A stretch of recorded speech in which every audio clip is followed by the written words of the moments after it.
We are up.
Uh,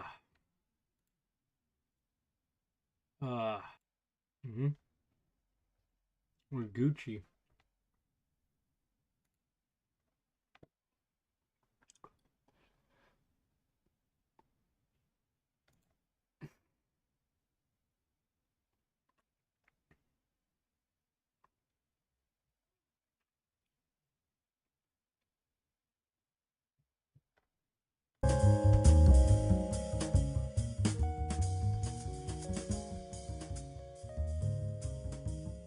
Everything that many times before, and it's all about leveraging for the public good or for the community's benefit. That is the essence of economic development. That's how you do it. I've seen a lot of snake oil salesmen in my time coming with really good projects where they want public money, and you've really got to sort those ones out. But, you know, if you ask a simple question to any proponent, what's in it for the public? What's in it for the ratepayer? What's in it for the taxpayer in any project? That's the whole purpose of this. That's the whole purpose. But I've also seen, you know, leaders in the private sector. Hey, Aliana. I'm doing good. What about you?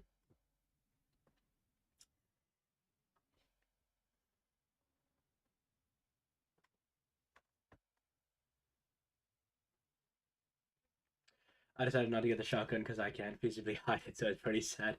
You gotta be, you gotta be very decisive, okay? You can't be flip-flopping every now and then. You gotta make a strong commitment to a firearm, you know? A firearm's like a child.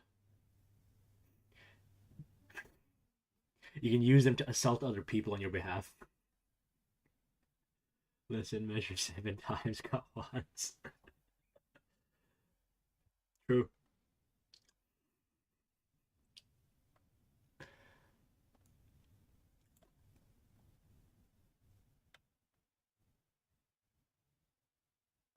So to the Green Party members' concerns about SPVs, such as Sir Ron Carter, Sir Stephen Tindall, Sir Ian Edgar, there's a reason there, sirs, because they had the community at their heart, just like Bob.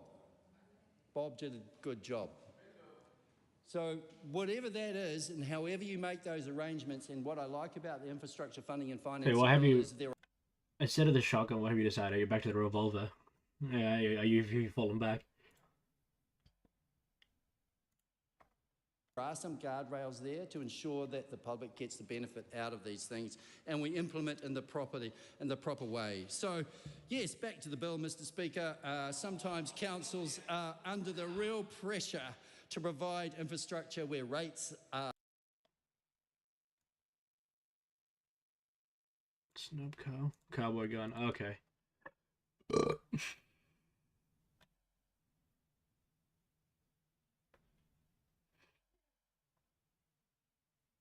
How does this shit cost more than a shotgun?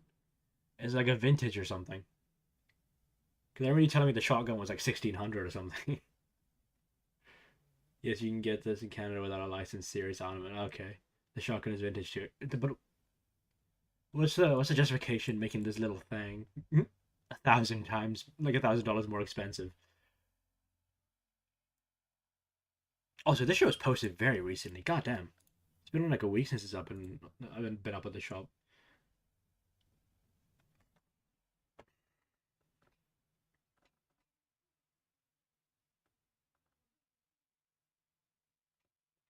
justification is the swifter reloads, like it swings as yeah, I understand a revolver is reloaded. So the reason why it's more expensive is because you can commit more, you can do more things with it, basically.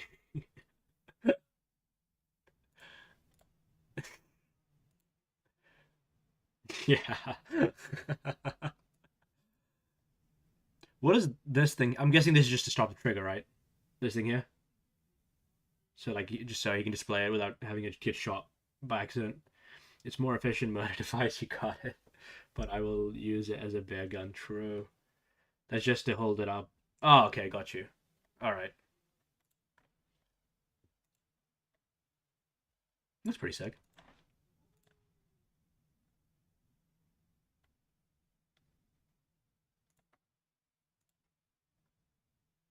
I only carry it on Crown Land. I am permitted to carry it on. Okay. So are you? The thing is, you want to go hunting with this, right? God save the king and his retarded trolls.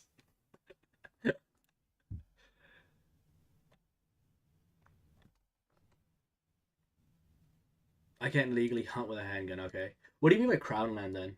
Because Crown Land here, that probably means something different than Crown Land in Canada.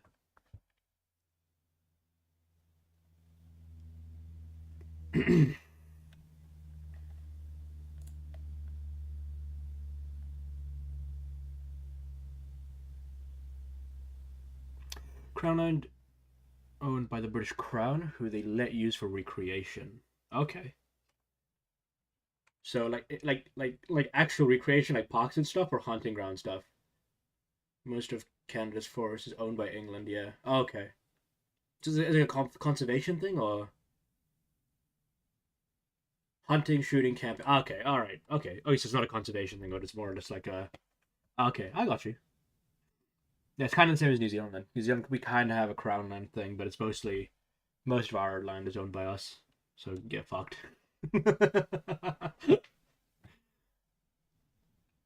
Like do sketchy shit land. Okay, yeah, because like, what would be our comparison to your guys' crown? That would probably be like the Maori land, because the Maori, then like the native population here owns a lot of the land for their like tribe and whatever tribe they represent. So they have like certain jurisdictions and certain beaches are private, certain forests are private and stuff like that. Oh, you can shoot on your crown land? No, no, no. It's like it depends. Oh well, yeah, because like New Zealand has a very interesting history where it was like the last one of the last countries that get colonized. So like by the time that came about, most people in England actually had like kind of like a conscience and didn't want to fuck over native people. So that like, and also because the British military is kind of stretched out, they couldn't just keep fighting an endless war in an island, quite literally like on the other side of the globe. So the Treaty of Waitangi was signed, which basically made it so that Maori and like the whites and now what is like New Zealand citizens are equal, but like they're two sides. They're separate but equal in a sense, but like the good way. They're human kind of. Yeah, it was more like it was a mix of like the British just didn't want to fight a war that far away, and on top of the fact that it was like in the 1800s where New Zealand started getting colonized, so like a lot of like the native genocide that had already happened in colonial history had already happened, so people kind of got experience and were like, maybe we shouldn't do this.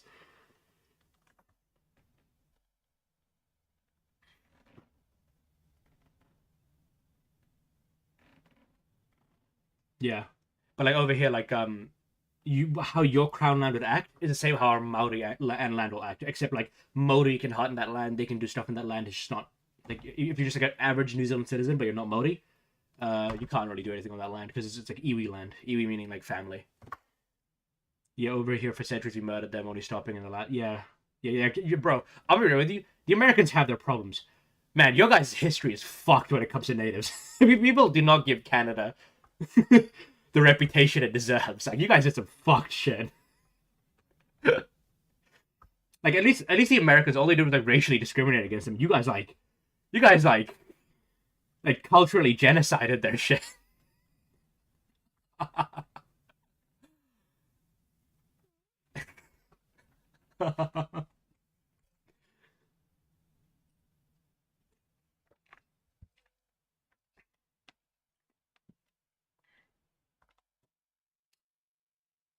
I don't identify with the state of Canada. My family is young here. Our roots are loose. We've been here for only 3 generations. I'm second gen. Okay, cool. Hey, immigrants rise up, okay? I think I'm second generation over here in New Zealand. I think that's how it goes. Oh, by the way, found my second favorite political. Oh, did you get banned for another chat hall thread?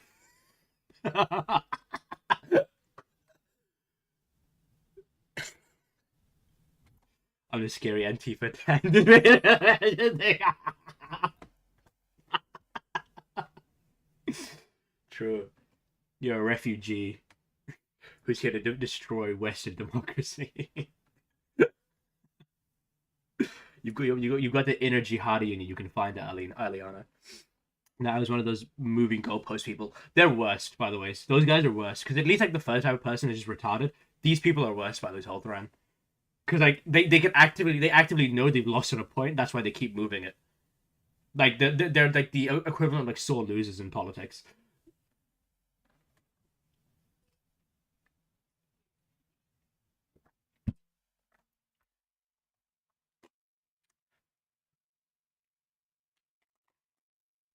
You know, Hilthrin, you're my favorite. Honestly, you're my favorite when it comes to like stories about political streamers on Twitch. Because since I'm not blatantly retarded, I don't watch other political streamers because I know I'm the best one.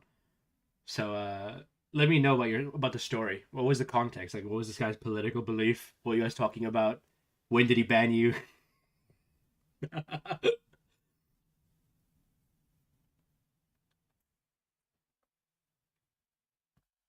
Insufficient. For example, those ones that have heavily touristed or under pressure from rapid growth.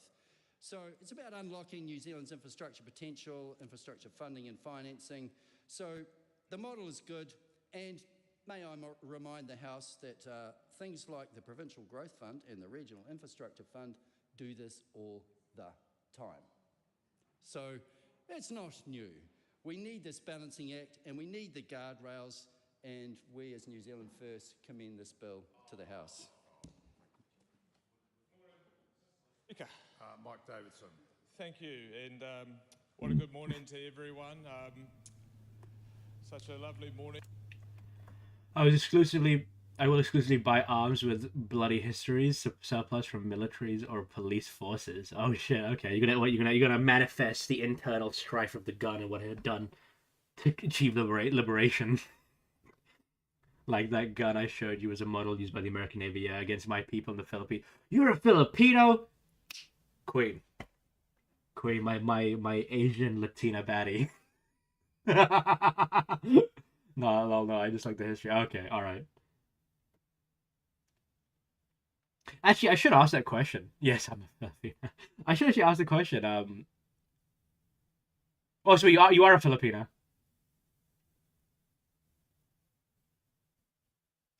Yeah, we were talking about political parties, and of course, he was one of those nah, my party are the good guys people. He just doesn't think Democrats are a cult like Republicans, and I kept trying to explain to him that most people make the political decisions, not the party itself. But he was so hammered onto the idea that Republicans are bad for the sake of siding with Republicans, then a little back and forth and moved. The only Republicans are bad are the ones who voted for us.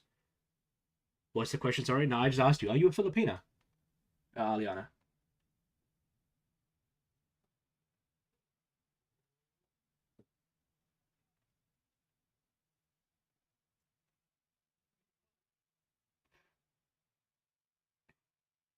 Oh, also, Hilthran.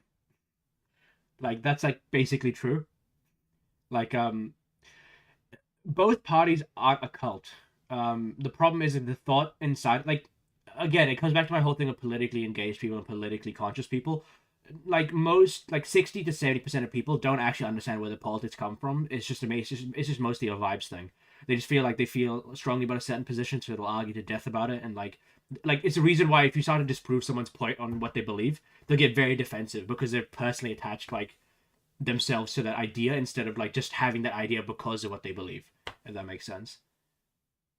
So don't get me wrong, like MAGA is like an infinitely stronger cult than whatever the Dems might be having going on. But like yeah, like people just do not understand where half their politics comes from. I hope everyone got a good. Trump had a little back and forth. He asked me to name one Republican who did a good thing in history. I can name 5 Democrats off the top of my head, and after listing 5 of the most impactful Republicans in history, post-party flip. So Abe Lincoln doesn't count. He said, well, those guys were hated by the Republicans. No, they weren't. Yeah, it's just stupid, dude. Like, um, I'm like, if you're gonna be good faith, when he was asking what have Republicans done for the country, he's probably talking like post Ronald Reagan era, right? Because that's when like the Republican Party like truly like had a different bend. You know, that's when the neoconservative era started. Um, so maybe that's what he was asking. And like to be fair, if that's what he's asking, yeah, there really hasn't really been a good conservative or a good Republican in that regard. But yeah.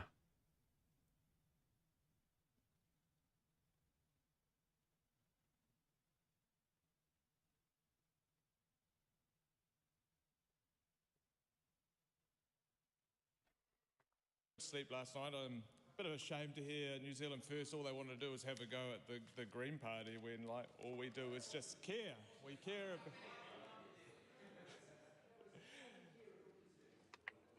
And I thank you, David Wilson. And it was actually a little bit disappointing to hear, you know, your coalition partners just telling you to hurry up the whole time while you were trying to alleviate our concerns with this bill.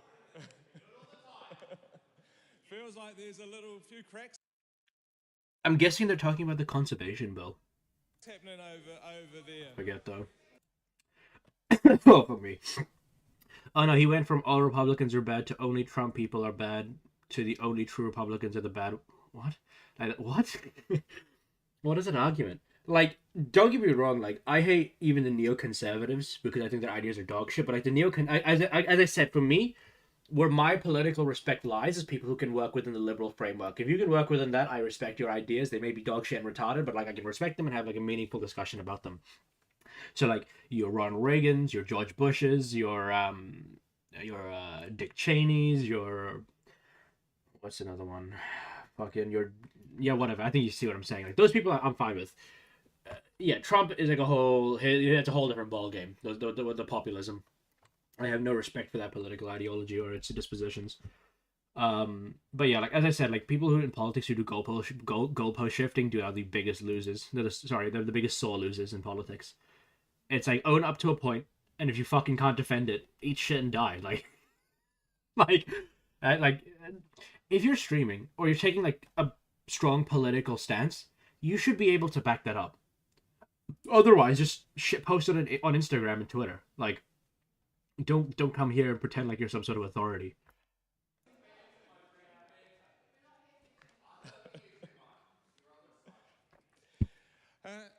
Mr. Speaker, I will get back to the bill.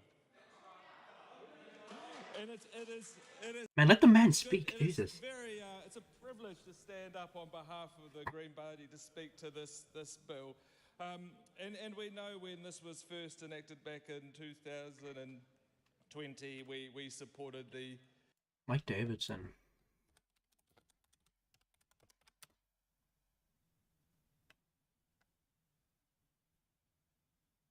Kaya Goto, damn.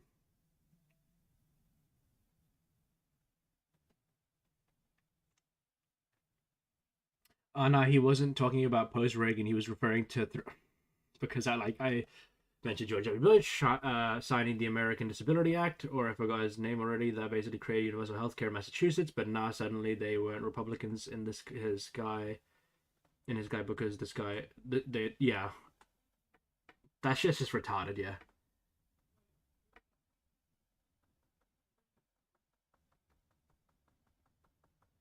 Are you Charlie Kirk? No, we are. We are Charlie Kirk, got you. Mike Davidson. Man, why don't they put this guy for leadership? This guy's a fucking giga chad. New Zealand members on 6th of October 2025 when he replaced Benjamin Doyle.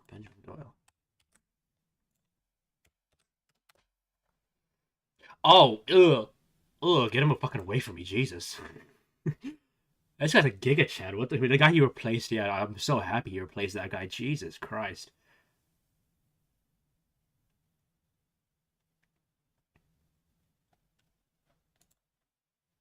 the bill, and obviously. Also, to give you guys context, and I know you don't care because it's the local politics of an island in the middle of nowhere, but I'm still gonna tell you. They're debating in Parliament a conservation bill that's been proposed by the current national government, which I'm gonna read. Did I delete the thing?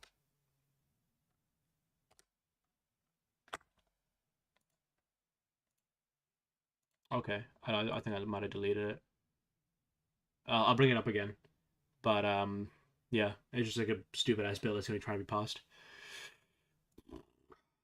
If you were writing a sitcom with characters Epstein, Sean Combs, Charlie, and Floyd, what type of characters would you give them? I don't know, man. I'm not a fucking script writer.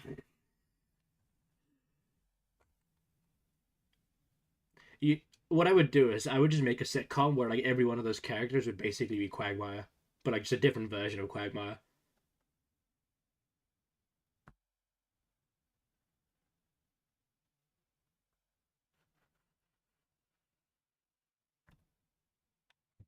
It hasn't been hugely successful since then. I actually do. Who would be the main of the cast? Oh, it'd have to be Epstein, obviously. Duh. Our our favorite Jewish billionaire. It would obviously have to be Epstein. Come on, 3 Republicans and 1 Democrat in a house TV drama, like the character who always initiates.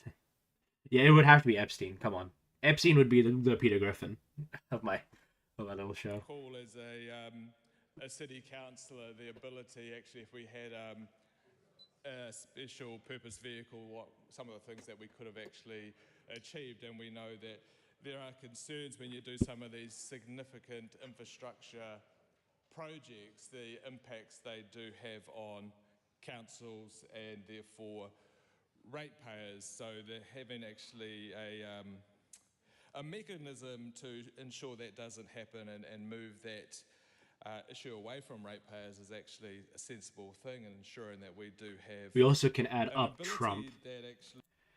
Trump would be his own show. Okay, that guy, like, you could just take the schizo voices he has in his head and make a show out of that, and then have Marco Rubio and Pete Hegseth be like the angel and the devil on like his shoulder. That would be funny as fuck. And say 4 Republicans. Enables good public investment is actually.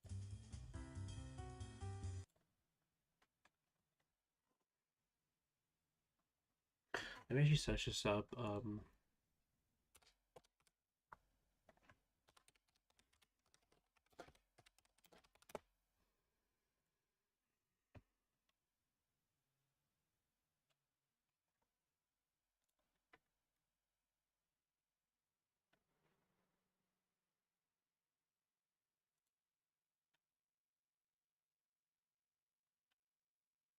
Oh, can this government, for the life of them, not just make a PDF?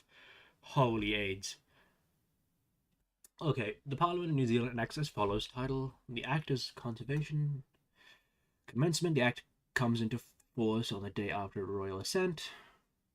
Who do you think got more money and wealth overall? It'll be the Republicans. Like, it's not even a fucking fight. Like left, like any like moderately left wing party usually doesn't get as much funding as the right wing one does, for various reasons.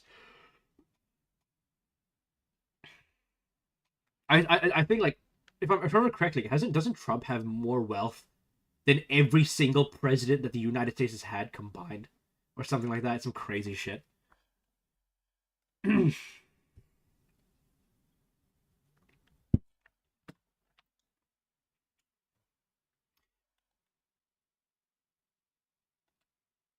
I was gonna ask if there's a dark mode, but the government wouldn't be that kind to my eyes, so I'm not even gonna fucking ask.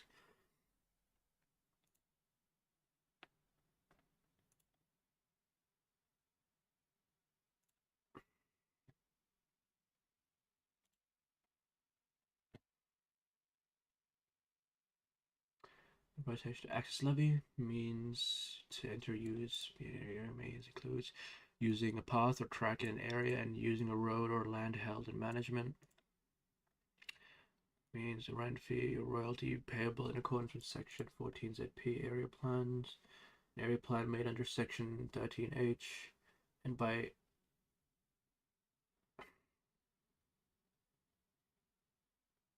I don't want to be that guy. Come on, English. Like, point A and point B, and you're ending with and. Come on, bro. Dog, look at my parliament, dude.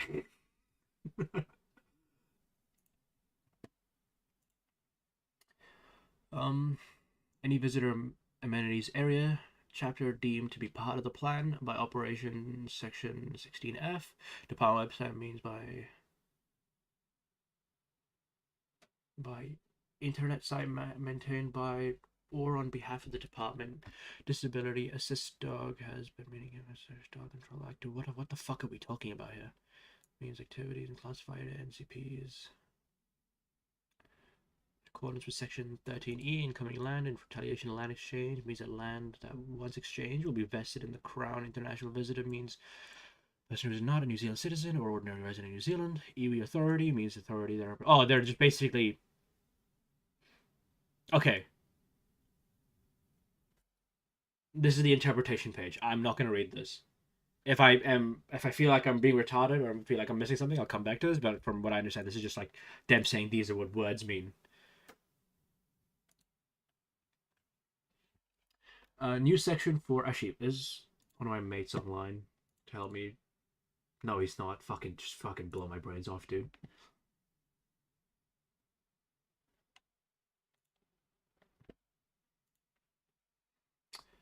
National Conservation Policy Statement to provide certainty as to the steps, processes, and other activities that Section 4 requires the Crown to undertake before making the National Conservation Policy Statement. NCP's standard process requires the Director General to invite written commandments from EV authorities as a part of advanced consultation on the draft of a new NCPS or NCPs, or an amendment to the NCPs. Prepared this. Oh, by the way, I don't think I've mentioned this, but I've become zen with me being poor. It's good on you. I hope you feel great about that. Look, sometimes you just gotta, like, understand that you're never gonna get bread, you know? Some people are breadless. And that's just how it's gonna be for the rest of your life, and, you know, you gotta live with that fact, you know? Class 4 of Schedule 2 requires the Director General to this. Environment commands. What's actually in the bill? Because this is the most schizo shit ever. Come on, okay, dog. There has to be like an actual PDF on this now, because this is pissing me off.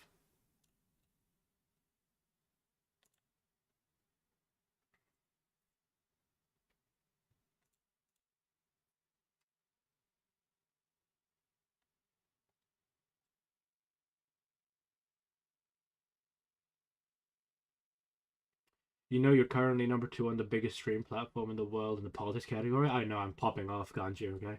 We're taking over the world. Now, I'm pretty sure it's because most politics people use the just chatting thing. But, like, I did that for a while. But I realized that, like, most people in just chatting who are, like, want to look in a political stream are usually the retards. I guess society's already retarded. But, like, the people who are in just chatting, who are doing politics, are, like, just doing pure slop. I specifically chose the politics thing because like I want people who are actually like specifically wanting politics. Only some Russian bitch with like 100 views. Yeah, she must be extreme. Dude, I swear, you Russians are something else. I remember the last when I looked at the Twitch politics page, there was one Russian person streaming, and it had like a blurred out thing saying sexual content is here, and I'm like, what the fuck?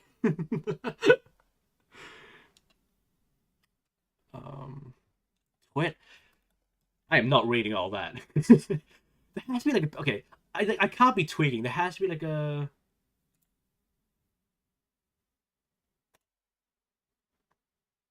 Can I do this?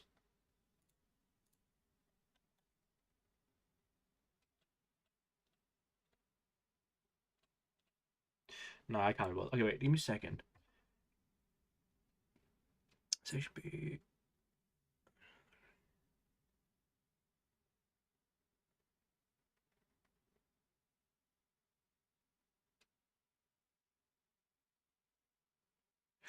All right. This is a quick criticism I'm going to make of my government. None of our government documents or statistics are like legible for the average person. This is like the most schizo slop I've seen in my life. Okay. I remember one time when top one in politics online was 0 viewers. Yeah. But like, dude, I don't even know what the fuck I'm reading. Like, I want to know what's exactly being amended here. I don't know what the fuck this is. Well, it's more so a combination of being minimalistic to a lack of huge ambitions that I can settle for at least as long as my basics are covered. In my house, with its materials, furniture, and appliances, do I have public transport? The groceries, do I have access to hang out? Spot a car shop? If all yes, that's it. Yeah, well, yeah. Well, we talked about this. Like, I'm not like a big materialist, but I'm a big hedonist, ironically enough. Like, if I feel like something I like, I want to buy, I'll buy it. But like, I don't like just to buy shit for the sake of buying shit. Yeah.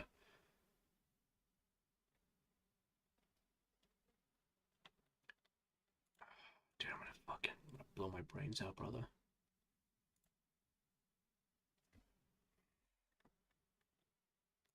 Oh, Parliament's back up. Something around the with the changes we're seeing both in terms of clause 8 but also in terms of clause 5 and 7 around the guidelines that's going to be developed. Some of the guidelines has been developed alongside this, and this is also something we've seen from the submitters as well, that this is very much welcomed, but then there needs to be further guidelines on that. I want to check with the minister if this is something, again, as we're seeing with this particular bill, with some of these new additions, like undertaking to be enforceable, whether either the Ministry of Justice or the appropriate, I guess, collective agency committee have already started working on some of those guidelines that the minister referred to. Mr. Chair, my purpose here is to do some small technical amendments here. Guidelines is not something that is under my purview, but if you're going to have any implementation work correctly or work well, you would expect an agency or organisation to be able to get that information out to the users in order for them to be able to work efficiently. But the creation of guidelines is not under my purview. Mr. Chair. Thank you, Mr. Chair. Can I just ask a question of the Minister that relates to Clause 7? This guy, by the way, he's going to be the next transport minister if Labour comes into power, and he is so autistic-pilled. This guy he thinks about nothing but trains and roads. It is crazy. Like, this guy is like, I swear he plays Factorio. I refuse to believe otherwise. Is in relation, it seems, to time, the period of time that's elapsed. Now, in a circumstance where there is an active referral that's being considered, obviously one wants to potentially, in the interest of natural justice, reach a conclusion at a time that is sufficient and not sort of drawn out so much. So when the Minister identifies that the length of time that has elapsed between the date in which the matter of the complaint arose and the date that the actual complaint was made, where in the scheme of things does the quantum of time sit in terms of action being taken around what the next step is? So it's not about actually the amount of time from actually receiving the complaint, but the period of time from when the complaint is received and when the next step to either refer it or otherwise is taken. Mr. Chair.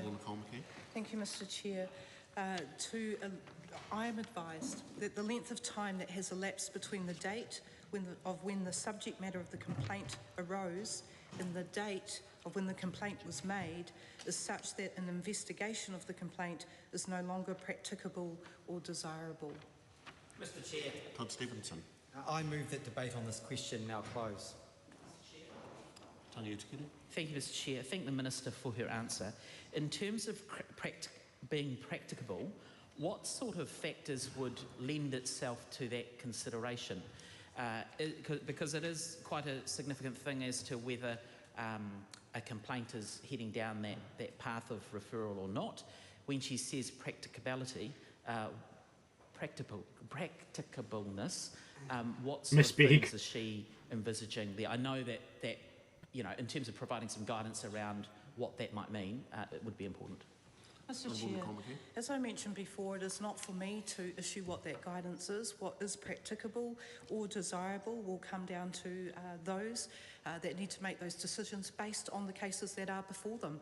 My role here is to make minor and technical amendments to law in order for them to operate well.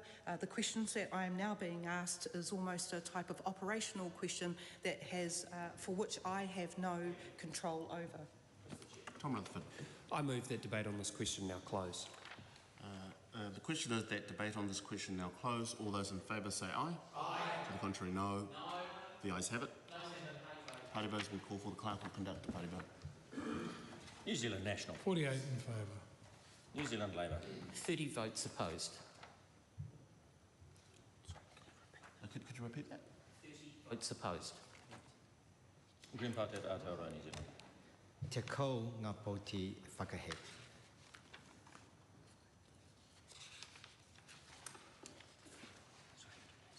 Oh, could you say that again? Te kou 10. 10. Act New Zealand. 11 in favour. New Zealand First. 8 votes in favour. Te Pāti Māori. E whanga poti whakahe. Tākati Ferris. Kotahi te poti whakahe. Marimiana Kapkingi. Kotahi te poti whakahe.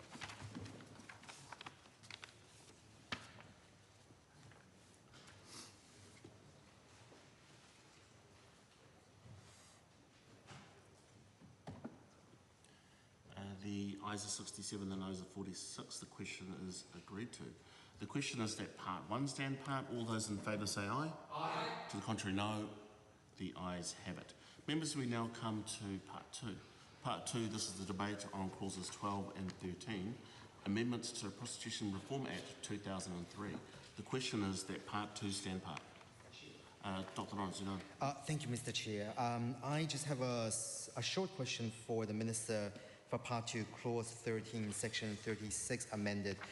Noting that the current Section 36 of this particular Act, disqualification from holding certificate, already has burglary, robbery, extortion / blackmail and money laundering within that. Can I just check this is simply because the section numbers have changed around and this is just to update the section numbers? Mr. Chair, thank the member for his question. Section 36 of the Prostitute Reform Act 2003 lists quite a wide range of offences, and many of them are out of date. They haven't been updated since 2003. So the amendment updates to the Prostitution Reform Act also corrects out of date sections, clauses that are in the Crimes Act 1961 and also the Misuse of Drugs Act 1975.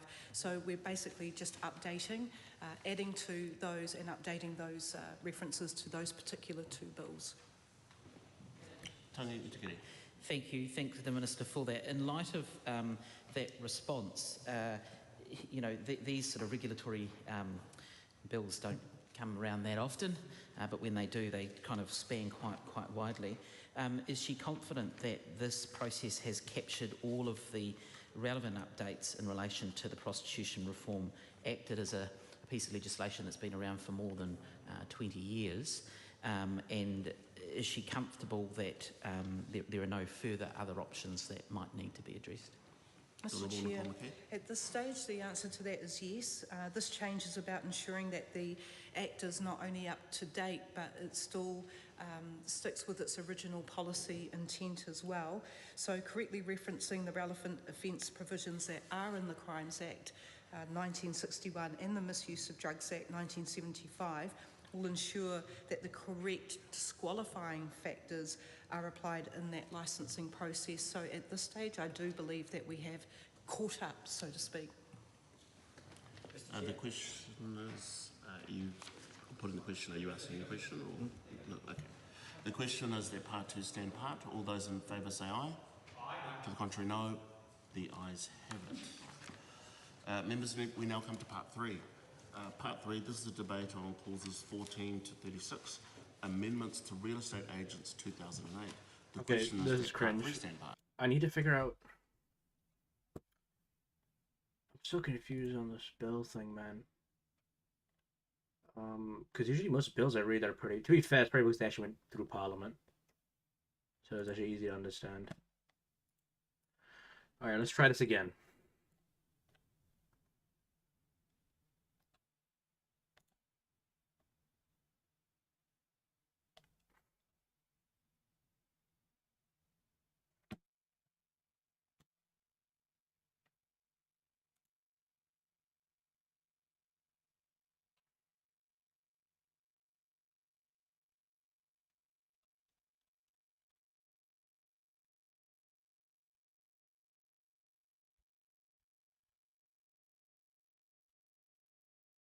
Here we go.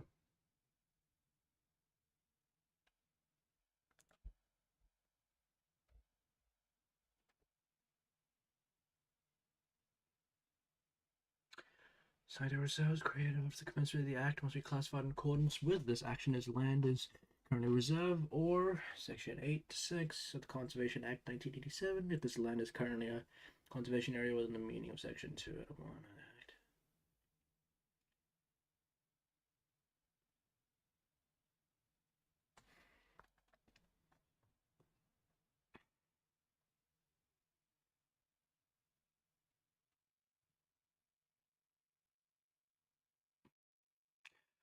Okay, amendment. Change of classification of purpose of revocation of reserve. Reserves managed by departments, all reserve administrations, and managed by department under this act must be administered and managed in accordance with the National Conservation Policy statement in the area plans.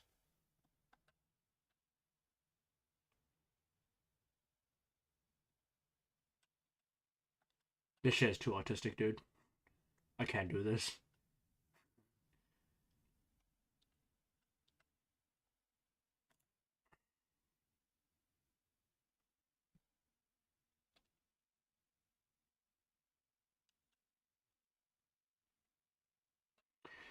Amendments to Wildlife Act. This Department's Wildlife Act 1993. Construction, maintenance, use, or occupation of any facility or structure associated with activity and trade. A trade, business, or occupation, and the passive use of wildlife sanctuaries, wildlife refuges, or wildlife management reserve for gain or reward. Bismillah.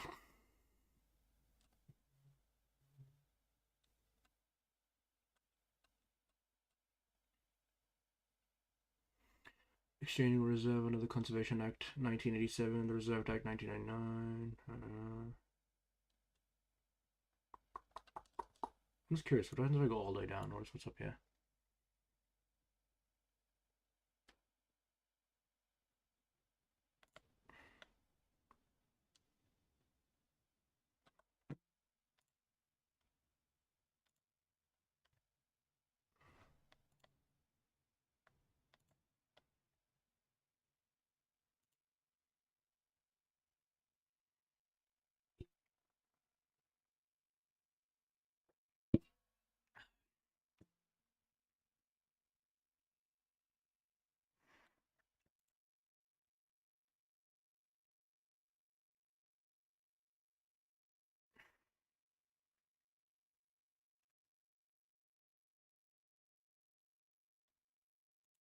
Right, let's go to our political panel. And joining us this morning, I thought they were coming in, but clearly they're not here. So where is Willie Jackson and where is Paul Goldsmith? Good morning. We're over here. Good morning. Good morning, how are we? Hey, Goldie. Top of the morning to you, Ryan. Top of the morning. Yes.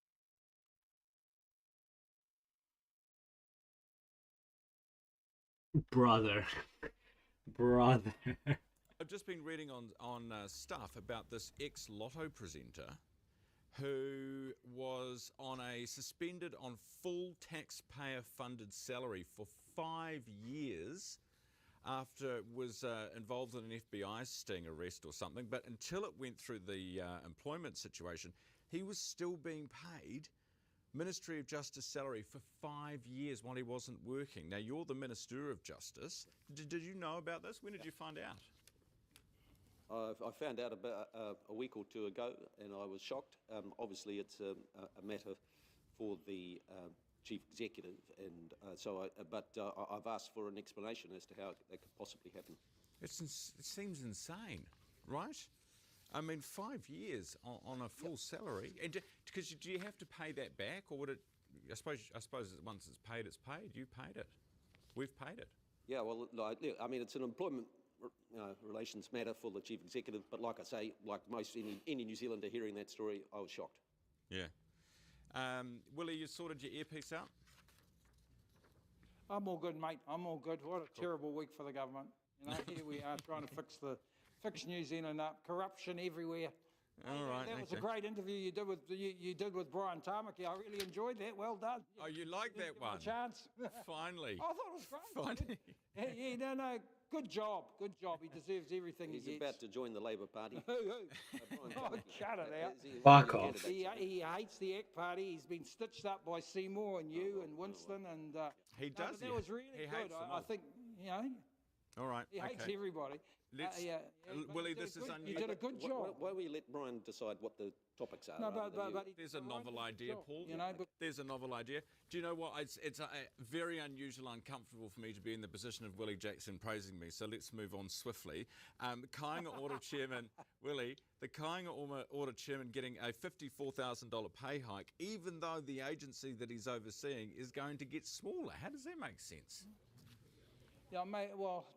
You just got to know, ask the question, what's happening in the housing area, all right? And from our view, these guys are building they're building bugger all houses, but they're looking after their mates. You ask them on why people are getting wage increases, but I'm not going to have a crack at that guy, but I'm going to ask the question, where are the... Very simply, okay? Under the Labour government, our corruption index globally was pretty good. We've slipped ever since this government came into power. Make your own conclusions from that, okay? The houses, we keep asking these guys, particularly in the emergency housing area, you know, where are the people going? So there's so many anomalies and contradictions happening with this government at the moment. Just shocking, really, right? Well, Minister, if you step back, of course, and look at the fundamentals. Under the previous Labor government, there were big increases in rent, which had a real pressure on countless families up and down the country. That's just like a...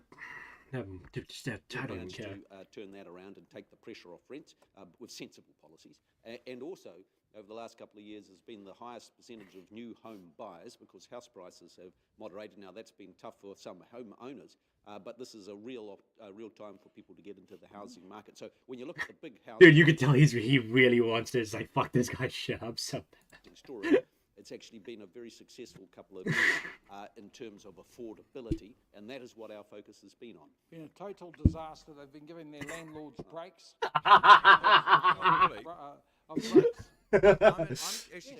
I've said this so many times, and I'm never going to stop saying it. This current government gave $730 million in tax deductibility cuts to landlords and took away $542 million in school lunch programs away. Make your own conclusions from that. Let's drill down. Let's drill down here, guys, because this is good. Because actually what the minister is saying is true, and Willie, you can't, facts don't lie. Even consents are going up. So even though prices are stable or falling in a lot of the North Island locations, consents are going up. So we're building more, rents are down, house prices are stable or falling, apart from Unicorn South Island. I mean, this is Fun fact, we are running out of shit. True, Hawthorne. We are running out of shit.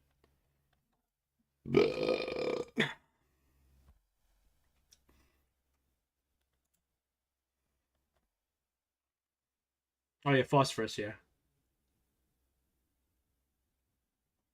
Nah, I'm aware of this. It's not just as a thing in general. People don't know this, but the reason why like the Ukraine war, minus like gas, is like a really big thing, is because I think Ukraine was the biggest producer of like fertilizer, specifically phosphates. And the Israelis also make a lot of fertilizer. I think it's something chloride and some other shit. But yeah, it's just so fucked. All the wars had to happen in the places where like fertilizer was the most produced, like Ukraine, Iran, and Israel. It just blows my brain that we just decided to fuck up these countries in a time of already a restrictive like global market, dude. It just sucks. It's just so ass. Geopolitical granules of phosphate, DAP fertilizer fell back. Yeah. What happens always always happens when the most abundant of resources are produced. Yeah.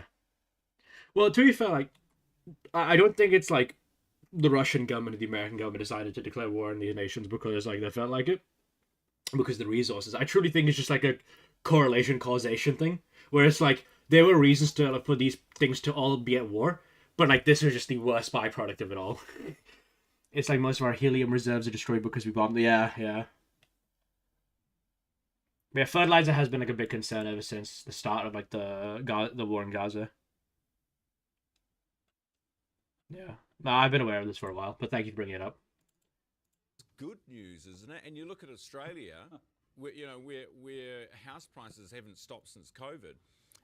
Willie, and this is the fault or attribution can be given to both Labor and National, but is this not kind of the story you want in housing, generally speaking? Yeah, you're actually sounding like a National Party PR person, Ryan. No, seriously, I'm going to have a talk to the producer after this program. Well, this is back to his old media minister days. No, the reality is... Dude, when he has my kiss, dude. Like, look at him. He tops him. I guarantee he's a bottom. Okay? When are they gonna kiss? That's what I want to know. Computer, make bro like gay dudes. We've got a crime. No, I'm not bullying the press. You can't bully Ryan. Look what he did to Brian Tamaki, for goodness sake. The reality is we've got a disaster and a crisis in the housing area. We're not building enough houses. Chris Bishop buckles in Auckland when Goldie and his flash mates say that, we're building too many apartments, too many houses. What does Chris Bishop do? So it's not humans will die in 2050 issue, but it's more like it's a race against the clock now, as we found planets and they're basically made up of the stuff, I think. To be fair, greenhouses are a little bit more efficient when it comes to fertilizer use, so maybe it might just be a thing where we might have to have more indoor farming, because outdoor farming is a bit wasteful, not just because of land, but also due to the fact that a lot of the shit just gets wasted in the soil and it seeps deeper and it's not really usable, and pollution and whatnot. It's kind of hard to talk about it substantively because I haven't done that much research on it, so I won't really comment on that too much. But we'll be fine. Humanity always finds a way. We're cockroaches like that. We never. That's the reason why we're the top fucking species. The shit gets wasted as we flush all of it, into the ocean. Yeah, I think in New Zealand we tested out this thing called vertical farming, where you basically build a massive ass shed and you build like shelves on it, and you do like what would be like, for example, if you want to grow lettuce, you grow lettuce but like on these shelves, so you're conserving space. But the problem is it's energy intensive because you have to use a lot of indoor lights for like grow lights, and it's very capital intensive, like the building costs obviously. So like if you can find a way to make this thing cheaper energy wise and building wise, vertical farming actually may be the future for like outdoor farmers and like outdoor, because some crops you can't grow indoors. So yeah, gives it all away. We're not building enough. We built more houses than these guys ever have.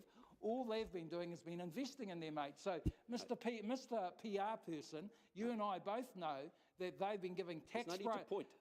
They've been giving tax breaks to their landlords. I'm so happy he's talking about it, because no one in the Labour government is talking about it. He's the only fucker. He's the only fucker saying these guys gave tax breaks to landlords. Don't let them forget this. I don't know why my camera zoomed in. It was that important. When I said it was that important, that my camera just needed to lock in. The most effective way is just deleting half of humanity. Did you know India's only half of the size of China, but they beat them in population? Yeah. Not really. Like, the problem is you truly just have to make. You just gotta like do. It's just like. You know how I brought this up to you, Hope, for ages ago. Yeah, like I think the last stream or the stream after, but like. Most of our problems, there's no sexy solutions to them. It truly is the case. You just have to turn a dial a little bit to the left and the right, like by 2 degrees on policy. You just need more funding for stuff, and you just need to innovate more. It's literally that easy. I cannot stress to you how easy it is. And it's not like a population thing. Like, overpopulation was like a hyped concept in the 2000s, and like it's just a false concept. You can't actually like currently as it is, trust me, there's not that many of us in the grand scheme of things. It's also just as easy to nuke major city. Yeah, it is. Like for example, India, although has more people, the main reason why like that's a problem is not because the people itself, is because the government in India does not want to invest in its own people, so like they're basically in the poverty line. Like what you need is people who aren't in the poverty line, because if you do that, then you have a mass mobilization of resources and human capital. Hundreds Okay, of thousands of dollars. So let's get the facts on record right. Minister, well, can we the just come? fact is that we- Can we come to that point about state housing? Is there a difference here between National's approach to building state houses as opposed to getting third-party providers to build houses? I mean, are we building fewer affordable homes right now than we were under the previous government? Have you failed there? well, no, we have not at all. Yeah. And How many the new proof is houses in the have you pudding built? How is many that new rents houses I fucking love this guy. steady. And that's a huge change and takes real pressure off households, unlike it was for 6 years under Labor. The other thing, of course, is that we're not spending billions and billions of dollars like the old regime was, which was part of the reason why our debt in this country has gone up. You know that we spend nearly $10 billion a year servicing the debt that Grant Robertson and Dern and Hipkins and Willie left us. So why did you... We're very focused on actually getting good outcomes and building houses. Dude, he's about to blow up. He has so many criticisms. Dude. He's about to fucking blow apart. Focusing on the real thing that matters, which is reducing rent, and also having the ability of young people to get into their first houses, which is happening on a scale that hasn't happened for a long time. So why did you give $14 billion in tax breaks then, since we've got all this... Yeah, there isn't many of us in the grand scheme of things. When you look at it, actually, use of land versus non-use of land, I don't see any city built in Death Valley, but it's more so that there is so many of us in a single location that we have to... Yeah, like, this is like another policy thing where it's like you just have to dial the knob. The problem is the reason why, like, cities started is because of industrial development. There were a lot of jobs in a single area to make them efficient, so a lot of people moved to those single areas, and that's where cities became a thing, and urban environments became a thing. You don't really need those anymore. If you make it so the internet is accessible everywhere, and you just have local services like cafes and restaurants like available in like little small locations, you can have more dispersed communities, and you can still have like these economies locally running. But like the problem just is that we just haven't really moved off of like society thinking that we need to have everything like a single like city. Like, to a degree we do. Again, it's just a more complex discussion to have. Replace everyone in AI. True. Willie, Why did you give hundreds of thousands of dollars to Mr. Jackson? Mr. Jackson, I think. Why did you Let him give cook. money away? Let him cook. I finished. Give my robot wife who made AI. True. A few years ago. Renters, then the price goes up. No. Yeah, it was right. I finished. This guy's drinking Dilma tea. Look at this guy. He's Indian maxing. A few years ago. Renters, then the price goes up. No. He talked about debts, and they look after their rich. All right. Willie, shut up. Willie, shut up. Willie, yeah. Hey, very quickly. Don't do your Brian Tamaki interview with me. I have one more. I have one more question, and I'm going to get one little answer from each of you, okay? And then we're going to move on. The asbestos thing. Now, how on earth can you have a product? I mean, this looks really bad. 68,000 units of this thing sold. The scientists are saying some of the sand was airborne. Obviously, we don't know how bad it is for the kids yet. You won't know that for years. But just kids' toys in general, and you know the legislation. Goldie, is it tight enough? You know, should parents have confidence when they're going out to buy their kids' toys that they're not going to have some sort of acid in them? Well, I mean, it's a terribly distressing story, and I obviously feel for anybody involved in that, and there's a real. I also do think we need to fine people for having children, not so much punish people for wanting to have a family, but like, it has gotten to the point where I have seen more families with 5 kids. Man, I'm gonna agree with you. You have to kind of treat families like how we treat the free market, in a sense, where it's like, if people are having kids, it's usually because they wanted to.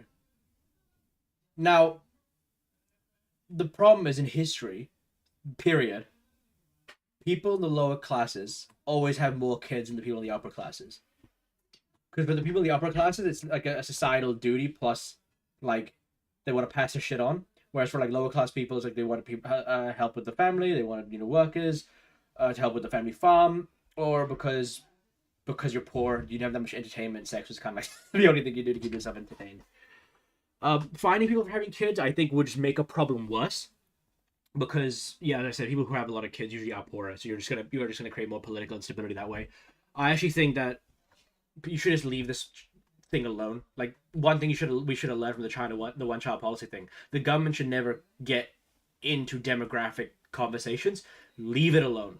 Let people naturally decide how many kids they do or do not want. Because the more you intervene in that regard, the more you're gonna fuck it up long term. When it comes to like actually intervening economically in people's family stuff, I think like child tax credits are a good way of relieving a burden, but at the same time not incentivizing people to have kids. At least that's like the best policy so far. But I don't think you shouldn't penalize people for having families. Well, sure, but it's like you said, we're at the point where we don't really need that anymore. We don't need to always replace ourselves, and I'm not saying punish people for wanting to start a family, but it's like, my god, close the door at some point. Yeah, but again, I think really that's a conversation couples should have on their own. I don't think the state should be involved in that, because brother, like, demographics is such a sensitive thing, and it basically runs how all of our pension systems work and all of our like economies work in the long run. It's something where you really just do not want to interfere with it too much. I honestly, God, like, sex is like a free market thing. Just do not fucking touch it, dude. Just let people have babies when they want to and when they don't want to. Yeah. Sense of concern there, and so the Minister, Cameron Brewer, is obviously working very fast to get some answers from officials and some advice. One option is banning that entirely, so we've got officials who have responsibility in this area, and he's getting some answers as fast as he can. Willie, would you ban it? Get rid of it? Well, no, we've got to look after our people there. You know, they didn't know that this was going to happen. What a shock for our early childhood people. So one thing is we don't leave them in the lurch. What sort of support are they going to get going forward?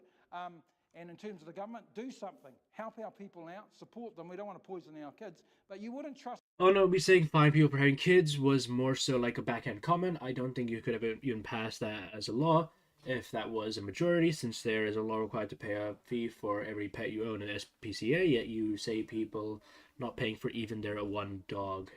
Okay, I see what you're kind of trying to say. To be fair, like, I kind of fundamentally disagree with your policy prescription just in general. I don't think there should be a penalty or even technically even a bonus for having a kid. Because it doesn't, like, usually they don't work and they just cause problems. I think just I think just leave people alone in that regard. I don't think there's anything you should be doing. As I said, I think like a child tax credit to like relieve people's burdens, especially working class families, is like a good thing because it creates less instability and makes so that, because the whole point of relieving those financial burdens is that so the mother and the parents can like actually look after a kid instead of just like having to work every single time, so the kid's development is just like stuck and they become an unproductive member of society.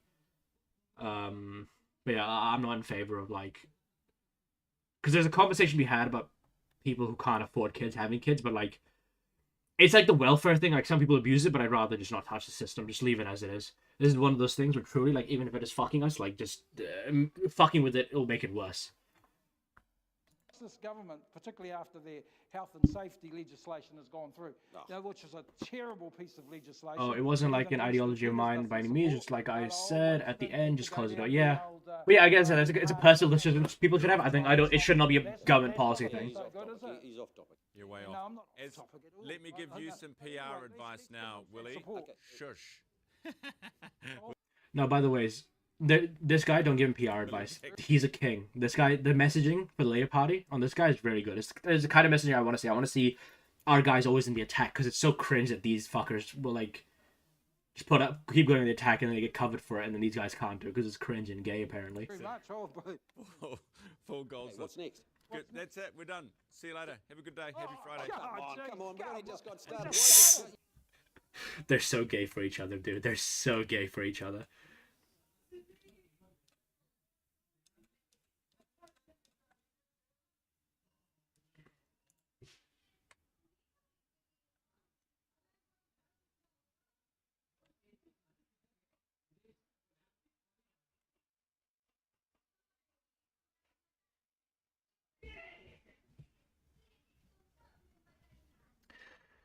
Though I do also see our population decreasing over the next several decades, mainly because people are finding out you don't need to have a family to be successful or happy. Heck, people are learning you don't.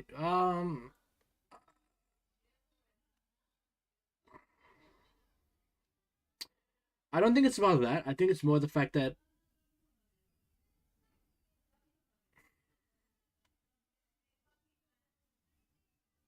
it's more to do with economics. I think like a baby's expensive, especially if you want to have a baby with good conditions, like treat it nicely, give it an education, give it everything it needs to prosper. That's one of the main reasons I think. Like, as I said, I'm an econocrat, so for me, like economics kind of rules everything. It like rules how I view basically everything. I think the second thing is like the dating market. It's just so ass, dude. Like, motherfuckers are just not getting laid. It's just that simple. Not so much. Our population will decrease by 30% in the next 10 years. Shit, but so more like every 50 years. I could see. Yeah. But to be fair, this is just like a trajectory people should have seen. Like in developed countries, birth rates just go down because you don't need like 10 billion babies to work on the family farm, or else your whole farm will like stop like being a thing. Like with urban environments and more educated people, and like it's just like the more educated you are and the more wealthy you are, you're like maximum gonna have one to two kids tops, on the aggregate. But yeah.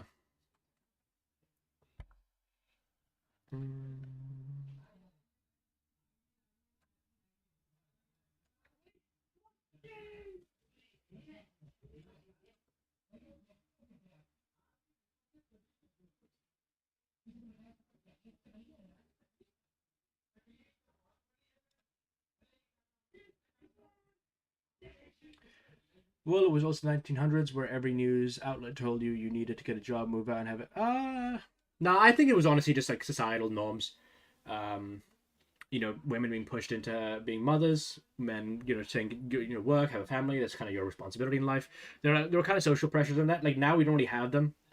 Those social pressures of like you need a family. Like even like 20 years ago, if you said like if you're in your 20, if you're like 24, 25, you said I don't have a girlfriend and I don't have a kid or whatever, you were like looked as a loser. But like now it's like you're still kind of looked at as a loser, but it's more like, oh yeah, that sucks, I guess. So I think it's mostly just societal pressures, not like propaganda or whatever.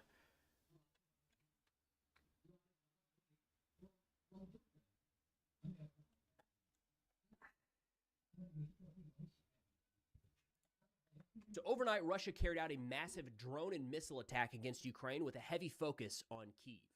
Already 18 people have been confirmed killed. We got our bros to satisfy our needs now. True. Wait, where is it? Gay, I'm so gay! Give me cock!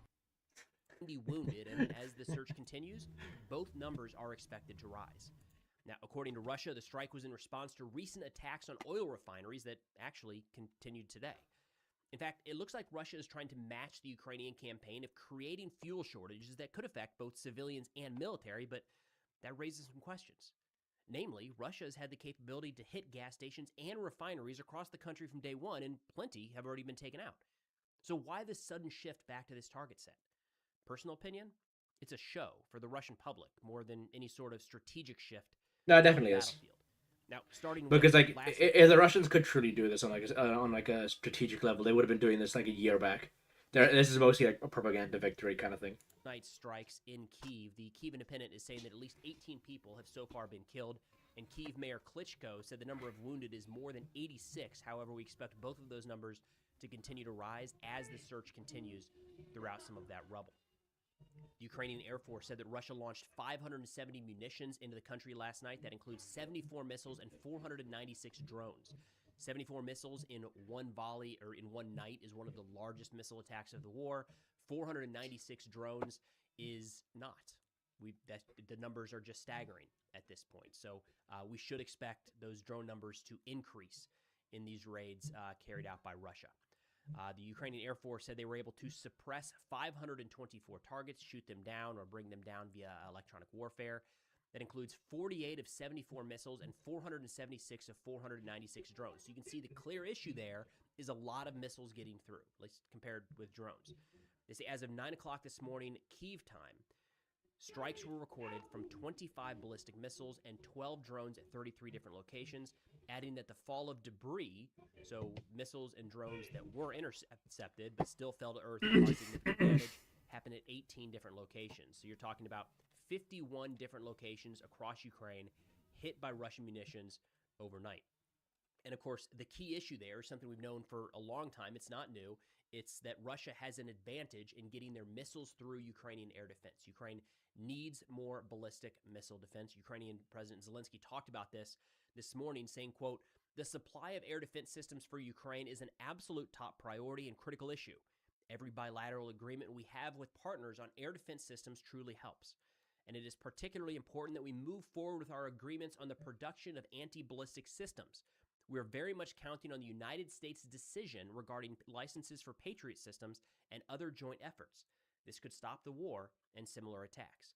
Now, I don't know the details of what that agreement looks like, if the joint production or the licensing would all take place in Ukraine, if it would take place, in Europe with Ukraine and maybe the U.S. involved and it's shipped into Ukraine. Here's the thing. Nobody has enough Patriots. So anything we can do to up... True. No one has enough Patriots. Hawthorne, as the only Patriot left in America, we need to send you to the Ukrainian front lines. They don't have enough of them. Okay, you need to go now. The production of Patriot missile systems is a net win for everyone, right? We don't have enough in the United States.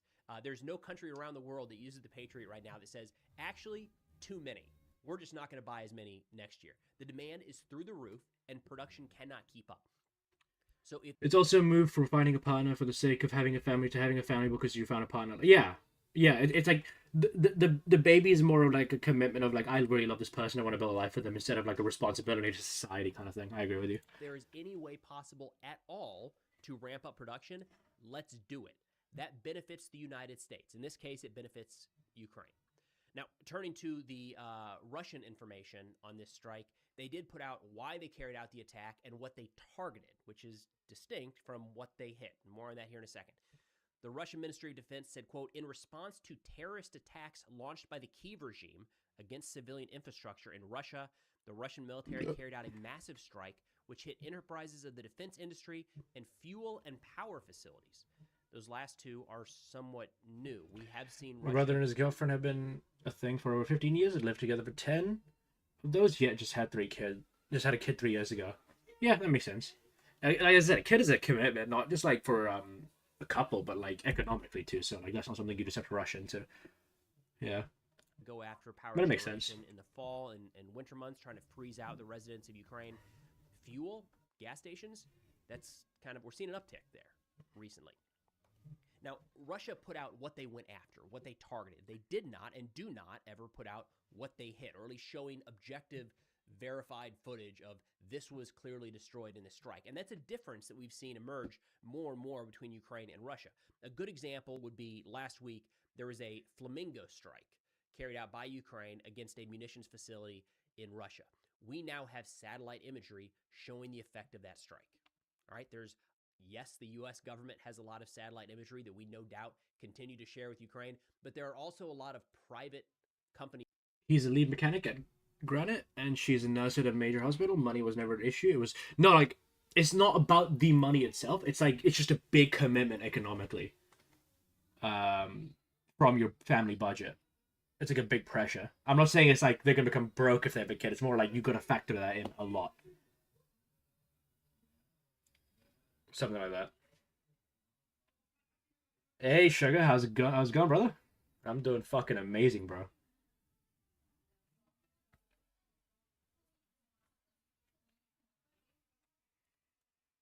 Is available. Russia has their own satellites. China has their own satellites. We have seen some of those used to showcase the damage to U.S. My last statement was the reason why they delayed. Okay, yeah. That's fair enough. Yeah, as I said, I think people having kids nowadays, as I said, is no longer like, it's not like a social responsibility thing. It's more like you found the right partner, so you want to make a life with them, and you feel like this is the person to make it with. So it's like just a perspective change in that regard.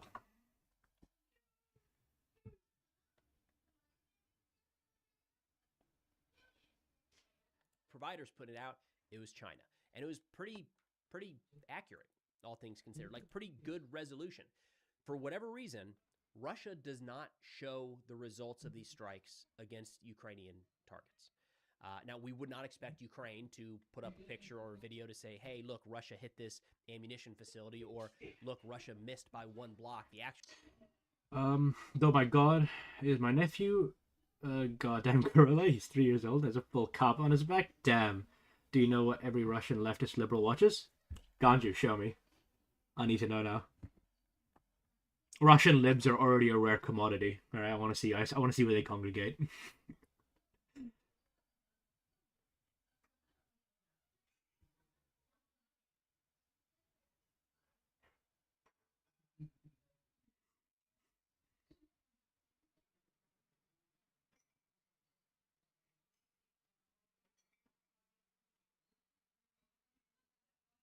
plant is over here, and Russia does the same thing. Nobody's going to release that data.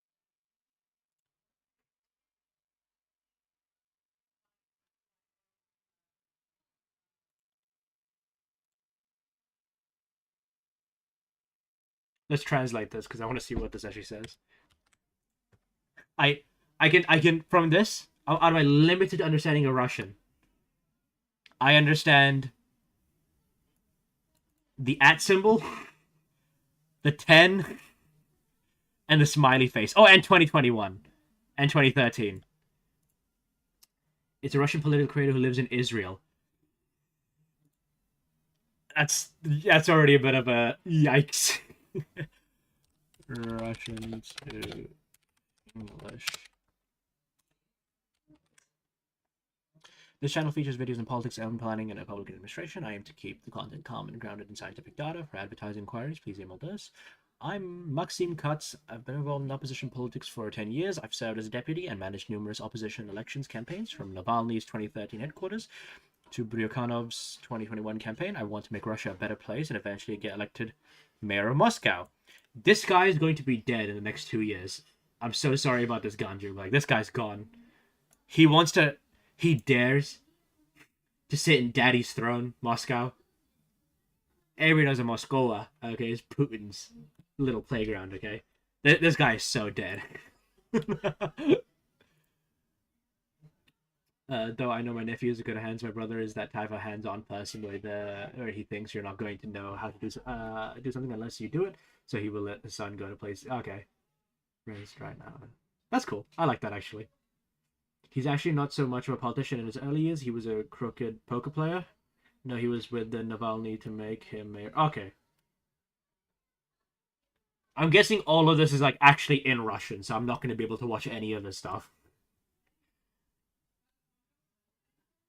These are some long-ass fucking videos, dude. Holy.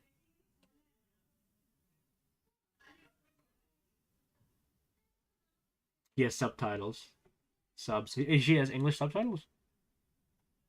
Alright, what's a video of his you want me to watch, Ganju? You've already pointed me to his channel. Bismillah.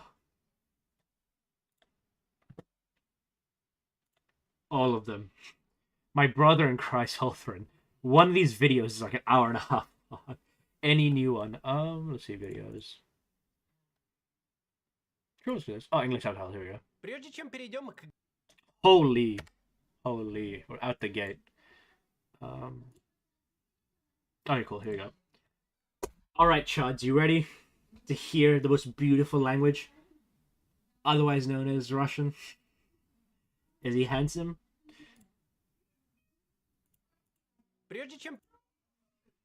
He looks like if Leon Trotsky shaved his beard.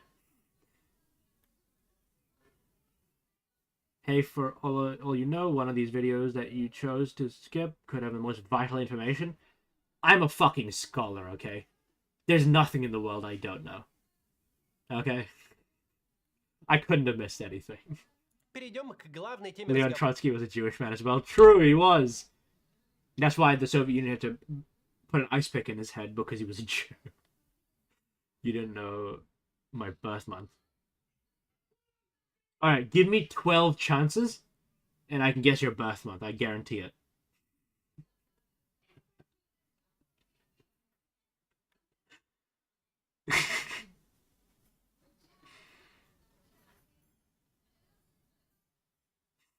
Обратимся к сводке топливного кризиса. Этой ночью Украина вновь атаковала один из 3 главных НПЗ, отвечающих за снабжение Москвы. The Kstova oil refinery, Nizhny Novgorod. Also, Ganju, how do you pronounce this? Is it Nizhny Novgorod? Or is that not correct?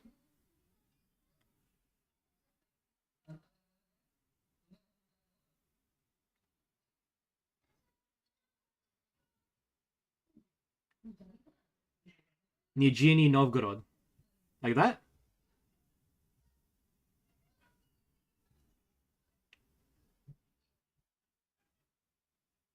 Or is it Nizhny? A strong J. Oh, like Nizhny Novgorod. Like that. Nizhny. Okay. Let's see how it's pronounced. Look, I'm trying, bro, but like our alphabets are not exactly the same. Кстовский завод под Нижним Новгородом. Это 4-й в рейтинге по переработке сырой нефти завод в стране. И за последние 3 месяца он атакован уже 3-жды. Даты... Nizhny Novgorod. Nizhny Novgorod. Nizhny. Is that it? Nizhny? You would most likely still be wrong. The Ethiopian calendar is 13 months. Yeah, kind of like, okay, cool. Yeah. Because that's the one place, like, I can pronounce some Russian words pretty decently, but like, that one always confused me. Nizhny Novgorod. Okay. Cool. Thank you. Прошлых ударов 5 апреля и 20 мая. Сегодня он довольно заметно горел. Если некоторое время назад мы могли уверенно говорить о реальном дефиците топлива в Крыму и Центральной России, то сейчас уже трудно понять, где дефицита нет. Крупнейшая восточная... Also, when he talks about Central Russia, Voronezh is part of Central Russia, right? Or no, is it like a different region? В Сибири частная сеть заправок БРК сообщила о полной остановке продаж топлива частным лицам в Восточной Сибири. Marketplace Wildberries сообщил о повышении комиссии для продавцов на фоне дефицита и роста цен на топливо. На наших глазах с какой-то поразительной скоростью дефицит на рынке топлива начинает влиять на другие рынки через логистику. В этом контексте очень интересно... Yeah, Voronezh said... Yeah, okay, yeah. I think I remember you saying that, yeah. Интересно посмотреть на дискуссию главы Сбера Германа Грефа с председателем ЦБ Эльвирой Набиуллиной. На финансовом конгрессе Банка России Греф... Also, I already know how it works, but I kind of want to just confirm it. Ganju, in Russia, is the central bank controlled by the government, or is it like a separate thing? I would assume the government controls the central bank, right? Would you believe a politician who everybody accused of being a crook, who always was a poker player, and who lives in Israel? Yeah, that's what I guessed. Putin wouldn't take away those levels of power. The thing is, obviously, sometimes you have to live in political reality. Like, this guy, like, just from what he's done in his life, by like supporting Navalny and whatever, like, look, all Russian politicians are corrupt. Like, it's just how you guys are. I don't know what, whether it's in your genes or something, but like, all your guys are fucking corrupt. Okay? Even the average Russian is corrupt, okay? I guarantee you've been in some scandal, Ganju, in your life. You've probably done something. No, like, the whole thread, brother. Like, in the West, we're privileged, bro. Our guys aren't even, like, as corrupt, like, as, like, the average fucking, like, Russian mayor, dude. Like, it's a whole other ballgame in Russia. Maybe. I'll put it like this. Like, this guy, from what I've already seen and just generally know about his background, him being in charge of Russia would be infinitely better than Putin. Like, without a doubt. It's not even a fucking question. Russian politicians and Chinese politicians, dude, just fucking blow my brains out. just blow my brains out, dude. Like, if you want to see the biggest congregation of billionaires, just walk into the Chinese Politburo. The Chinese Politburo has the most billionaires per capita in the fucking world. принялся публично, по сути, давить на Набиуллину, обвиняя ту в переохлаждении экономики высокой ключевой ставкой.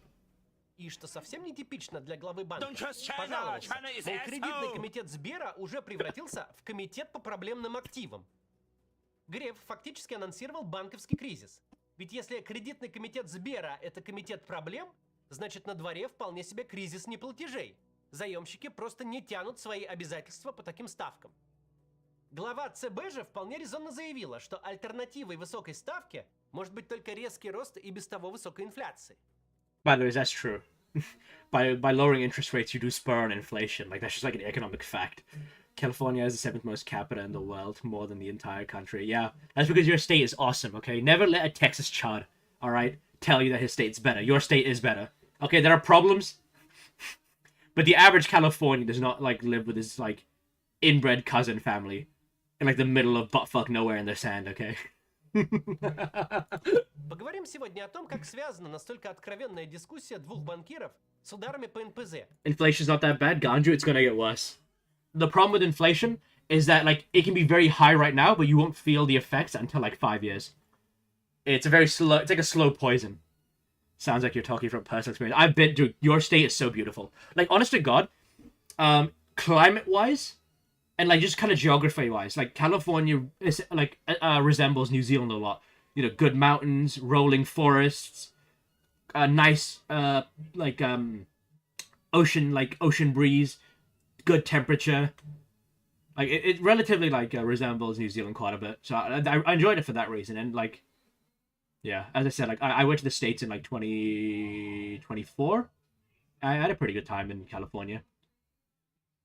Inflation is better than house market crisis, but the crisis is part of it. Like, yeah, it's just climate-wise, come to the mid-state. The summers are 90 degrees on the low end, 90 degrees Celsius.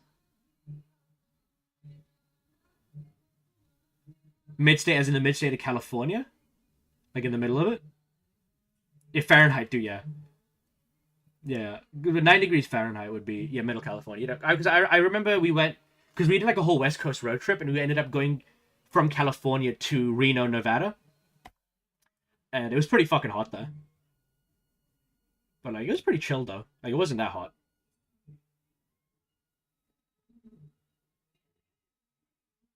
Aaron talks about coastal California, not that. No, yeah, as I said, I've been to interior California. Like, obviously we did the coastal stuff. Like, we stayed in San Francisco for a while, where one of my father's cousins were. But yeah, we went interior a bit. Yeah. If you have much of an inflation, then you wouldn't have a bad housing market situation. No, it'd be the opposite, Ganju. Like, your housing market would get worse with inflation.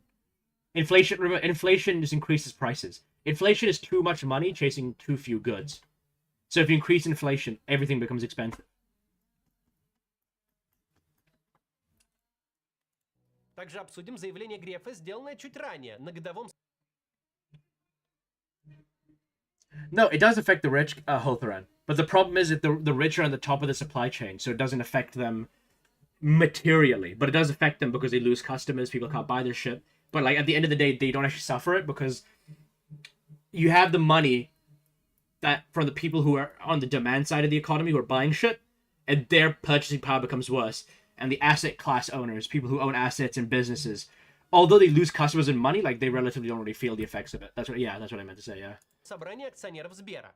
So it affects everybody, but, like, obviously there's magnitudes to that. Универсальный набор способов обхода ограничений интернета, и каждый день его актуализируем.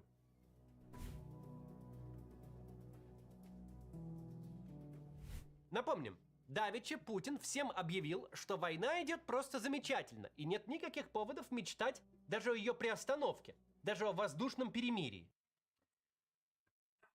An apple suddenly costing $20 will still not even be a pocket change to them, yeah. Yeah, like, obviously, like, the marginal utility is, like, a thing, you know? Like, every dollar earned loses value after a certain point. So, yeah, there's definitely that. И тут, спустя буквально 2 дня, вышел глава Сбера Герман Греф. Oh, hey. How's it going, brother? What are we watching? We're watching a Russian lib network.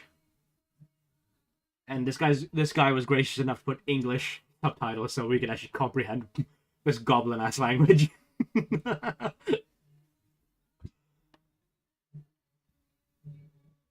Are you a Kiwi or an Aussie? I'm a fucking Kiwi, brother. I'm a proud fucking Kiwi.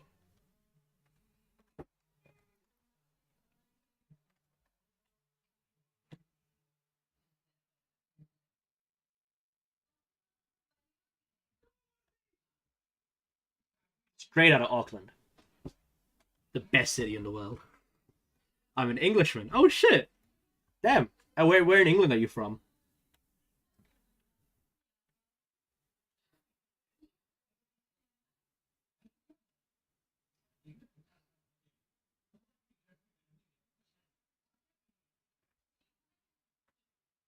Gibraltar.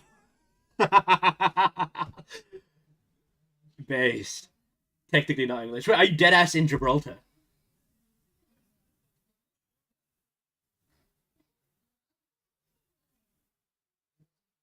Yeah. Holy. That's crazy. I don't. I do think it's also funny how there are solutions to problems. People just don't want to pick those solutions. Like here in California, people always complain about how expensive housing is and like how they can't afford a house if they move 30 miles to the east. Yeah, well, to be fair, it's a job thing. Most of the jobs that they want to actually access are in those regions where the housing prices is fucking dog ass, dude. I'm not deeply into economics, but the case I remember good is Hong Kong house market crash and yeah, the Asian housing crisis. Water in a cognac glass. Is he ever drinking it?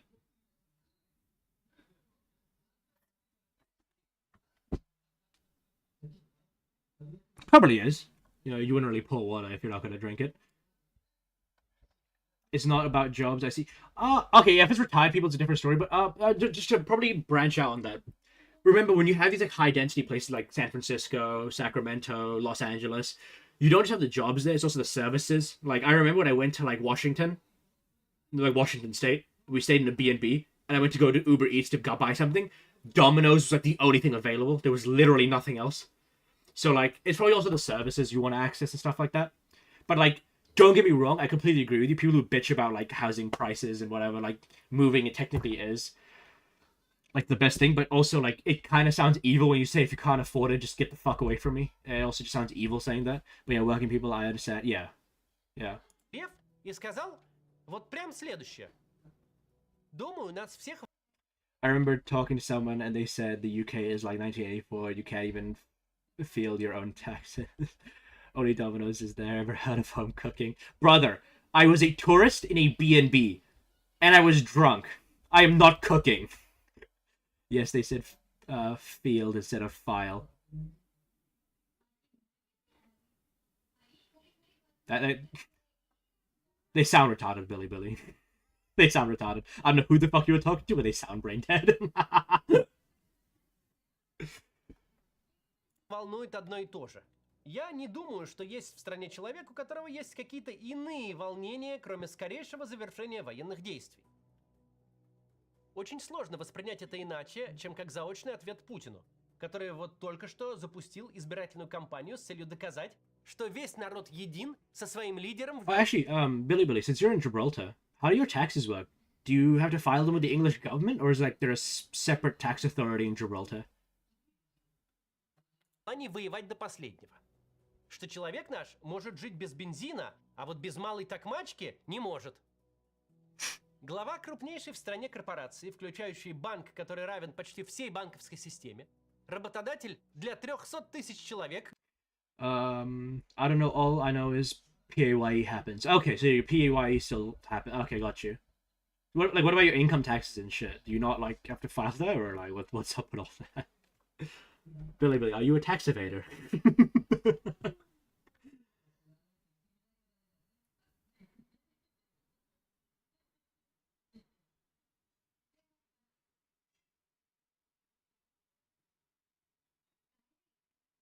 I'm in the Navy. Oh shit, in the Navy. Get the fuck away from me, dude.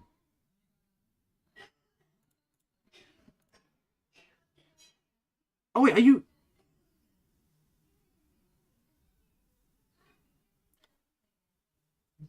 I do believe also that you can easily find a job in the more desert areas because I find those people adding McDonald's cashier jobs and you... Yeah. No, that's fair enough. Yeah, it's basically free work, yeah. I mainly just forgot about the taxes until the money is taken. Wait, Billy, are you currently in the military? Like right now?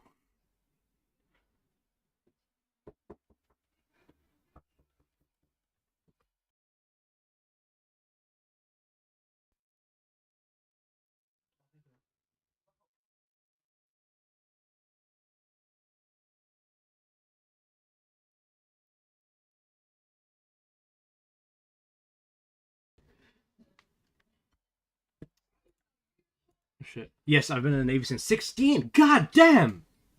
Holy! They couldn't draft me even if I wanted to. I don't want someone who is. Wait, so are you just currently stationed in Gibraltar, or do you like live permanently in Gibraltar?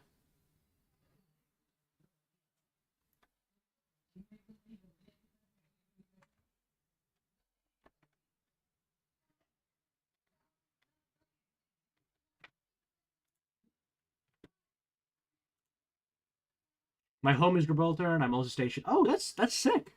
Damn.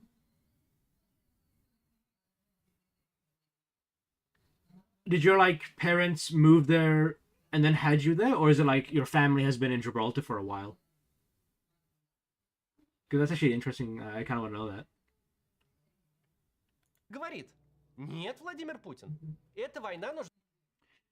When are you going to serve the army and do your paha? My family is Spanish. Oh, so you're a Spanish Brit. Okay. That's an oxymoron in itself. I'm not going to bring that up. For how many years now? 30. Damn, that's sick. What are you gonna... Look, I'm a proud farmer and I feed the people of New Zealand. That's my patriotic duty to my country, okay? Healthran. I would like you to see as much... I would like you to do as much for your state that I am doing. 29, damn. Yo, you must be a hard vet by now. Yeah, no, he definitely is. Damn, 13 years in the Navy. And since 16, too. That's some crazy work. Только тебе. Ты тут вообще один. Вся страна едина в желании все закончить. На любых условиях. Никто 5 лет назад не хотел Славянска с Краматорском и Херсона с Запорожьем. He says he's... Oh, good news. Aliana's going to hit us some good news. Everybody brace yourselves. You're never getting casual. Yeah, Hawthorne, to be fair, you are a bit retarded. The math did math there. That was just stupid of you. I don't know why you said that. I made a new friend, meaning he can hold on to stuff for me, meaning I can get the fucking shot. Sorry, I gotta talk about a new friend. Okay, go use him, Queen. Go use him to buy your shotgun.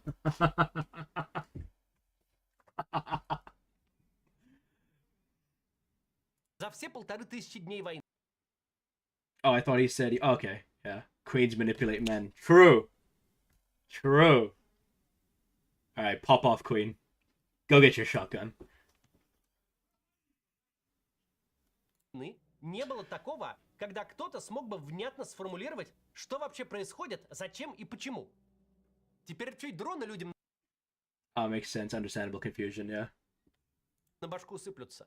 Связь вырубается, бензин исчезает, работу найти сложнее, денег меньше, долгов больше. Даже без этого, даже пока последствия в страну не пришли, жителю Петербурга нахрен был не нужен Купянск. А теперь не нужен в 100 крат больше. Это так-то понятный и известный факт.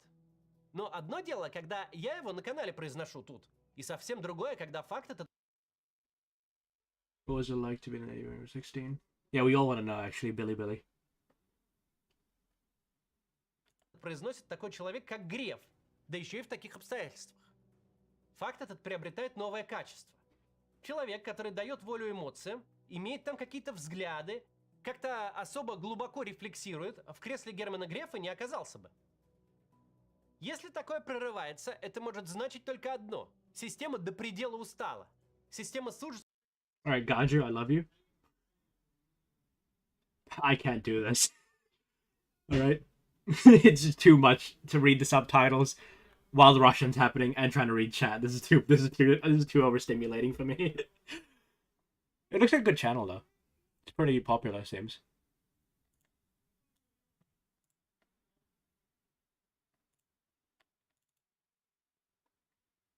At giving the enemy additional information.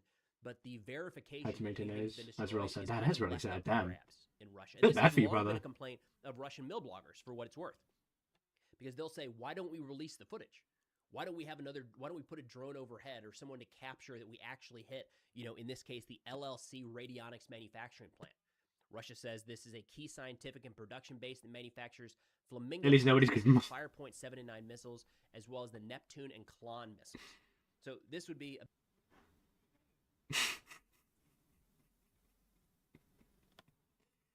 Can't just say that. Not thriving while they're still 1 star in value. Yeah. big one for Russia to say, hey, look at that major manufacturing facility. Here's the footage that we hit it, or here's the aftermath satellite imagery. Russian mill bloggers are getting more and more frustrated that never comes out, and it leads the public to question whether the strikes were effective at all. So just something to keep in mind. Now, in addition to the LLC Radionics plant, Russia says they hit the Athlon Avia LLC, a scientific production company, one of the Ukrainian defense industries providing drones to the front line, as well as a fuel depot and multiple gas stations. The hate is sometimes better than to be loved. Yeah, what it was the fucking quote? It's like, it's better to be feared than loved or something. I don't know why, but bombing footage and smoke just makes me scared or sad. Well, yeah, it should. That's kind of like being human. At least you're a confirmed human now, Billy. Because yeah, war does suck. It is like stupid and gay and retarded. I don't know why it's happening. Well, I know why, but like it shouldn't be happening. But yeah. In Kyiv. And that's something I wanted to hit on here quickly. That's a new target set for Russia, all things considered. And we've seen a significant uptick in recent weeks where a number of different channels are posting, look, another gas station hit, another gas station hit. Just yesterday, Russian media Rybar. Strikes of fuel sectors, Ukraine. So, like, what's funny is this looks scary, that all these fuel depots got hit here. But, like, the Ukrainians were able to, like, hit fuel refineries, like, in Moscow. And, like, Ufa. And Krasnodar, which is, like, over here. So it's way more long-ranged. So this is actually nothing in comparison to what the Ukrainians can do. I do think it's funny about the self-fueling nature of people in taxes, people avoiding paying taxes or fight it to be lowered, and then wonder why none of their... Yeah.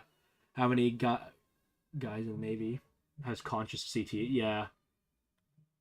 Well, to be fair, yeah, it's the reason why, like, you have to make a comprehensive tax code, because, like, no one wants to pay taxes, because it's your money, but, like, it goes to somewhere, you know? Put out a roll-up here saying a campaign of strikes on gas stations was inevitable. Well, you're not, like, 100% wrong there, Billy. Like, a thriving economy would lower its taxes, but, like, at the same time, you also need income generated and collected in, like, a single pool, and you can direct it to very, like, certain areas of the economy that need it. Yes and no, yeah. Yeah, that's basically about it. It's a saying I heard somewhere, yeah. Like, for example, like, if an economy is thriving, right? A good society ups their taxes to make you pay less private prices. Yeah, basically, yeah. No, Hawthorne, you're correct there. It's the whole thing of utility. Like, the government is supposed to use taxes to give utility. People, like, pensions are a utility, welfare is utility, healthcare is a utility, schooling, education is a utility. Like, yeah, like, in a perfect free market world, you would want, like, private healthcare, private schools, all this shit, but, like, you know, there is a certain instability in that. You want these kind of institutions to have long-term financing and stability. And it's already in full swing, gradually gaining momentum. In the last week of June, the frequency of drone attacks on such objects has increased dramatically. Over the last 8 days, more than 70 stations were hit. They added that a great help in this matter can be raids on the surviving oil depots across Ukraine. And we have seen a surge in kind of Russian accounts asking for this in recent weeks. And this is what I think we're seeing happen is as fuel shortages hit Russia. I think the biggest issue with taxes is we are told why we are being charged, but not where it goes to, like sale. Technically you do if you read bills passed in Congress, if you're in the States or over here in New Zealand in the Parliament. Same thing with England. You actually have to, like, put effort and time to reading where, like, money is going.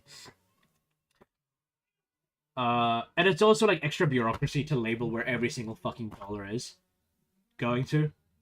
But yeah, It's obviously for the sale. Like they need taxes, though. Yeah, I'm joking by the way. Yeah, I can tell. Yeah, don't worry.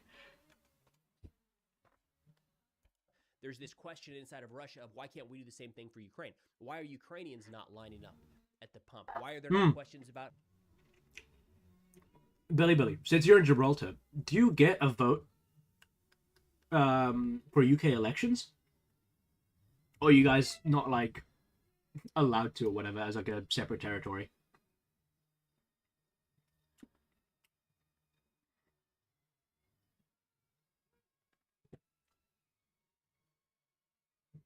Well, sure, there are source issues. If we can do that, research ourselves. It's like how, yeah, Fee can say, yeah. Yes, we're allowed, I believe. Okay. Have you voted, or are you a non-voter?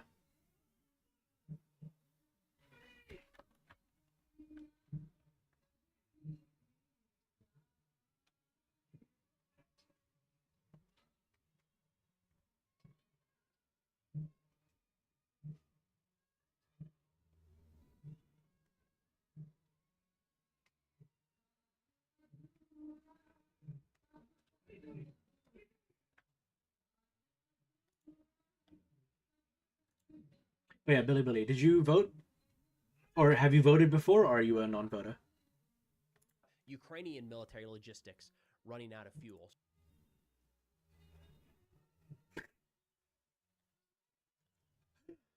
Fucking gooner, Ganju. You're such a fucking gooner, bro. So, in turn, we've seen these kind of calculations put together by various mill bloggers. King! Man, if more Brits were like you, your country would not be in shambles right now. I'm guessing by red you mean Labour, right? I just want to double check. You're not a commie.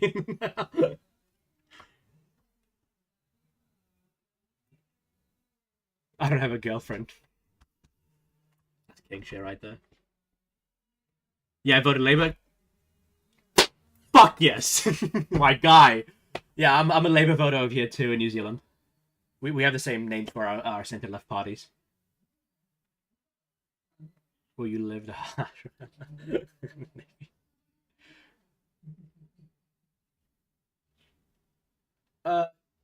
since I don't get many politically engaged Englishmen in chat, Billy, what's like your personal opinion on Keir Starmer stepping down for Anthony Burnham? Is it who's going to overtake Labour leadership? What's your opinion on that?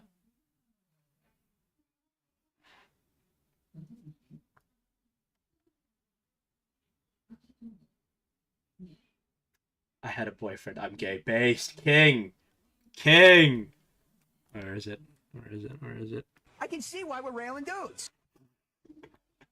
That makes sense. I'm gay too. I mean, I don't really like one. It's like, yeah, okay. I hope he doesn't fuck up. Okay. Yeah, that's fair enough. Like, I'm gonna be real with you. Like, I actually think Keir Starmer was doing a very good job, but I think he had the Joe Biden problem, where it's like he may have been like effective legislatively, but the man had no charisma. He had no charisma and no ability to message, and that kind of led to his downfall. That's like kind of my opinion on it. But I think this next guy, I think his name is Anthony Burnham. I came completely wrong on that, but he seems to be more like outward and more media friendly. And I do like the idea of the government controlling the market if it means fucking over megacorps like a PC advisor myself. Nothing pisses me off more than an area when I learned that someone has thrown out basically their whole PC because Dell made it so that there are PC pods. Yeah, that kind of like monopoly shit's but weird. And same thing with like even if you have like trade tools, like a tradie or if you're a tradie or something, like companies that make drills and stuff make it so that batteries can only fit onto that drill, which is that's like blatant monopoly behavior, but like whatever, I guess. I'm more of a Nintendo guy instead of PC. Nintendo's like, oh yeah, oh fair enough. To be fair, it depends on what kind of games you like to play. Like yeah, PC like for a lot of games, PC is just superior. But yeah, what's it like to be Spanish in the English Navy? Rybar has one of them talking about this grand scheme to cause a collapse of the Ukrainian military, and the whole focus, he says, is going after their fuel. Right? He says, quote, all current activities of Ukrainian formations are aimed at the total destruction of the Russian economy. My last part. Judging by the used to make any CPUs put into their pre-built would self-destruct. It would be put into a Neolova pre-built. Well, no, I'm pretty sure I read your entire thing. That's like the conclusion I came to. Is like certain companies will make it so that only their parts can go into their shit, which is cringe and stupid. Unless I'm misreading the entire like thing you put. Not really that bad. And I get the usual racist jab, but I mean they don't really treat me different. Yeah. To be fair, like the military, you kind of have to just accept racist jokes because there's like things that happen. Because like any person I've met in the military, there's always like racist and sexist stuff, but it's never like usually serious. It's usually like kind of like friendly jabs and shit like that. From at least what I've heard. All right, I'm gonna leave in a min. When's the next time you're streaming? I stream every day. Usually around 4 p.m. NZT. So I don't know what time that is for you. But yeah, like I stream every day.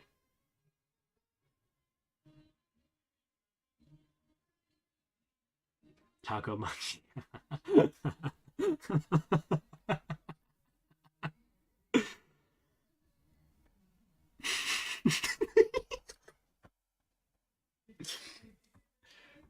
Based.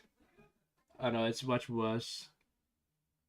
Like OEM parts that are custom made are meant to fit other only OEM stuff. Livono use basic CPUs. They're inside the CPU booted on their pre-builts would be infected with a type of malware when you. Holy shit. Yeah, that's just like monopoly shit. That's that shit. Like I despise it. The fact that it even exists is already like a whatever. I would probably just call the guy amigo. Based. Increase in daily drone strikes in Russia without active countermeasures, the trend towards intensified strikes will become increasingly pronounced. As in, they're going to continue, they're going to increase the Ukrainian strikes in Russia. They say if we do not start destroying Ukrainian oil infrastructure, if we do not strike key substations in the near rear, the enemy will have no problems with logistics or supplies. And this is where, personal opinion, this is just for Russian domestic consumption, right? Hitting gas stations near the front line. So Russia has had the ability. They are flying drones into Western Ukraine. So no doubt they have the ability to hit gas stations. When I was there a few months ago, or I guess beginning of the year, we were driving out east, there are gas stations all throughout Ukraine that have very clearly been hit by Russian munitions a long time ago. It's not new. These are static targets. They don't move, all right? And generally, they're not like heavily defended with air defense. There's just too many of them spread across the country. They're static targets. So Russia going after some of these gas stations, and we're seeing a lot of footage of these strikes. And unless the heads of the governments themselves were corrupt, the government-controlled market would bankrupt the living shit out of any company that try to fuck over its consumers. Yeah, I think the problem is, and I think you would agree, like having a government-controlled market is very big. It's a very sensitive thing, because like that, like ironically enough, you'll have more corruption in a government-controlled market than you would in like whatever we have now, because like it gives a big incentives for politicians, like giving their mates benefits basically, and like choosing winners in a market. Because like, the best innovation you get and the best consumer stuff you get is out of a free market. That's just true. Because once the government starts picking winners and losers and stuff like that, that's a very toxic economic climate. They can inflict pain on Ukraine. Now, it does do damage. I don't want to play that down. Like it makes it harder for the civilians to get fuel in some of these areas. There are military vehicles you will see when going through Ukraine that do use gas stations, right? Like, why not? It's there. But both Ukraine and Russia have adapted throughout this war to where there are not like major fuel depots anywhere near the front line. They're just not there, right? Because they're too easy of targets. So it's distributed. We have a lot of mobile fuel trucks moving around to deliver fuel to various places that is needed. And if you were to destroy every one of those, that's a massive problem, right? Like you could actually shut down all fuel supplies to the front, and then all of a sudden the front is genuinely looking at some sort of collapse. That's very hard to hit every one of those relatively small fuel tankers. It is a lot easier to go after gas stations and say, well, we did it. Look, I mean, it doesn't, it's Good evening, how are you? Just came back from the lunch of a local Labour candidate. Rothrow, pretty good. Hey, Simon! Good, my brother. I'm doing good, and I'm happy you're in your community. Alright? It's good to have someone who's actually out there doing real shit in our country. You know, we've talked about this a lot on stream, but I hate people who just do not want to organize or do shit. well, not 100% control, but like more like government interference. Yeah, well, I'm pretty sure like I'm not gonna try and guess what your message is saying, but like yeah, this is the same that we talked about, where like capitalism has many forms. Interventionism is one of them, like Keynesian economics. Like I completely agree with you, Holter, and like to some degree, the government does actually need some like lever to control parts of the economy. I'm so glad I dodged a draft from Russia. Man, Ganju, one of these days, I'm not going to see you in chat for a whole week because you're going to be put in some, like, prison. I'm going to miss you when that happens. But yeah, Simon, one thing I wanted to ask you, because you're probably more aware of this, but the conservation bill that's currently going through Parliament, I tried to read a bit of it. It looks so schizophrenic. Like, I've been trying to actually, like, read it, understand what it is about, and brother, it is confusing the fuck out of me, dude. Holy.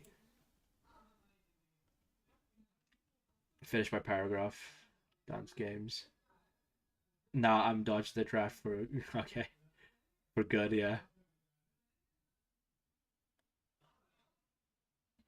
On the map, right? You can look them up right now. They're in the same place they were yesterday. I promise they didn't move. And if you hit those, you can at least turn back to the Russian population. Oh yeah, also Simon, what's the polling looking like for Rothroa? Like your electorate? Like what was the polling in the last election and what is it looking now, if you have any stats? I know Ukraine is hitting all of these fuel trucks moving along the southern occupied territories. I know we're having fuel shortages in Crimea, and we're starting to see... I'm 100% Brognode my comment. 100% healthy man, but in my head, talks I'm half blind, half paralyzed, schizo, base Ganju. What do you mean I ignored your comment? Finish my paragraphs.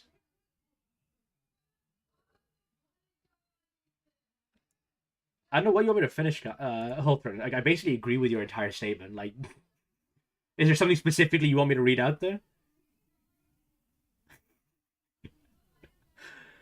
You read more government interference and then read the rest. Okay. I'm going to shout at you. If I read this statement, and if it just has to do with government intervention in the economy, I'm going to shout at you, Holthorn, okay?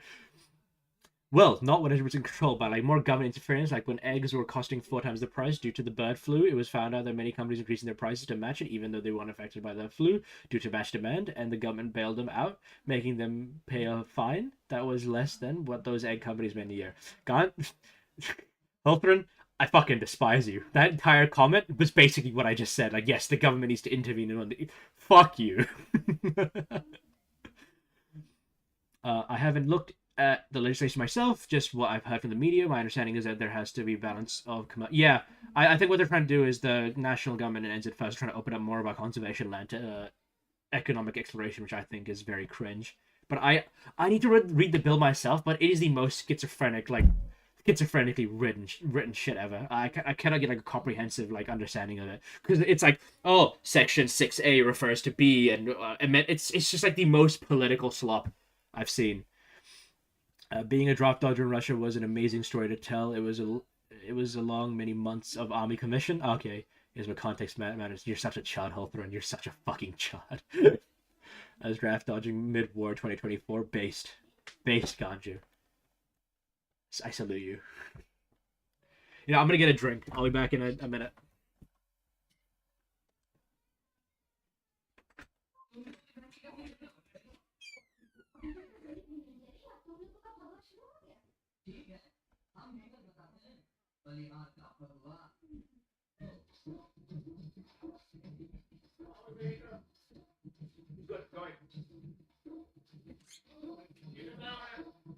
What's up?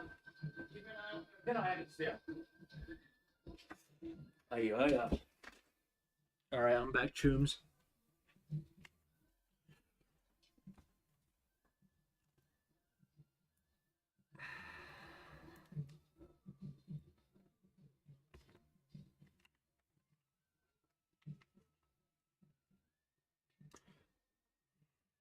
He's pulling out the hard stuff after dealing with me.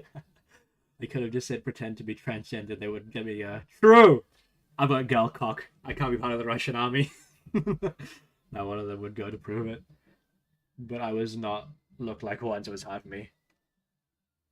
No, Ganju, you could have... Look.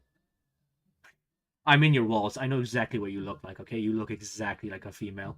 You've got the most feminine energy out of any man I've seen in my life. Some of that spread across Russia, but don't worry. We're doing the same thing to Ukraine. It's just not is not really one-to-one in a lot of ways. I mean, on top of that, many of the Ukrainian oil refineries and refining capability has already been destroyed, or at least heavily damaged early in the war, and the vast majority of their fuel and oil is imported from their. Also, Simon, this is something for you. Apparently, Ryan Bridge interviewed Brian Tamaki. I can't find the interview to save my life. Would you mind just finding it for me? Because I've tried so hard and I can't find it. Partners in the West, so it's not like there is a place Russia can go after. Nah, I wish it was true at the moment. I've half blind, I have lazy eye. Inside of Russia. Now, I do want to stress that on top of all of this, Russian missiles hitting apartment buildings and such in Kyiv, Ukraine did continue their deep strike campaign against Russian refineries. Just last night, they hit one that I can't even pretend to pronounce. We're going to call it the Lukoil refinery, because the 74 letters ahead of that are it's just not going to happen.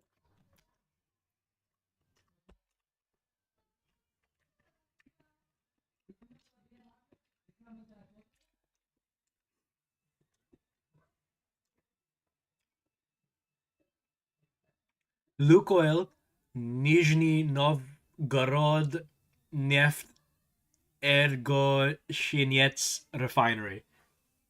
Did I do good, Ganju?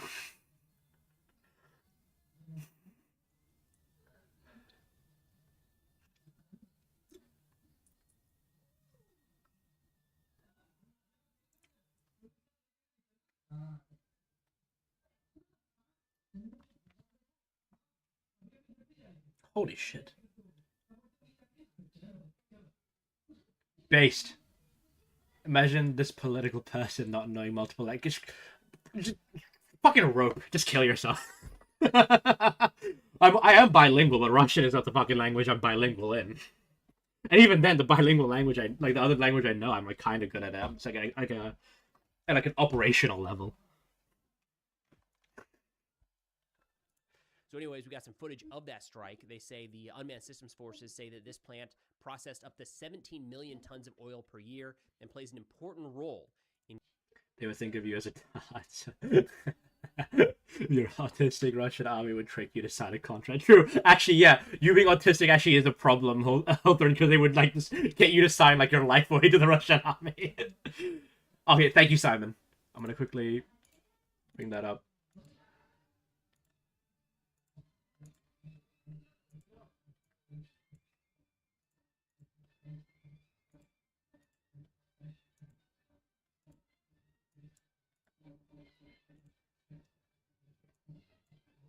Police have seized Brian. Yeah, we'll watch this next after this one. Thank you a lot, Simon. I think Ryan will link to the interview. I hope. I don't know if the full interview, but yeah, I don't know if there's a full, because usually Ryan does like small stuff anyways, which is really cringe. He should be doing 20-minute videos because his stuff is pretty good. But yeah, I'll give it a watch after we do this. I'm bilingual with Germany due to my German friend. This guy's a Volksdeutsche. Kill him. In gasoline production in Russia. So Russia continuing their strikes in Ukraine, while Ukraine continues their targeting of strategic infrastructure, not just in the occupied territories, but Russia as well. Now, a quick fundraiser update. We did deliver our 18th vehicle for our Car for Ukraine campaign just yesterday. Now, we've got a quick video from the soldiers in the 104th Territorial Defense Brigade thanking you all for your help in getting them these trucks. We've got trucks and vans going to the front on a pretty regular basis. 18 delivered already in 6 months. That's wild. And there's more coming. Like this week, there's more coming. Next week, more coming.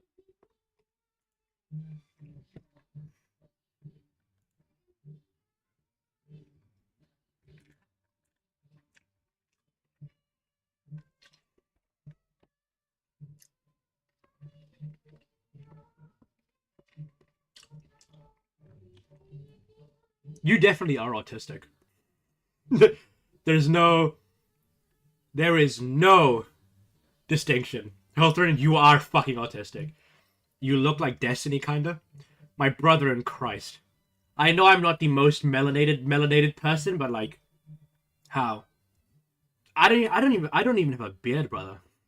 There's nothing going on here. I'm growing one now, but loud and proud. Deltoid. What part of me screams Destiny? Other than the rampant political autism, but that's not a physical characteristic.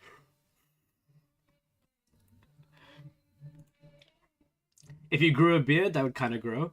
Who is Destiny? He's like a American center-left guy who hates Hassan. Actually, no, sorry. He made Hassan and then realized that was a mistake and then he hated him. Yeah.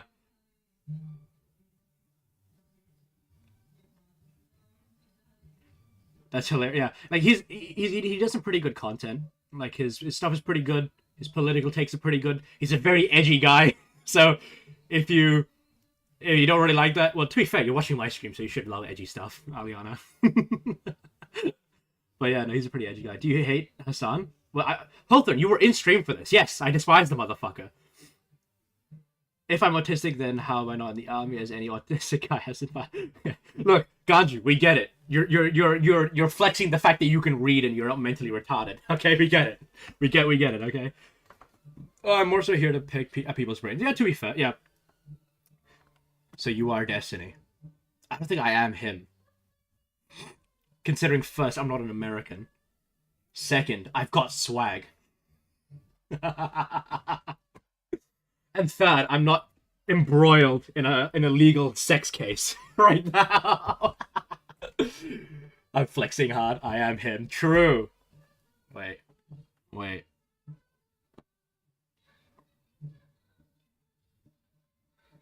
No, I can't be bothered. I can't find the right one. The second is questionable. Also, did that... Deltoid, are you still in chat, or... Did I just come in, call me Destiny, and just leave? Oh, okay, no, he's here. Okay, I thought you just came in, called me Destiny, and just fucking left.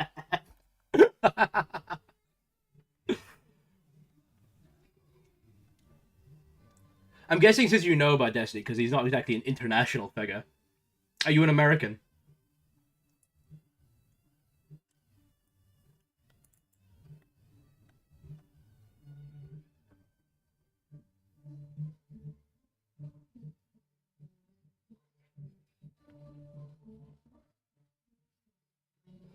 Are you the same height? I'm like 5'10", I think. Nah, and like feet.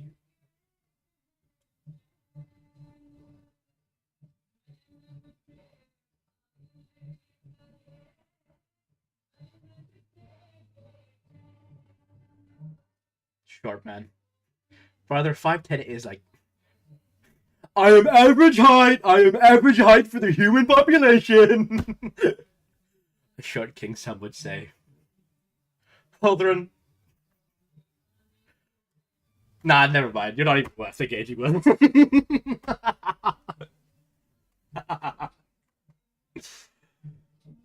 I'm 5'11".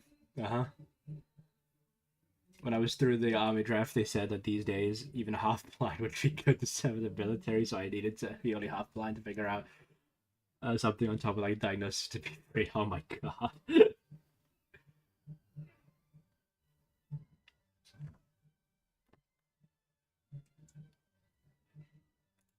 Because of your generosity. So for anyone interested in learning more about that campaign, you can check out the link in the pinned comment and the description below. But that's all we got for now. Thanks for watching, and I'll see y'all next time. Бажаємо міцного здоров'я. Ми, бійці 2-го батальйону безпілотних систем, 104-ї окремої бригади територіальної оборони України. Щиро дякуємо. We stand Ukraine. Slava Ukraina. Oh, they give him a shout out. That's so based. But this is how I like to act around to be. Am I the 100% serious or not at all? There is no in between of me. If you think about it logically, of course they could. Anyone who is capable of being cannon fodder. Yeah. He's Dargant. He's talking about like just conscripting people to act as cannon fodder. Because they did this with a lot of the African mercenaries and a lot of the North Koreans. Yeah, oh, that's for real, yeah. Yeah, because like, obviously Putin doesn't want to mobilize St. Petersburg or Moscow. So, that's going to be like a political nightmare for him. But yeah. Glory to Ukraine. Simon. King. Slava Ukraina.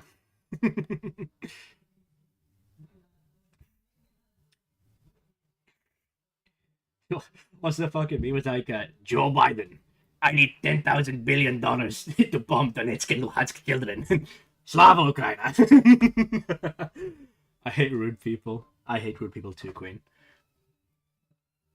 What does Ukraine victory give you? Apparently, if you're mentally issue, half blind, have back issues, then you could stay at home. Wait, Deltoid, what do you mean by that? Please don't tell me you're anti-Ukraine.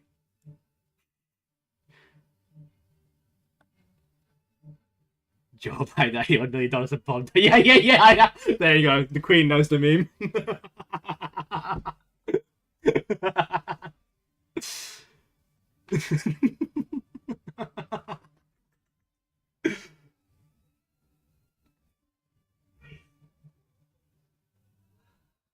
Now I'm just wondering why you care for foreign things. Okay, Deltoid, just indulge me for a bit. I'll answer your question. I will.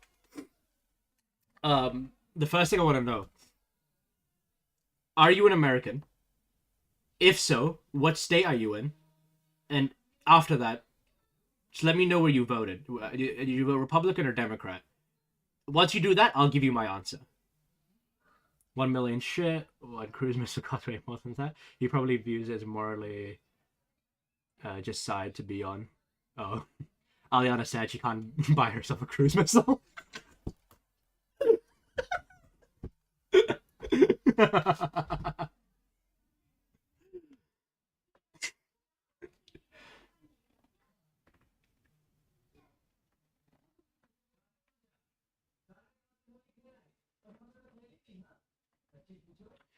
$40 million, and we call it a day based. Beyond that, you are incapable of answering how does you.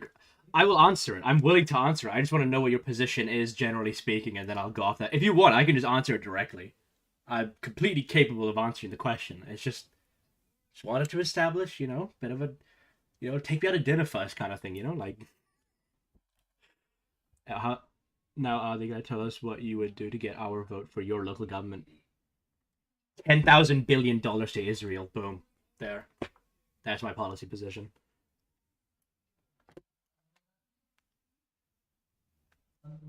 How does the position affect? It's just like, I can tell you what I think of it and why. I just wanted to know what position you're coming from to contextualize it. So, because if I just give my answer now, it's just gonna be a very blank statement, just exactly what I think. But if you give me your positions, then I can contextualize it with your perspective too. If you don't want me to do that, I can jump straight into the answer.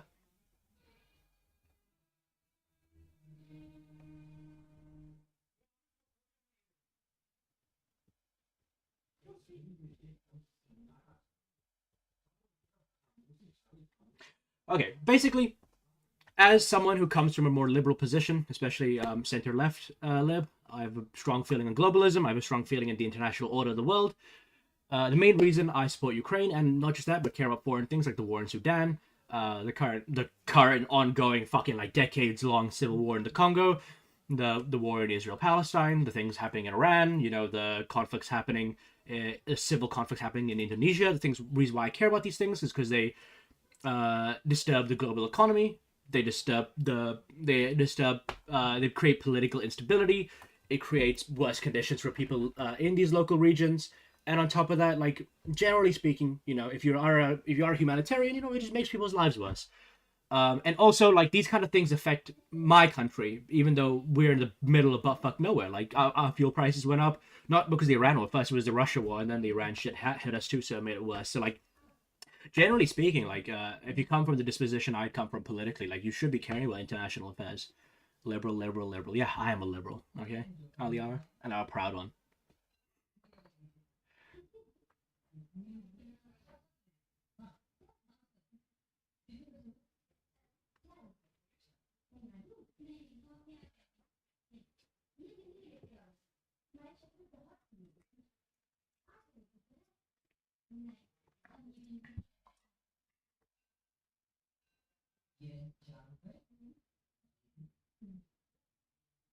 Wait, sorry. You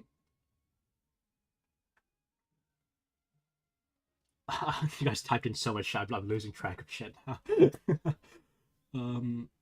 You're a liberal? Yeah, Aliana, we've been through this. I think, wars for anything but humanity rights violations is just dumb. Like, Trump could have easily spent less money getting deals with Iran than he spent on military budgets trying to take over. Yeah, this. Nothing was answered really. How does Ukraine winning benefit you? It's okay. At least you make sense when you talk. I'm openly liberal as well. Yeah. Okay, Deltoid. It should have been pretty obvious in the answer if you... I mean this in every way possible. I'm genuinely not making fun of you. But, like, my answer was in what I said. Like, it affects global economics. I'm part of the global economy. My fuel prices have skyrocketed up in the past, like, 8 years. That's, like, the biggest thing. On top of that, a lot of trade that comes to New Zealand comes via the Suez Canal. And, newsflash, the Black Sea and the Red Sea and the Persian Gulf are kind of very big, strong choke points for international trade coming to my country.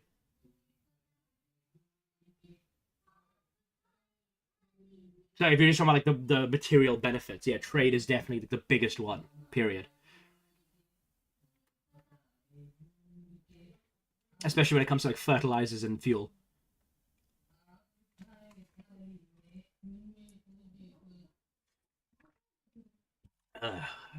Mashallah.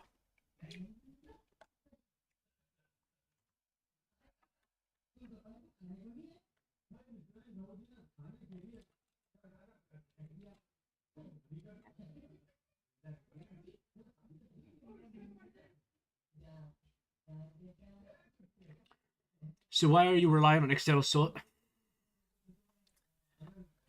By the way, this is why I asked you for your position, because like I don't know like what you hold personally. So like this, we can't really have a conversation if I don't know where you're coming from. Because I again, I can give you another blanket statement, but that will mean nothing in context to what you're asking me. Because like all I can assume is you're talking about protectionism and that a country should like make everything itself. Is that what you're saying?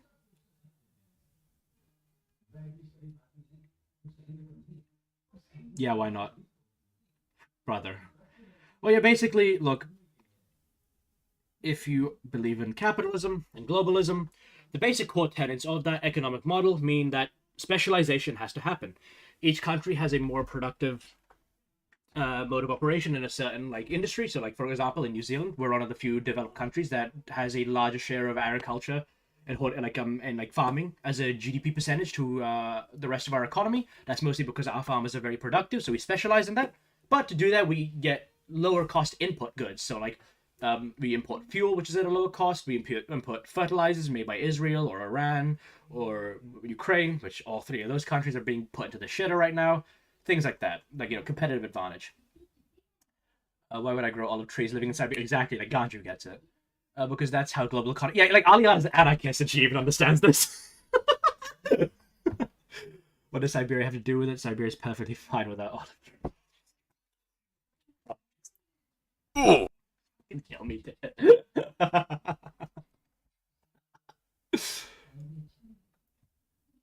Alright, Deltoid, I've answered 2 of your questions. I need you to answer 1 of mine. Okay? I want 1 answer question. I want olive trees at the table, even if I'm living in the wasteland or nothing. You know, but Siberians don't cut. They have animal fat. Deltoid me. May I ask about your political leanings? Please, Queen, you need to save me. I need to know where this stands.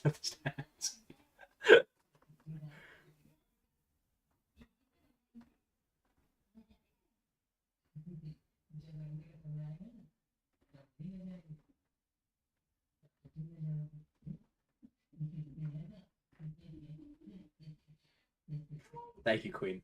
I love you.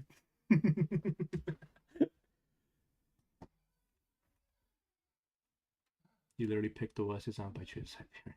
From Central Russia, 0 upgrade.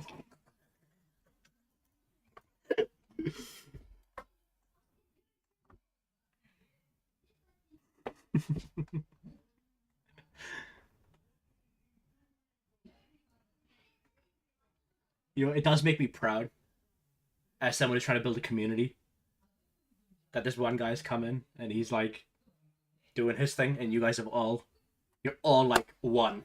I love that for us.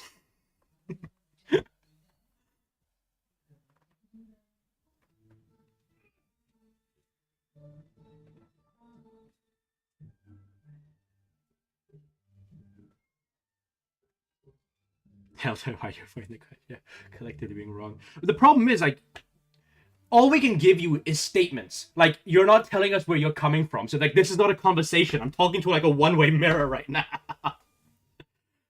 Like, I'll say something, and all you're doing is telling me you're wrong. Anyways, here's my next claim. Like, that's not a conversation, bro. You're hiding, Deltoid. Everybody in Siberia are indigenous and eat walrus meat, and it's just an insane thing. Yeah, true. Like, walrus meat in Siberia.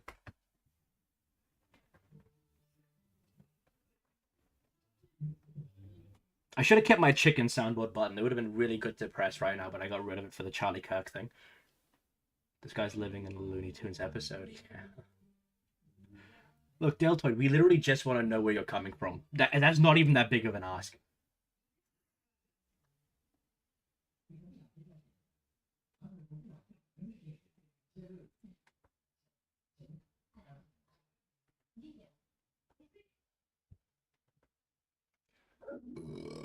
Bismillah.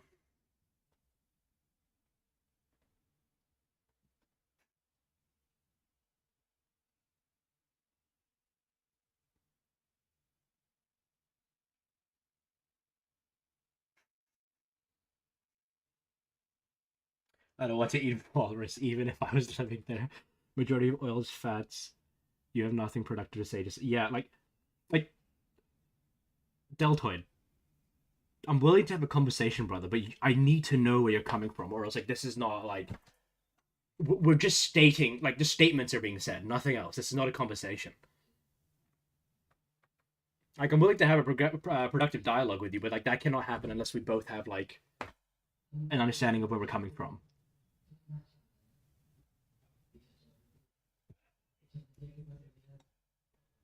Maybe I would want an olive trees or an iPhone. Base country based. I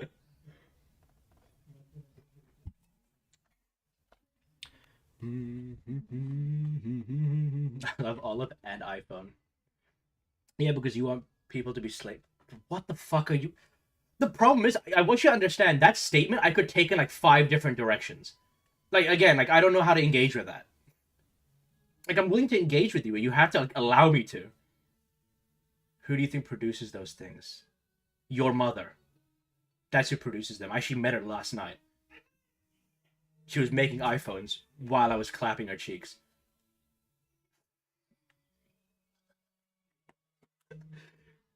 She's not Chinese. No, she definitely is, bro. She definitely is. Come on, Ganja, we talked about this. You can't use that word. Or underage. That's what you meant. This guy.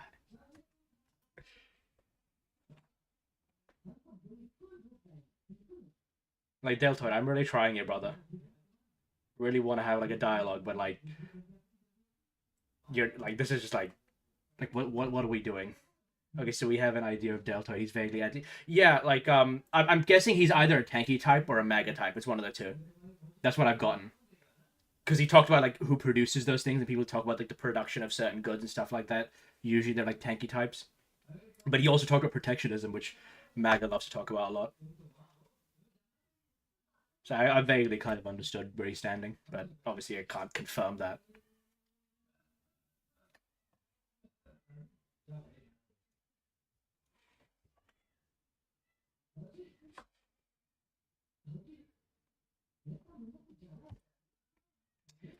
This guy needs to sum a person. No, the problem is, like, you're such a Mongol. I'm actively trying to, like, talk to you, but you're, like, not letting this happen.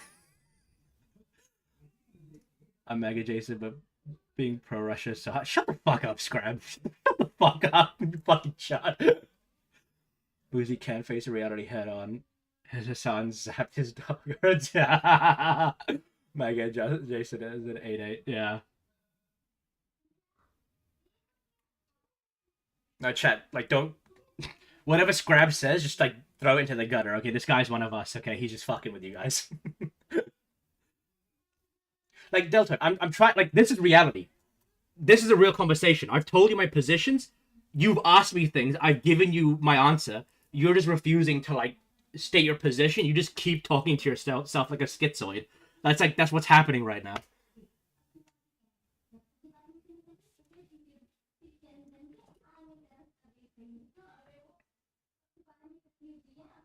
Yo, I'm being real. I want a more calm modern America repub, but it's not on the table. Yeah, not currently though, Scrap.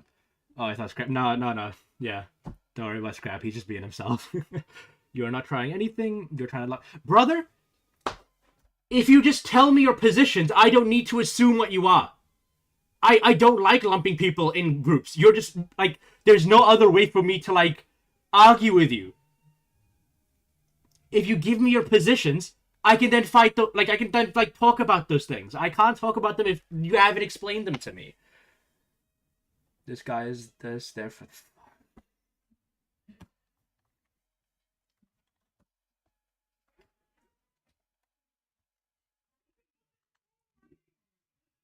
Hey, what's your opinion on water? I can't answer that.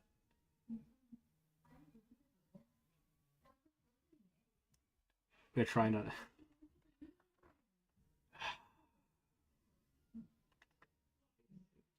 Okay, so Deltoid, I'm gonna ask this for the last time before I just like stop responding to you, okay? I'm willing to have a very productive conversation on a topic you choose. All I would like, okay, is for you to just say, hey, you know, I feel that X, Y, and Z should be done because I feel that, you know, ABC is where I'm coming from. Just very basically. If I'm gonna troll this guy's in a hog. That's all I want. I don't want like your political position. I don't want who you voted for. Just tell me, give me a topic, tell me where you stand on it, and then we can talk about it. McCaughlin.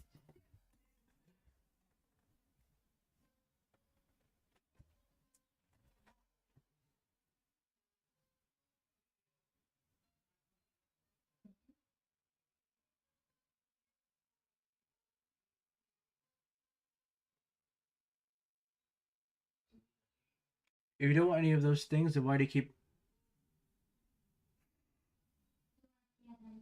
Okay. We're gonna do a bit of a poll in chat.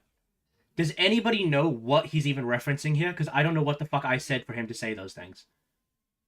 Am I insane, or is this like the most like non-contextual shit ever?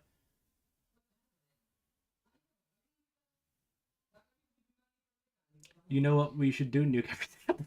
Shut the fuck up, Holthrin. What did I say? What did I say? What was that like in reference to? What if Deltoid's a kid? What is fine? Yeah, true. He would. I'm too late to this vote. Yeah, I don't know. What are we talking about? You said you didn't want any position. If you don't want any of those things, why? I said I don't need to know what your ideology is, and I don't need who you voted for. Just tell me where you stand on something, and then give me a topic where you stand on it, and then I can talk about it with you. That's what I specifically asked for.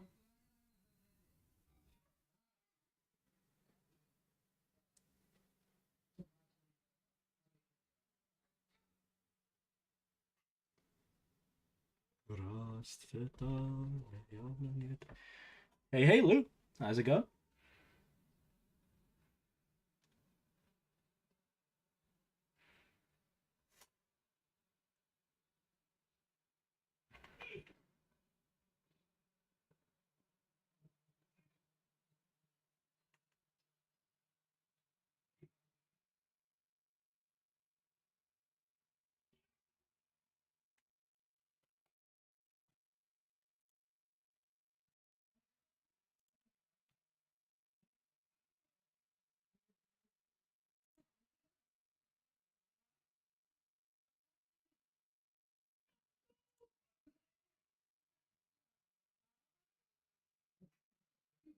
Delta, are you still there, or are you typing a breakup text?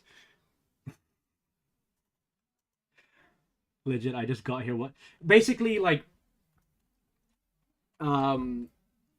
he asked me like why I care about the Ukraine war, and then I was like, oh, you know what? Hey, can you do me a favor? Can you just like tell me like if you're an American, if you like who you voted for? Because I just wanted to understand his perspective, and then I could answer that question in his perspective and say like and contextualize that.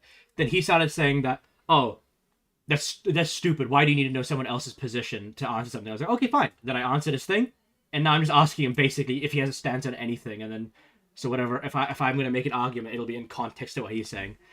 If you couldn't answer why you would want Ukraine to win, can you think of what my brother in Christ? I literally answered it, by the ways. Like after you stopped, like dodged, giving context for anything, I literally answered what you asked me. Like quite literally. He's trolling. Yeah, he has to be trolling.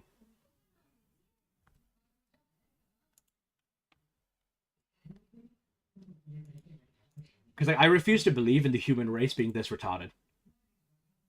He's not even watching the video. Yeah, I can tell. I saw he's like got the video muted or whatever.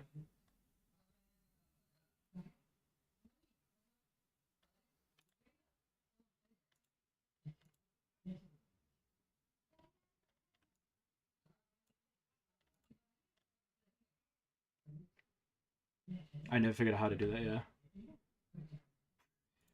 Ganju, you can't use that word.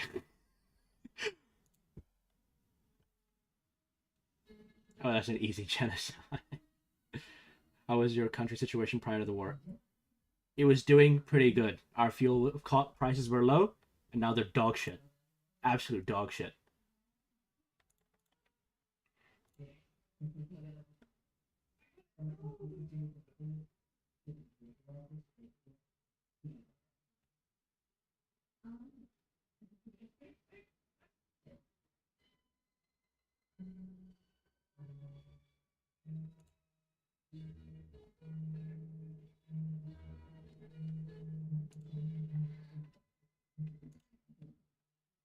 And why are they dog shit? Who is your money go? It's triggered. Yeah, so it's triggered inflation heavily is New Zealand, as well as once the Ukraine war started, and Ukraine, a lot of places in Africa. Yeah, because lack of grain. Yeah, Ukraine does a lot of basic farm production, so a lot of grain. So a lot of African countries lost out on food production. Ukraine also has a lot of phosphates, which increase the price for fertilizer, which makes growing for every country fucking expensive. Clown. Okay. Chat, we found out. Okay, Deltoid isn't a tanky. He's definitely either a Megatard or trolling me. I can't tell, honestly. I genuinely can't tell yet. Him discounting you, asking where and what party he's from, somewhat valid, but interacting with it on a flat basis should be expected, yeah. Before the war, there was gang violence and rising prices. After the war, there was violence and rising prices. Everything just gets worse, always. So your money goes to Ukraine. I mean, you said that's where your money goes to. What the fuck are we... I've lost track of this fucking conversation. Mega's not a troll, yeah, maybe both. It certainly doesn't go to Russia. Hey, Orange, how's it going, brother? Alright, Orange. As a close friend, please tell me, is this Deltoid guy a psyop from you? Because for my mental peace, I need to know.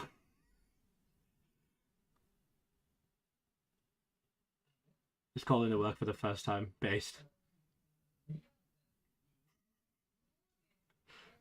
Deltoid? Because he can't face reality.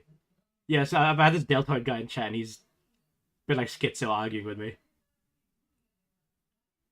And like Scrab was also in the same time, so I just assumed it was a psyop, but now I actually feel like he genuinely is. Got a mental deficiency or something. I genuinely can't tell. Me and Glock have been talking for a while. There's no way. Okay, not from my community. Cool. Okay, I just need to know this. Counting or not counting.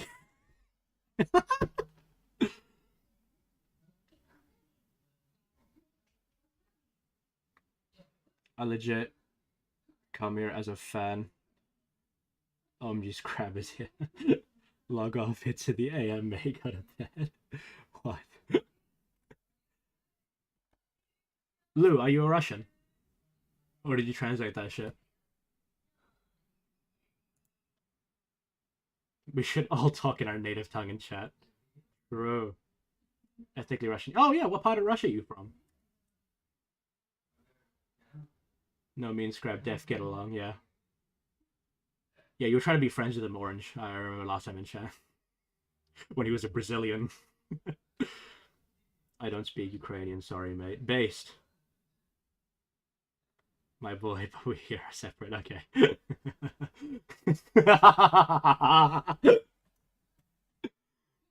Why the fuck is his tongue filtered?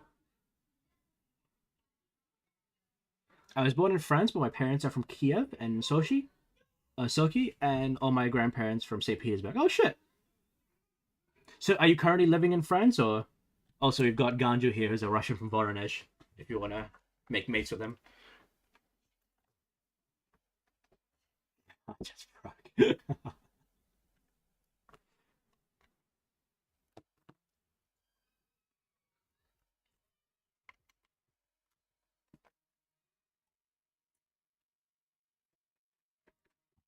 I think when you come visit, I'll take you to shooting range. I'm gonna see if I can come to Canada. Not next year. Next year I want to go to Europe. Maybe the year after that. You'll have to wait. I live in Monaco since I was adopted here. I'm an orphan, so it's a bit weird. Oh, okay, got you. All right, but I'm guessing you learned Russian from your parents, or no?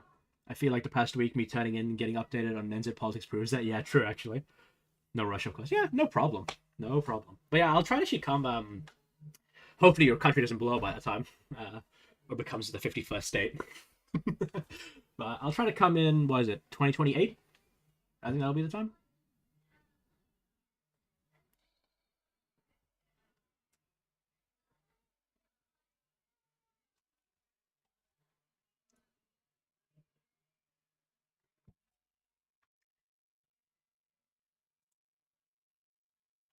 Not Canada will be the 51st state, true.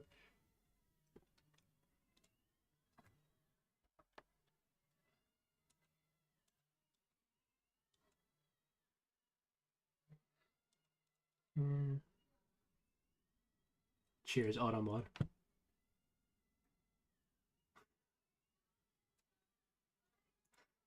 Ganju. You have to stop. You can't be using that word.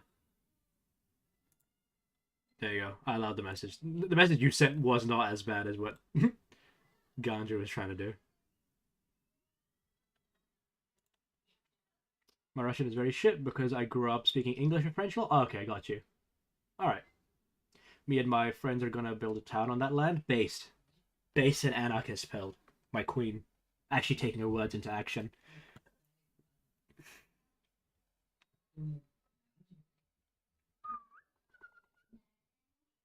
Russians are indeed shit. Okay. What the fuck is this chat?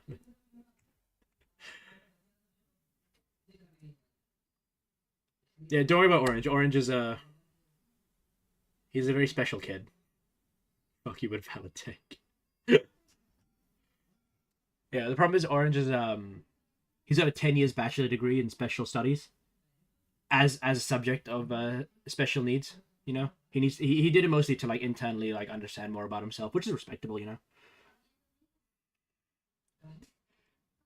Do you talk about domestic policy in the country? Yeah, I do. Mostly I'm trying to build a community to understand more about my domestic politics, but yeah, I do a lot of domestic stuff. I'm part of the Labour Party here personally too. I have a membership.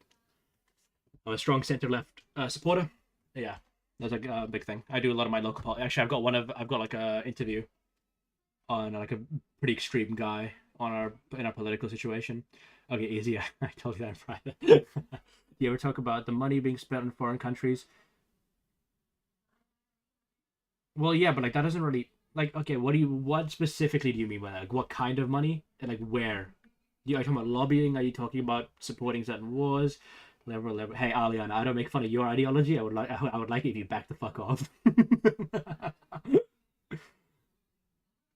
Like Ukraine, center left, glory to the Kiev. True. Remember, Europeans, they're the bourgeois trying to demoralize you, all behind Comrade Stava. The tiny hats, right? I'm Russian, living in Russia, 100% fluent Russian, but my grammar is bad. You have so many grammatical cases, it's horrible. Okay, see if I'll get fun. I don't actually think that's true. I know you don't worry. No, it's all jokes. I understand that you like to prod. It's an Alex Jones meme. Oh, I'm trying to see what I want to... Oh yeah, this is the next Labour guy, Andy, but he's wearing the commie suit. Holy AIDS. There's been a big change here in the way we're thinking about housing, and the councils are thinking about housing, and also about temporary accommodation. The Greater Manchester strategy, the 10-year strategy that's ahead of us As now, of his neo-Nazi. 2025 to 2035, sets the goal. Orange, get him. I'm releasing you. Let the dogs loose. That no child should be in temporary accommodation. You're right. The councils are currently paying £75 million a year between them, but that's for a lot of failure because families. Does CC work?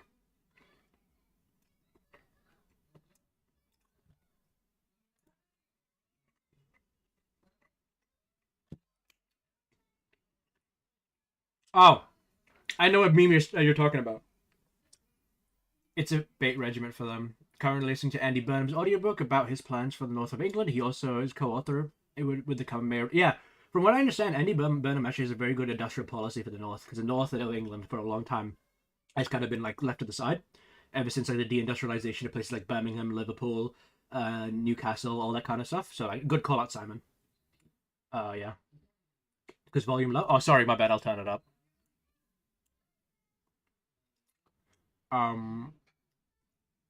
Who's the founder of Azov? Self-admitted he's a social nationalist.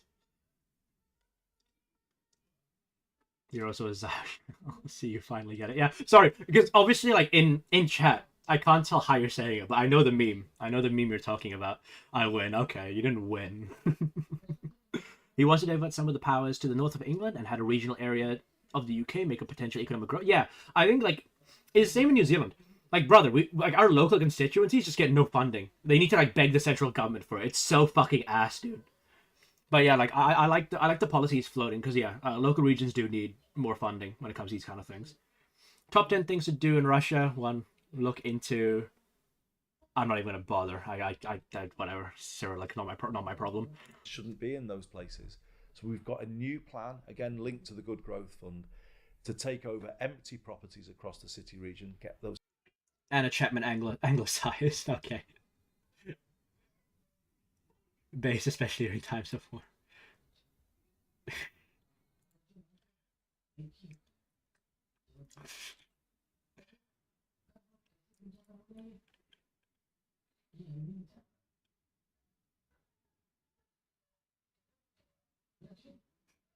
ChatGPT is destroying Wikipedia, guys. It's over. Peter Thiel is winning. Anna Chapman totally isn't an incredible, incompetent SVR agent. Who is Anna Chapman?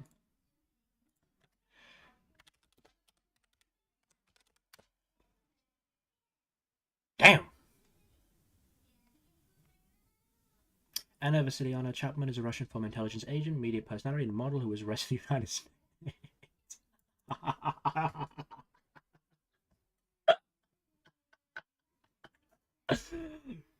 Face.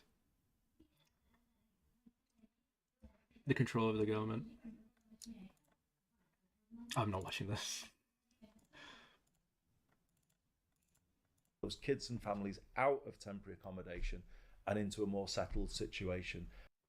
Okay, someone. Okay. I'm not the strongest feminist.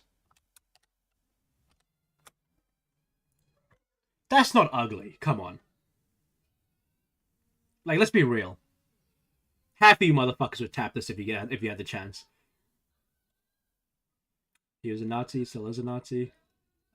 She called her dad on open public phone because she thought the FBI were onto her. So bad. I guess that's how she got caught eventually. You're a Zaya shill, you're just vulture. Okay. Don't you tell you believe in much. Okay.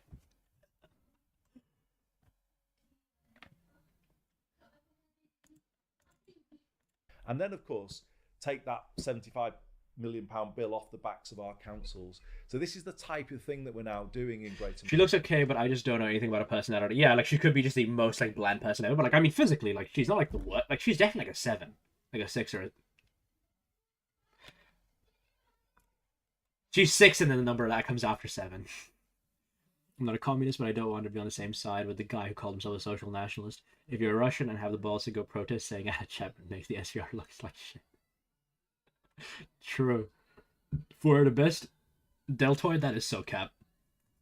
That is That is so cap, brother. You'll soon meet the SVR brothers, the FSB. Have a person who would approach you and you automatically think it's a prank video. Oh, that's actually a good analysis. That's actually fair. But as Crocus Hall proves, the FSB don't know shit either. You think Andrei Beletsky is not a Nazi? I'm not going to comment on that. You guys keep talking we're about yourselves. really kind of putting our sort of front foot forward. You know, we're getting really confident about intervening in broken markets, fixing them, and making them work better for our residents. And there's none more broken than housing. What do you think the root? Yeah, I talked about this early in stream. I think Aliana was like the only one in chat. But like, the only way you can systemically fix housing is if you like the biggest fucking fuck up we did in the 20th and 21st century was making housing an asset. Like housing has no economic value. There's no economic productivity that comes out of housing. It should just be a commodity that's bought and traded based on supply and demand. Root of that problem that the city is currently experiencing is why do you think so many people are forced to live in temporary accommodation? Right to buy. The bottom line of it is the policy brought through in the 1980s.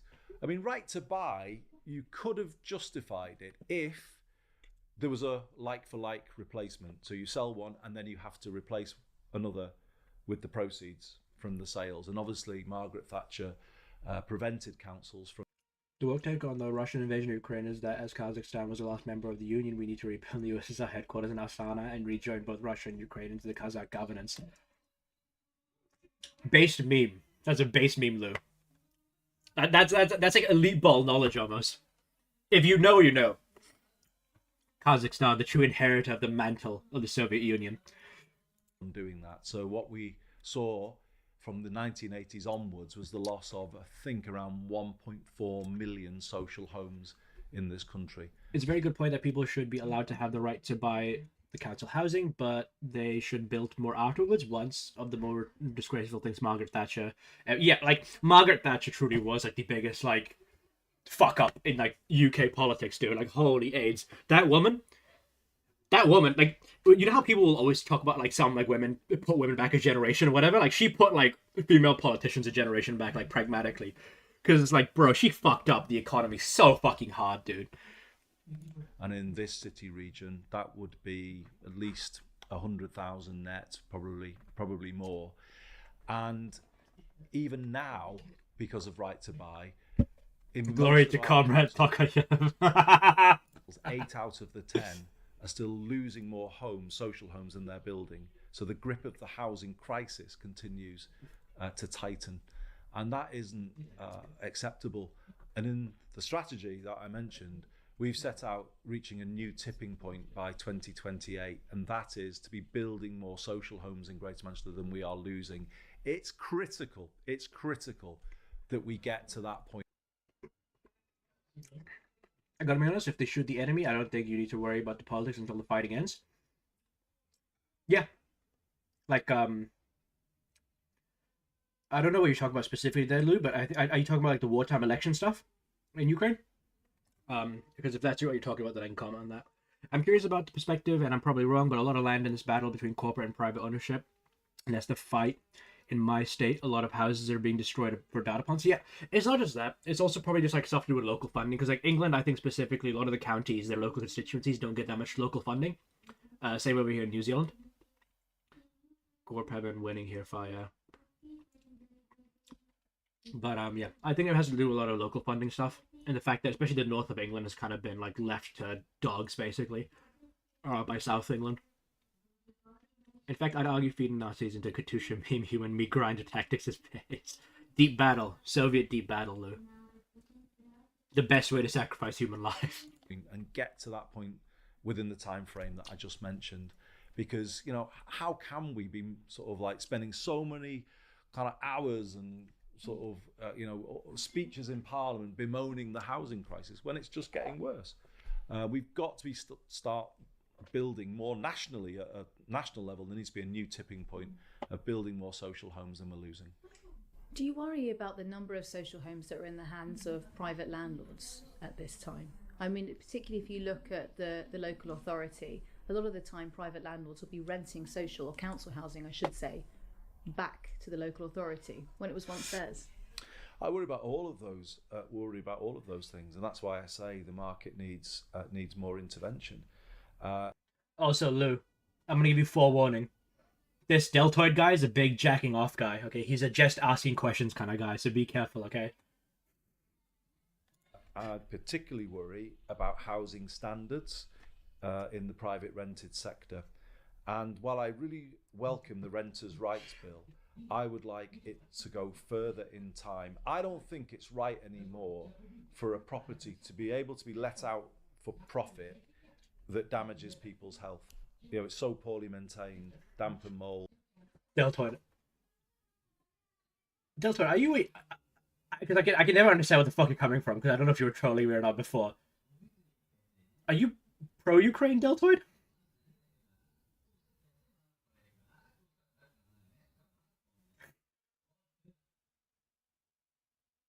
I'm so confused.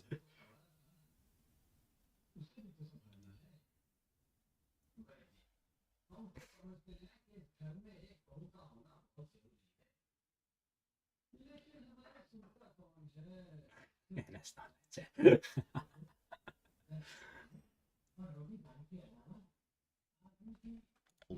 That it is a danger to people's health. That just shouldn't be possible. And what I would like... I looked further into the rape stats on the last stream I watched from you, and it made me hate. Yeah, like that shit was fucking. That I think you weren't streamed for that. Like I made a fucking face. That was like a moment. Holy shit! Am I in the remnants of the Russian army after a radiography machine? Do you want to feed your eye to the tumor on your hand? And I would look at the HIV stats. Do you pick the Russian above the Azerbaijan? I don't care. Yeah, like that shit. Yeah, I still feel bad for. Yeah, no, don't get me wrong. Like. You have to sympathize to some level with like the average Russian, but like at the same time, Big Brother, they're supporting the guy. Like the irony of autocracy is it is kind of elected, but it's elected based on the people's faith in the leader, not voting, obviously. So like I feel bad about average Russians, kind of, but like at the same time, like he's still, like Putin still has political relevancy and power, and like he's getting that from somewhere. It's also the reason why Putin will never touch like the urban regions in Russia, like specifically like Moscow and St. Petersburg, because a lot of his political clout comes from there. To see is a power of compulsory purchase for councils and combined authorities over those homes, so that they can be taken out of the private rented sector and added to the social rented stock.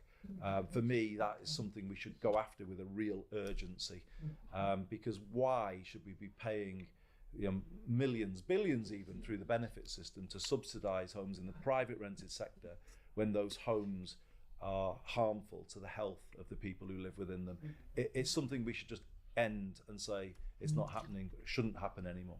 What are the terms of that compulsory purchase? Would they have to be vacant for a certain amount of time, or would you just say if it's been so... In my mind, is if a landlord is maintaining a home that is deemed to be unfit for habitation, and despite warnings following property check.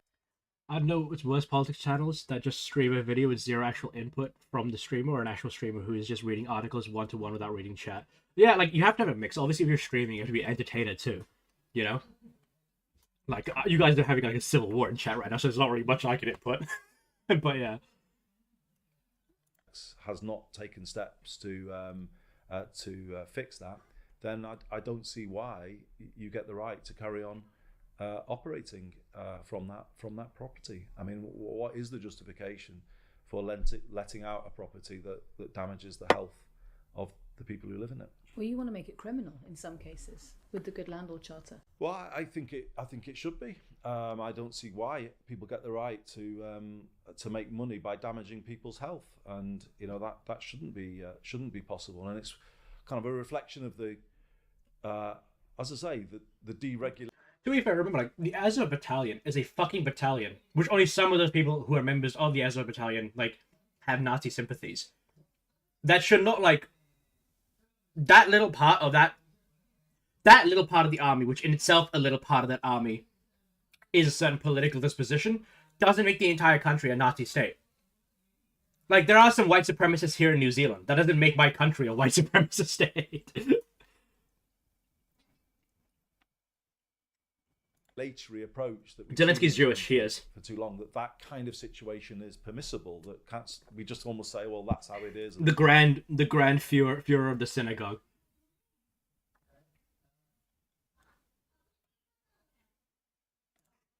All right, Ganju, we're gonna have a serious talk, okay? You have to stop using that word. You're not black. You're not even American. You have to stop using that word, brother.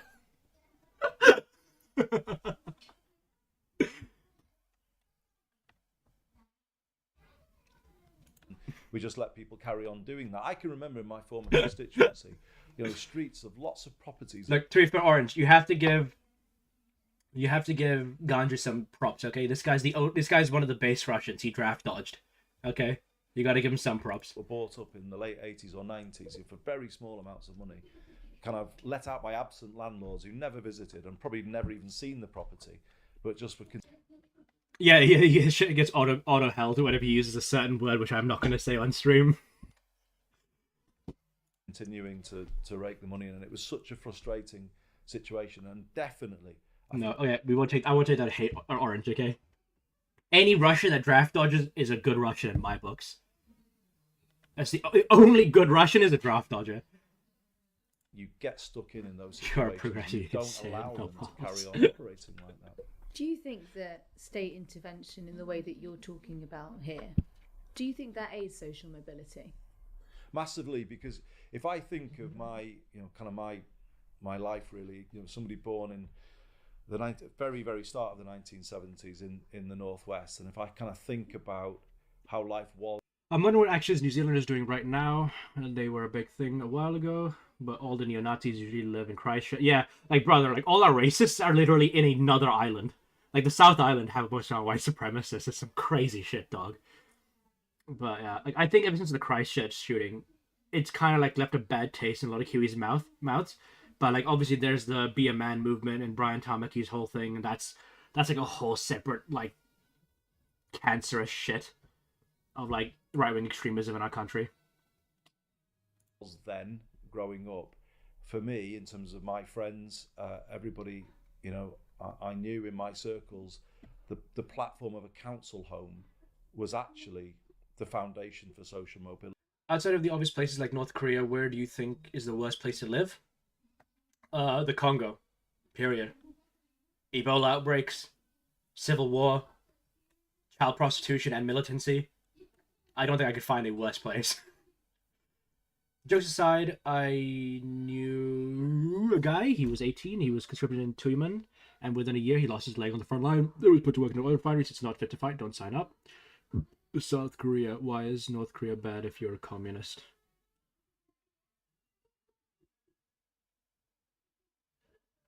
Where is this?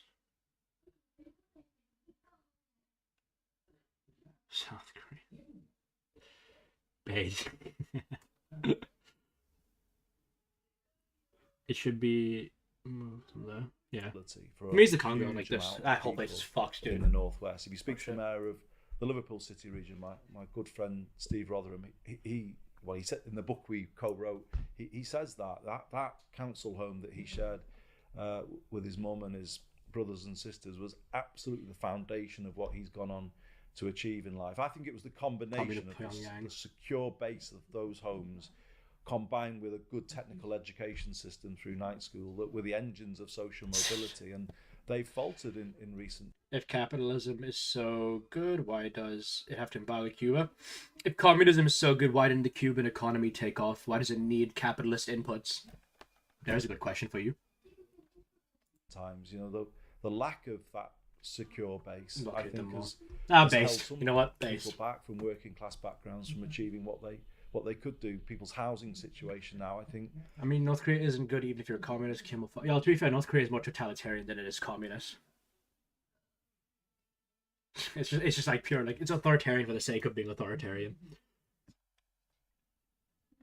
Often is quite corrosive of people's mental health and their ability to achieve what they want to. Growing up with a lack of security in the home is it's a terrible thing, and it shouldn't be there. We should have kind of homes in the right supply to support people in the way that they were once there.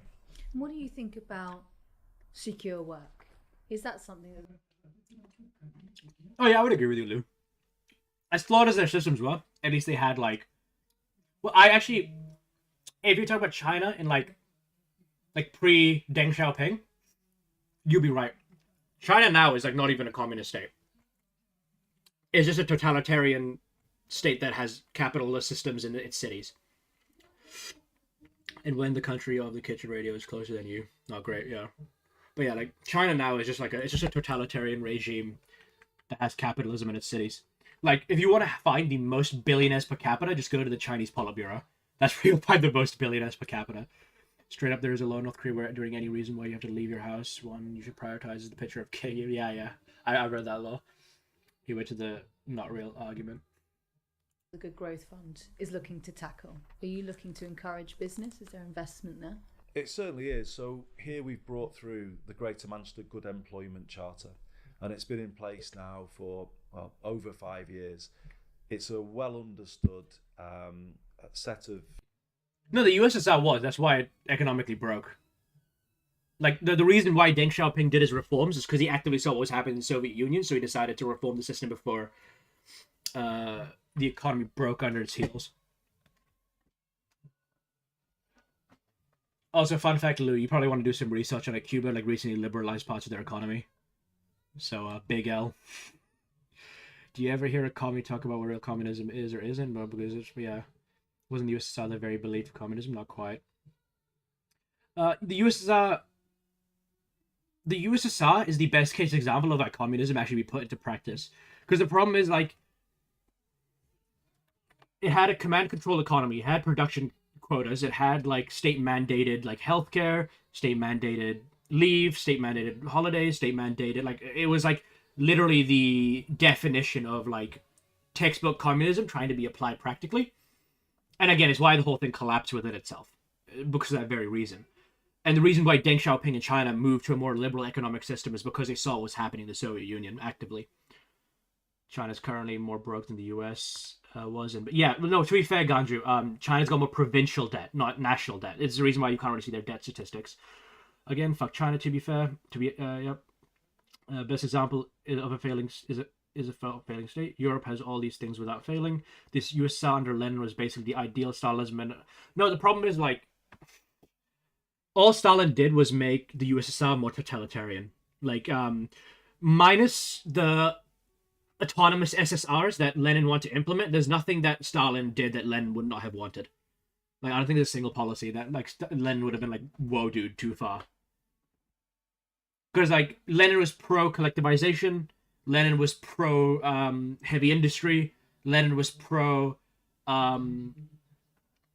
recuperating the lost territories of the Russian Empire. He was pro, like the only thing Lenin would have probably disagreed with is how much Stalin took control of the party, and the revocation of the autonomous SSRs. The mixed system economy is the most superior system. Yeah, no, I completely agree with you, Simon.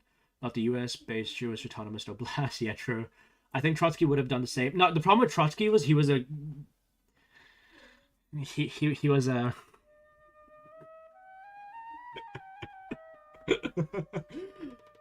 yeah, because, like, remember, like, as much as communism says it'll, like, make everybody a blank slate and, like, bring a new social utopia, there was a lot of anti-Semitism in the Communist Party. People viewed him as, like, a foreign agent almost, and also, like, his international left communism just wasn't very popular in the party at the time. China's still mixed market, they're kind of the best. It's not that China's mixed market, it just, like, has capitalism just in the cities. Like, if you're in the rural places in China, that's all, like, where the collectivized state mandated shit is. But, like, in the cities, where the most prosperous stuff is, by the way, has capitalism, you know, especially economic zones. If it helps, there is one state in history which has a higher redistribution as percentage of GDP than the USSR, and it still exists. I still don't know why any country is in debt. Like, we have $40 trillion in debt in the US, yet we spend $1 trillion in the military, like, every year. You want a hot take? You want to fix your debt crisis? It's not the military. Just get rid of your pension fund, Lamau. Get rid of elderly care. Requirements. And actually, for companies now who are thinking about the Employment Rights Bill and how they comply with it. Also, hold on. The reason why the U.S. debt can never be fixed is because ever since Bill Clinton, your fucking government hasn't made a single budget. Period. It's always been reconciliatory, whatever. I forget what the word is. There hasn't been a single budget, period, signed ever since the Clinton era. The state is the 5th Republic of France. I'm aware. Deleted debt this past week by eating pensions. Per capita, Stalin killed more communists, even more. Yeah, he did. Most of the act like they don't have money, $30 trillion. The Russian Empire had been a rotting corpse. Yeah, no, I completely agree with you, Lou. Like, the Russian state was like a rotting behemoth that just refused to move into modern times. But there was a blooming democratic movement, and the Russians were trying to take control of their lives for once. And then the October Revolution happened, and then 100 years of self-humiliation. If they're signed up to the Greater Manchester Good Employment Charter, well, we've not had a good president. Yeah, no, Clinton was based. I'm sorry, he was just based. Okay. There's a reason why the Kosovars have a statue of him, okay? Already they will know they're fully compliant. As part of the Good Growth Fund, and also linked to that, wider public procurement in Greater Manchester. The issue with the USSR is that the way it came about meant it was... Yeah, the problem is, Lou, it's the reason why I respect democratic socialists and social democrats way more than socialists and communists, these illiberal revolutionary types. It's because if you implement your government via militancy, you're setting the standard for your government. The reason why democracy and the peaceful transfer of power is so important, it's because you want to make it so that if the people truly have a change in will and want to go into a different direction, you need to make that process actually viable and long term. It can't just be the fact that the guy with the bigger gun wins.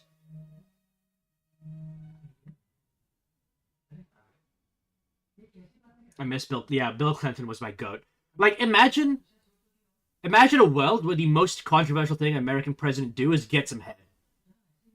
That's a goat, okay? Bill Clinton just had it on him. He had the sauce.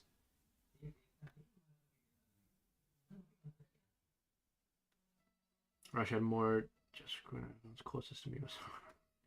Modern liberalism is based upon the French Revolution, but France looked through. Yeah, I don't know where you stand, Lou, but I've said this quite a lot in the stream, and this is where I am. I'm a center-left lib. That's just my political position, and a lot of my opinions come from the old classical ideas of liberalism, that things that birthed the American Revolution, the French Revolutions, and just the basic understanding of human liberation, basically. Of course, maybe, but in terms of standard of living, the US started a lot very quickly. To be fair, though, Lou, you have to concede that they did that on the backs of a lot of economic mishaps. Let's put them like that. For me, the issue with communism and whatnot is just a human sin and not on a religious thing. People will always want more than what they have. Money, food, luxuries. So when your government force is greedy, push back. Yeah, no, I completely agree. Oh, my point is much more than anything born of revolution is at wait. Oh, my point is much more than anything born of revolution is at risk. Yeah, I would agree with you, relatively. Do you have any opinion on Israeli influence on modern politics in every Western country? It's heavily overblown. It just is. I'm sorry. The whole idea of the Israeli lobby in Western governments is just an anti-Semitic dog whistle. There's a conversation to be had about why the fuck are alt-right parties and populist right-wing parties, why they have a religious loyalty to Israel. There's a conversation to be had there, but Mamdani in New York had the least amount of funding, period. And all the AIPAC funding went to Cuomo and the Republican guy, and Mamdani won. I'm sorry, that argument leaves the window. Okay, it is heavily overblown how much people talk about Israel and its influence. There is more money coming from pro-India and China and Russia orgs and PACs going to your guys' politics, to local candidates and shit. The problem is, the reason why America right now has got a bit of a pro-Israel bend is because you guys got the most retarded motherfucker in president right now. In the president's position.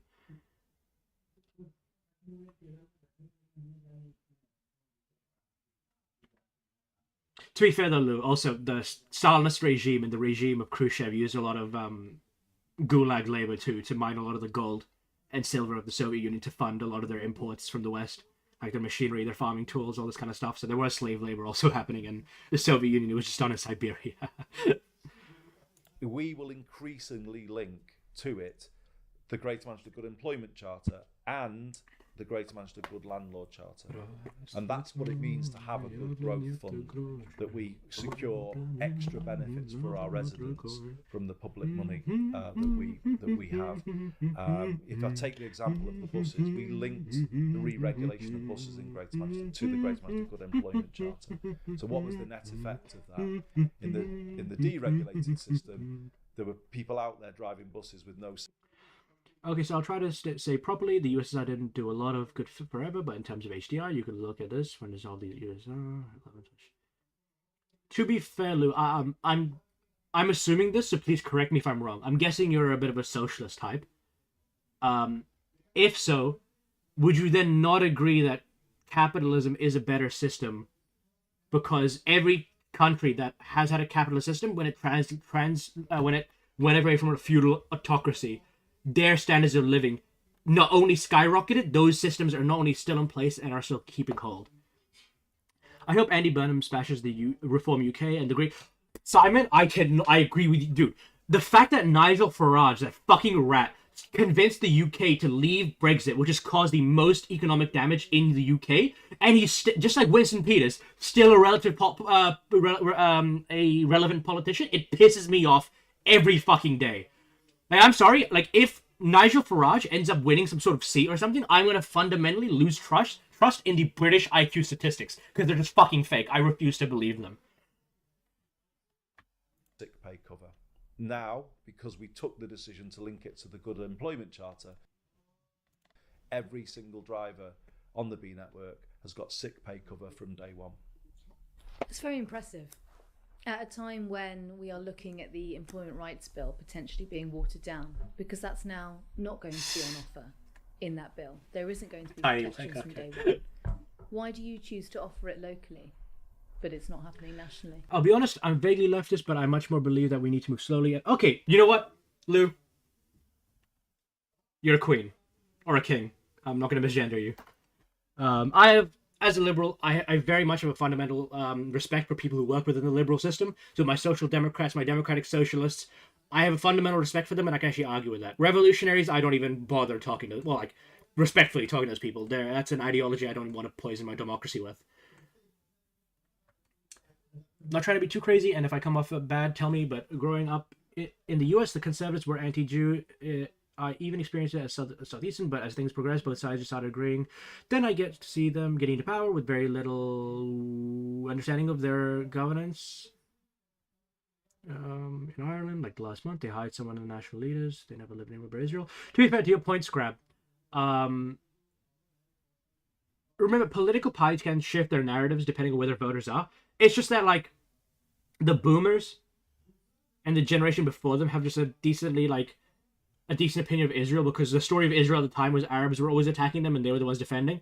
The reason why younger people now are a bit more anti-Israel, because now it's flipped. Now it's the Israelis are attacking everybody, it's the Arabs defending themselves.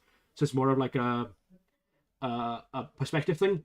And to be fair, the Republicans you're talking about, they could have already had a bit of a bend, if you know what I mean. But from what I understand, the Republican Party has always been like relatively pro-Israel since like the Reagan era. No, after the Reagan era. Sorry, Reagan was a bit of a special cupcake. To be honest, I think the average UK person doesn't care what's going on in Israel, Palestine, and wants to fix it. Dude, Simon, this is completely true, by the way. A lot of some international conflicts are just used by political extremists to push a narrative. So, like, this is one thing I want to talk about a lot. A lot of tankies will talk about the Palestine issue a lot, not because they care about it, but because they want to use it as a vector to demoralize voters to not participate in the system. Because what they'll do is they'll talk about Palestine. They'll basically go Palestine, Palestine, Palestine. Also, healthcare is all funded. Palestine, Palestine, Palestine. The government doesn't care about you. Palestine, Palestine, Palestine. Also, the rich are taking. Like, it is just a vector for attack. They don't actually give a fuck about the conflict, because none of them. Like, you'll notice, go to any streamer, go to any of these guys, go to any of these people. They will never talk about solutions unless it's either a one state or a complete, like, destruction of the state of Israel, which is not politically viable, by the ways. They will never offer solutions because it's just a attack point. It's a vector for attack. That's it. Yeah, any issue out of it's a religion. Yeah. You're like a ghost. I think you live in Novorossiysk. I mean, in America, I grew up in the far rightist area, and this is the first time I've ever heard momentum. Yeah. As in Newcomb, I have a solution. Because it's the right thing to do.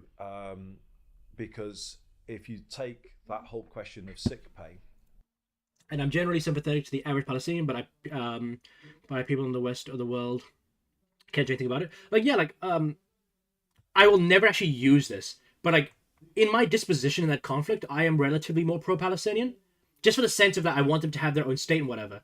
But like, I'm not retarded. Like, there are actual physical and like diplomatic things you can talk about implementing, but these people who are pro-Palis, they don't even consider these things. For them, it's either a one state or a total destruction of the state of Israel.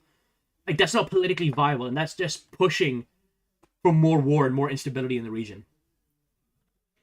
Create the Kingdom of Jerusalem and elect one random American mega church pastor to base. Blue base. Also, yeah. We've got to remember what we learned in the pandemic. It's definitely not a good thing for people to be out in the workplace with no sick pay covering a pandemic. But it's also not a good thing at any time of the year. In winter, does anybody want to be, going into a pub or a cafe, or going on a bus, or even into a doctor's surgery where the staff can't go home if they're not well? I mean, it's not a good thing for anybody, is it? Definitely not for those staff, but not good for anybody. And it's just a kind of, for me anyway, it's a reflection of how, we just let stuff get eroded too far in the 80s, 90s. And what we're trying to do through devolution is build it back up in a bottom-up way, that actually, is in a more, I would say, more positive way and a more permanent way, because people buy into it in a place like Greater. Chongqing is more developed. They're based in a Russian city. China's yeah.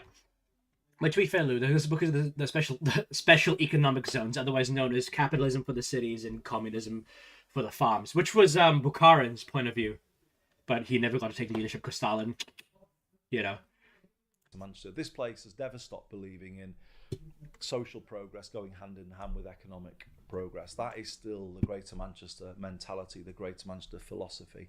And people here almost demand it. They don't want to see models of growth that are extractive, just taking a lot from our people in terms of the hours they make them work and the poor pay they give them. But then we don't see the benefits of that work coming back to our own communities. Trickle-down economics doesn't work.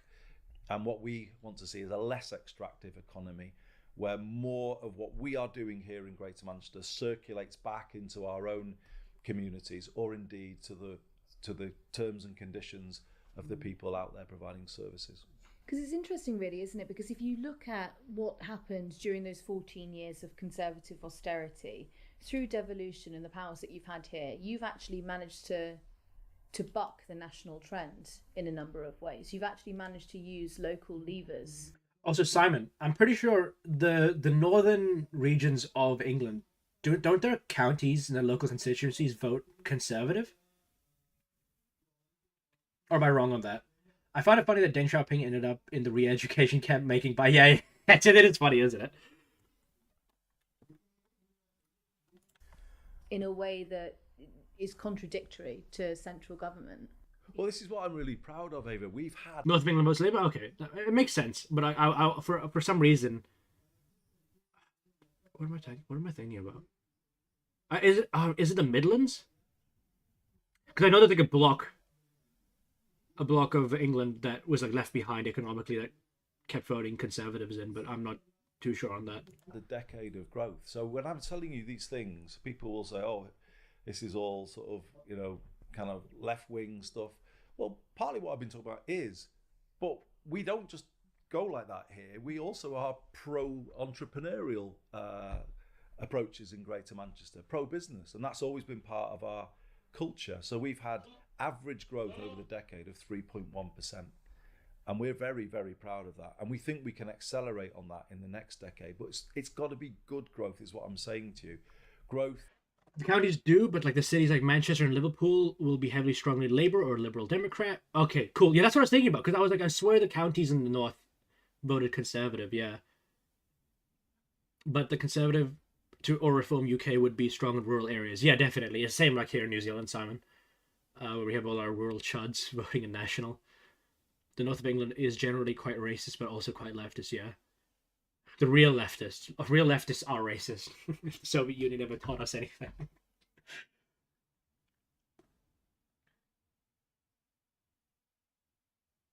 Alright, the boilers are good.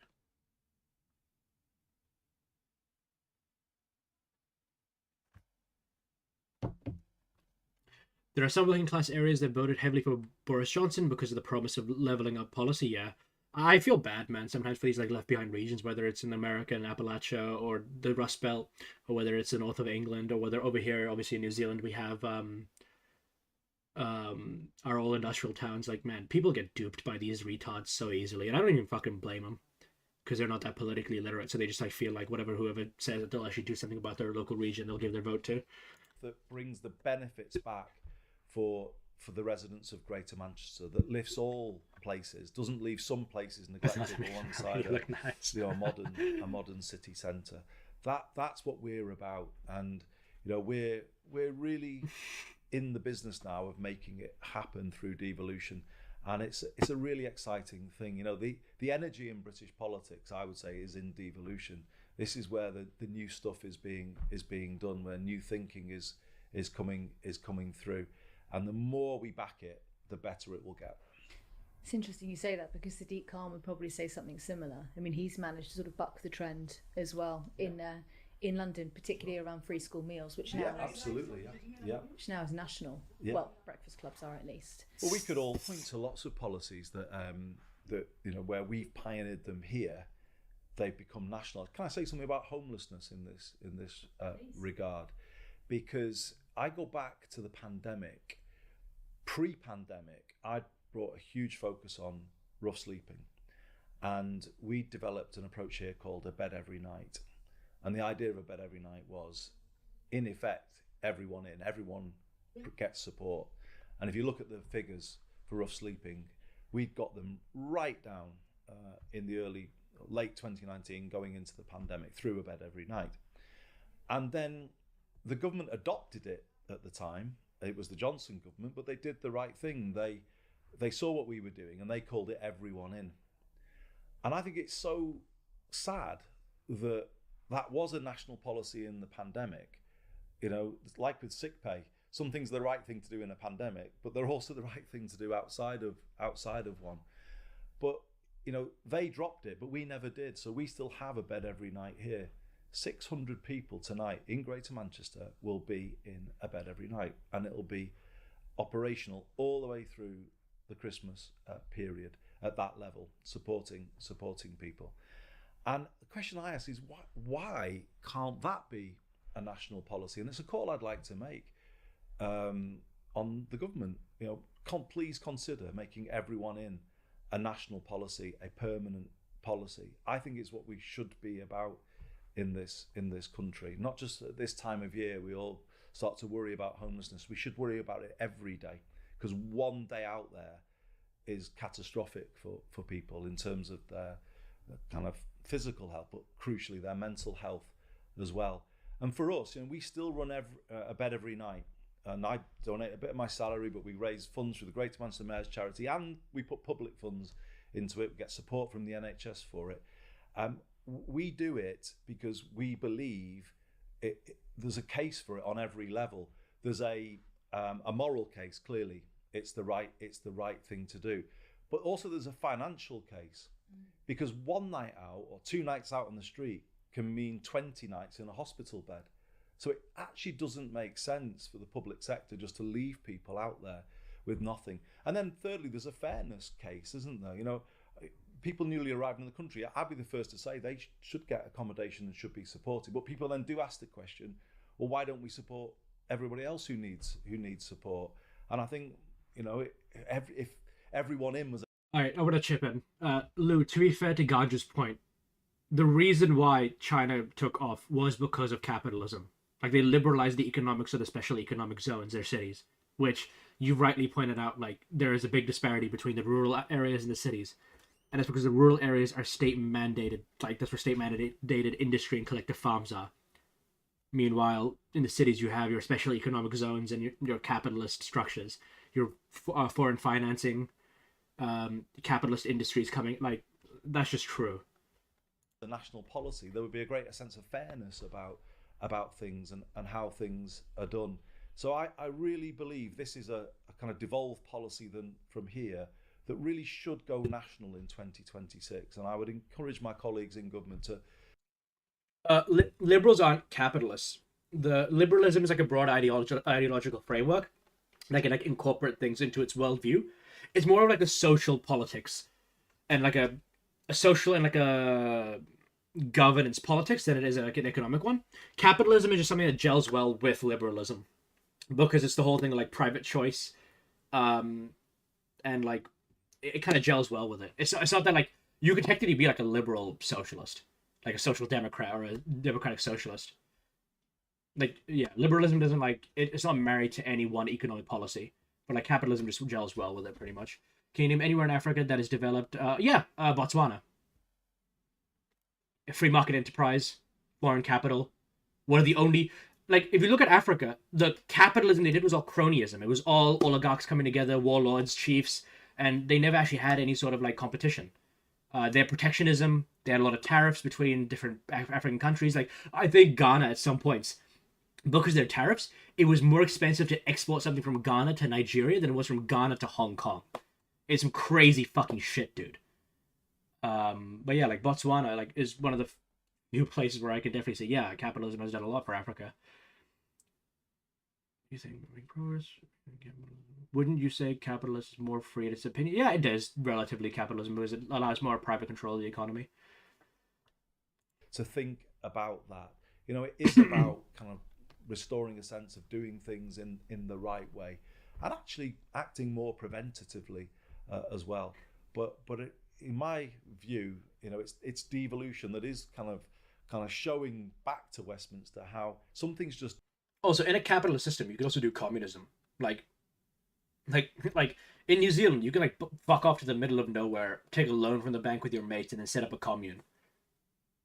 That's how this is all time based.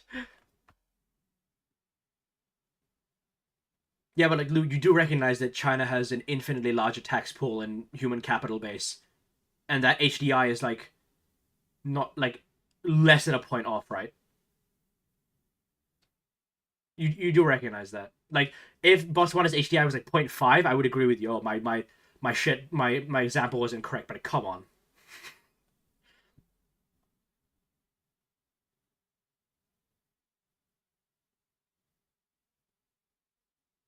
Setting up a commune sounds very much like what they're doing. Gloria Valley, yeah. It's just like, but like capitalism allows that freedom. You can like, if you want to like outproduce capitalism, go do it. You can get a loan with your mates and fuck off to the middle of nowhere, make a commune. Trying to end its rivalry and surpass Botswana. True. Oh yeah, but my point is, more chunking as a city would be close. Yeah, like look, I can understand, but like Lou, like this is just a fact. If Chongqing was a city-state, its development would be infinitely less. The one of the main things China can do as an economy, it has a large tax base, it has a large manpower pool, and it has a relatively like authoritarian government which allows it to mobilize everything it has very effectively wherever the government decides to mobilize it. Now, there are different questions to be had about how effective their mobilization actually is and if they're putting that in the right places, but they're doing it regardless. So like obviously Botswana, which only has a couple million people and not as much land or resources as the Chinese, obviously they're going to be stunted in some of their growth. But like for a state that's in the middle of nowhere with no sea access, with low capital, human or money wise, they've done pretty good development wise. The point I made, that no city in Africa is close. Yeah, well, obviously, like, what's the population of Chongqing? What's the population of Chongqing? It's like 32 million people. Population of Botswana. And Botswana's 2.6 million people. Like, I'm not going to say you're being disingenuous, but like, come on. Like, there is a... there's a very easy way to understand that a city with more people will have the ability to do more stuff and build more stuff and like, yeah. It's like me saying here in New Zealand that Auckland is much more developed than like Napier. It's like no shit. It's got more shit going for it. Don't make sense. And if you think about it, just leaving people to sleep rough, with all of the kind of awful damage that does to their health, in the end, that doesn't save anybody money. And this is kind of the way I've looked at the world differently as I've left Westminster and come into this role. And I think sometimes down there, these things get missed. That's pretty good. I'm liking this Andy Burnham guy. I think hopefully Labour will be better under him because he seems to have a better leadership. Has a better leadership power and has more charisma.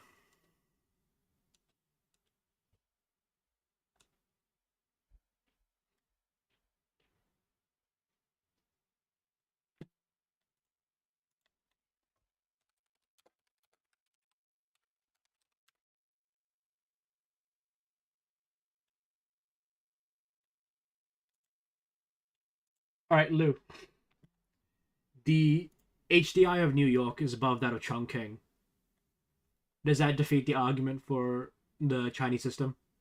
Because if your whole point is that the HDI of the city is this much, look at it. Like, New York is like 9.5, I think. And like, what's the population of it? Population of New York.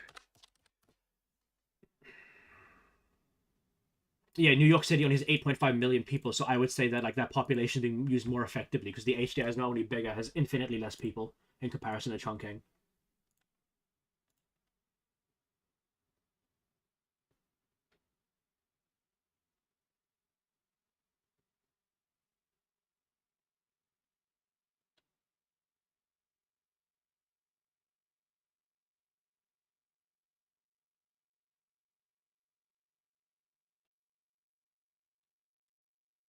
I mean, yeah, I would imagine the US, which has been developed a long time, has been. Yeah, but then I would argue, like, the main thing I'm trying to tell you is that, like, most of China's prosperity came after Deng Xiaoping's reforms, which were liberal capitalist reforms. So it just seems that, like, socialism and social interpretations of the economy tend to not just be well and don't hold up in longevity. Like, they pretty much collapse into themselves and they leaders either end up liberalizing the economy or going down with the state. My point is that China started behind Africa and got ahead. Most of the US had 8.8 HDI when China around here. Yeah, but remember, like, it's easy to industrialize an economy. The hard thing is actually getting it to continue to grow. So, like, China's now in a stage where, like, they've lost their double-digit growth statistics because, like, they're no longer just, like, because most of China's growth and standard of living increases just came out of literally just employing the people they had, period. So like if you just search up any statistic now, you'll watch like China's growth rates have like gone down. They've gone from the double digits to single digits now. Their HDI isn't skyrocketing anymore. Like they've come into the position of where most developed economies are, in a point of slow, stagnant growth, because a lot of microeconomic decisions need to be made. Also remember, China's growth story is literally one for one like Japan's. It was explosive growth. Everybody thought they were going to take over the United States, and then they fell into deflation and stagnated for like 20, 30 years.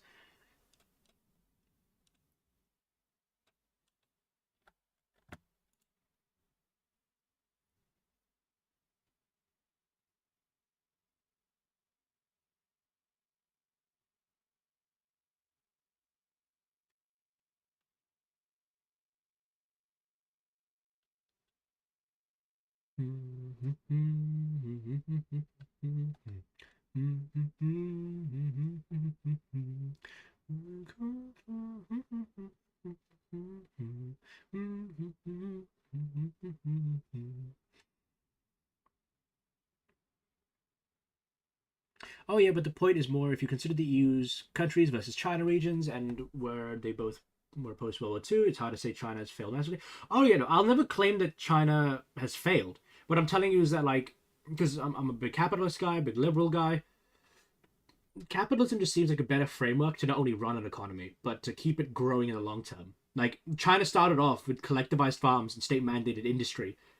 And as the Soviet Union started to collapse, Deng Xiaoping was like, we need to wake the fuck up, liberalized parts of the economy, and it continued to grow. Like, I haven't seen a single communist state that stayed with state-mandated industry and collectivized farms, and kept growing, like China did. And anyways, I don't think it's a yeah. No, I never thought you did. I'm just trying to like make sure we're on the same page.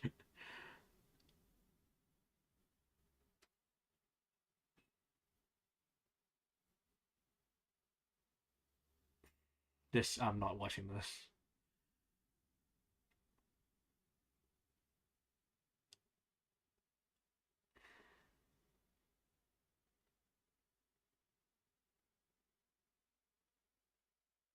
My point was more that China's low GDP per capita numerous is misleading because of the different regions.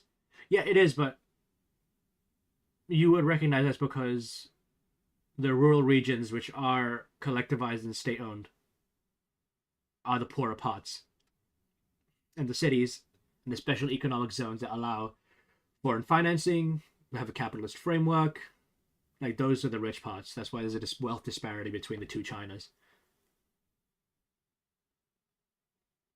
If you want a city with the highest HDI, it'll be either London, Canberra, or Zurich. Yeah.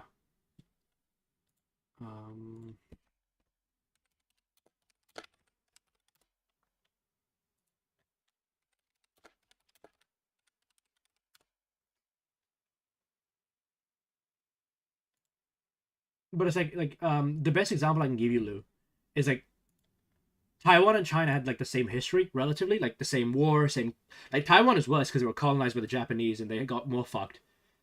And when the Kuomintang eventually had to flee after the Civil War, they had less to work with. Taiwan wasn't developed; it was practically an island just with jungle, a lot of jungle territory on it. But like, it's got a higher HDI than China by like 2 points. It's not even close. And has less people to work with, less resources to work with. It is like, yeah. But we don't report literacy rate. Yeah.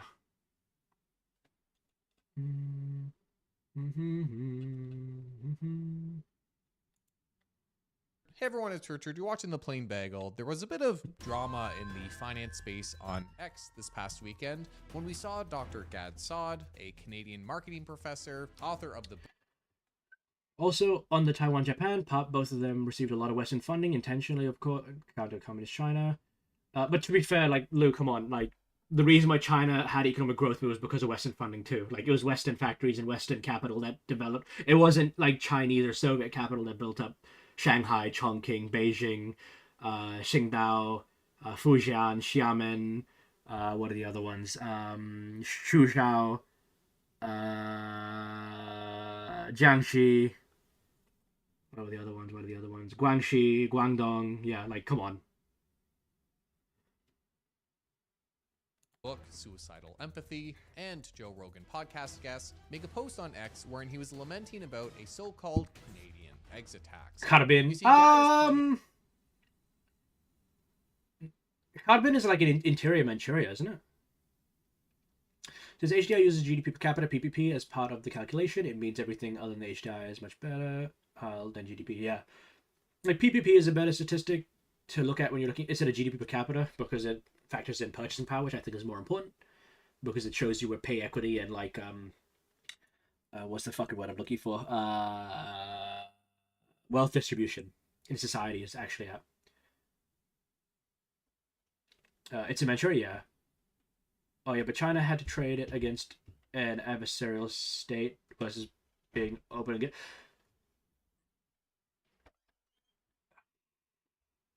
But like that doesn't change the fact that they got it.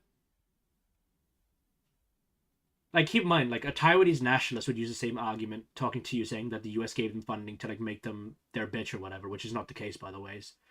Like, first of all, you're supposed to support your allies. That's like the first thing. And show them there's a benefit with being with you other than just like military stuff. Yeah, the Chinese got more, by the way. It's like China objectively received more Western funding in the terms of investment than Taiwan or Japan ever got combined.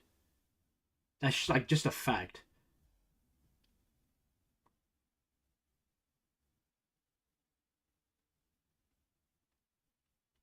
Per person, no? Okay, you know what? Let's do this.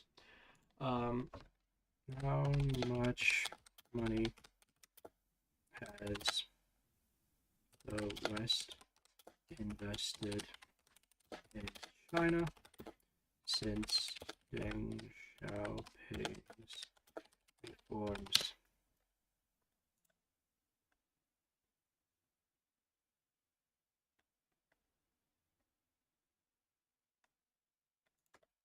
How much money have Taiwan and Japan received from the West since 1950?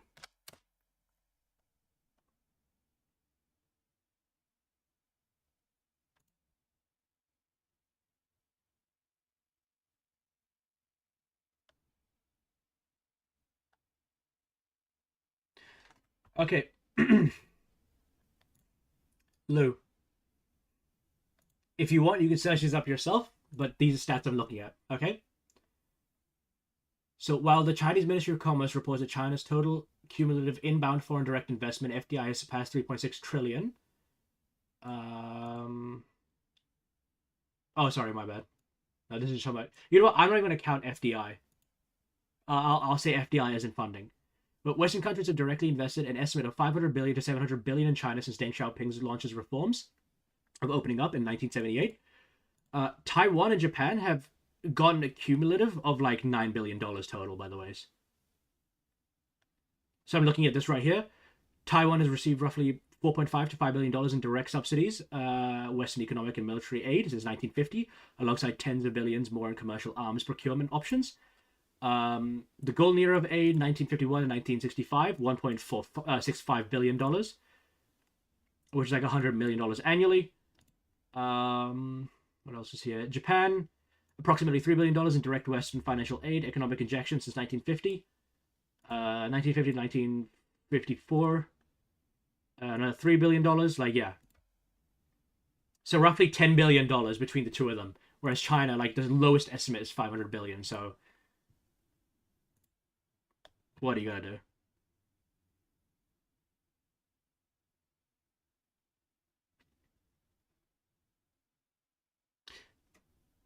Yeah, but remember the context of the conversation we were having. Like, I brought up that Taiwan had a bigger HDI than China and had less to work with than China. And it's still, and like even the island of Taiwan is pretty underdeveloped, but it still got there under the capitalist system. You said that because of Western funding. I'm telling you that Taiwan received infinitely less than China did. So if you comprehend the logic and you track that, clearly leads to the fact that my argument had a more correct assessment. I get numbers of 300 billion FDI in Japan, but I didn't. Lou, you really don't want to go there because I didn't count Chinese FDI because Chinese FDI is 3.6 trillion, so you might want to retract what you just said. Because, brother, you don't want to go there. I only brought in direct investments in the initial opening up of China, and I used the A statistics for Japan and Taiwan. But China's received, to this day, $3.6 trillion in FDI. So do the math. That's a little bit higher than 300 billion. To leave Canada for the United States, citing the country's taxation and immigration policies. However, in this post, he talks about having a sobering meeting with his accountant about how much he'll be forced to pay in taxes when he moves out of Quebec, Canada, with later tweets suggesting he's facing tax Yes, rates. but you are implicitly pretending that any Western investment in Japan or Taiwan money is money that... No, it's definitely not. No, I'm not saying that. Like, you should support your allies financially and militarily. Like, come on, that's basics. But, like, remember, again, my original claim, Taiwan was an underdeveloped island that was a colony before, so had no real governance structure. The government that came into it was a fleeing government from a civil war. China had millions of people, a lot of things to mobilize, and both these states of Taiwan and China were basically founded at the same time, or at least like stabilized at the same time. Taiwan has a bigger HDI when it had less to work with, resources and population-wise, and even politically, technically. And then, oh wait, give me a second, I'm gonna ban this fucking stupid-ass pot. And then, obviously, you brought up that the West gave it funding. It's like, yeah, obviously they did. They're allies. Why shouldn't they? The Soviet Union gave a lot of aid to China. Like, I'm not going to say the Soviet Union did this, and then, like, whatever aid China received is all because of the Soviet Union. No, like, whatever aid you're given, you have to make use of. if you compare just gifts versus FDI, then that's disingenuous. That's why I compared FDI. But yeah, but okay, wait.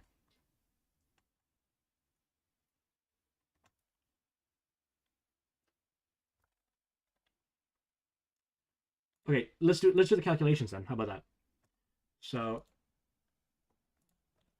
how about this?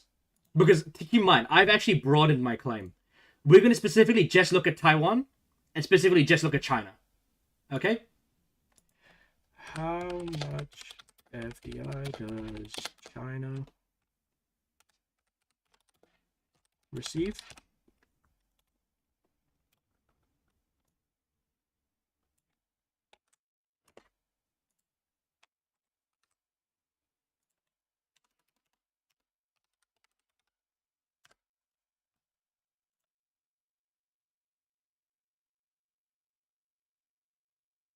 Yeah, but I'm specific about Taiwan because my comparison is Taiwan, not Japan. Because Taiwan's HDI is like 2 points ahead of, like a 0.2 point ahead of China. So I'm specifically talking about these because like you can make a more direct comparison between China and Taiwan because Taiwan and China were basically founded as it's basically the same. No, it's not. The comparisons between Taiwan and China are way more similar because the states were founded at the same time. China won its civil war. The Taiwanese government was just formed. Both were very underdeveloped regions, share the same cultures, share the same history. I'm going to invoke the argument that microstates don't count because microstates are much. No, they're not. They're objectively not. City-states is a different thing. So like Luxembourg, Monaco, but like Taiwan's not a microstate. Like New Zealand is not a microstate. We're an island nation. These are two different aspects.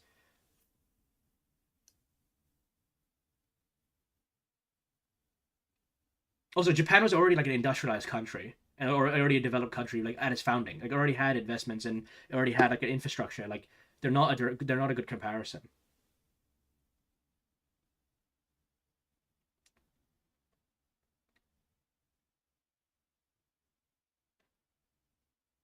Like if you just look at the landmass of Taiwan, it's not a small country.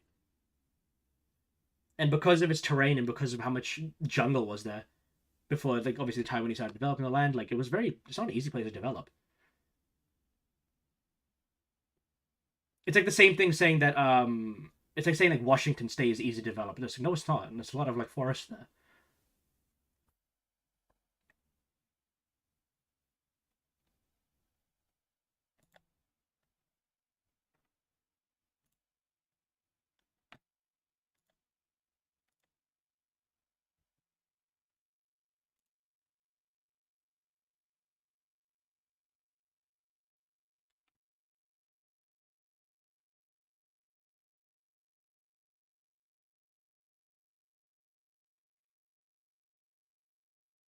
Yeah, they live in the capital city. Tiananmen.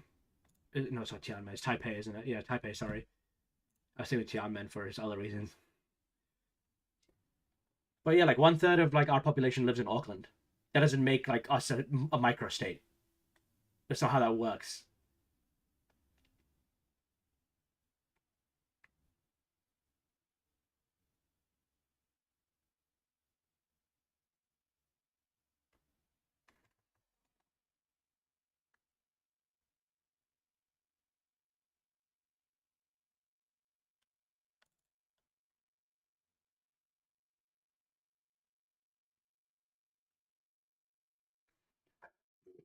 Excuse me.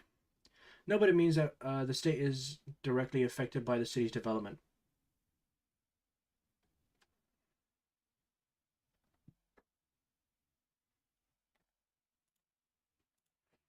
Give me a second.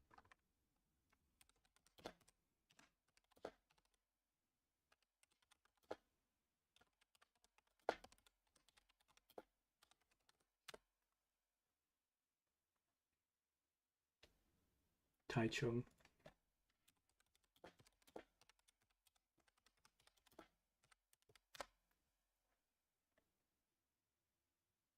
Yeah, the problem is like I just searched up Taiwan's second largest city, Taichung.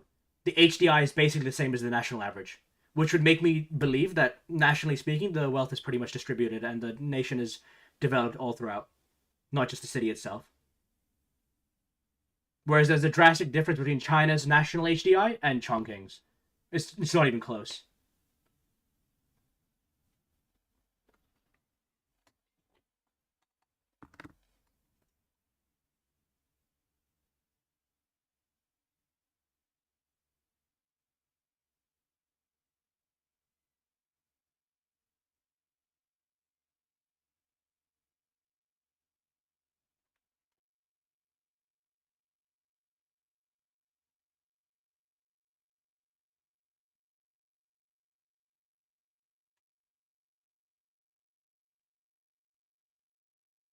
Also, I will say, Lou, just as a small thing, I actually love this conversation we're having.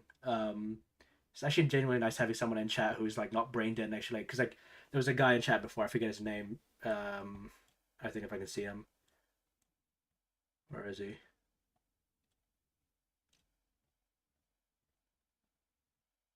Where's this fucking guy?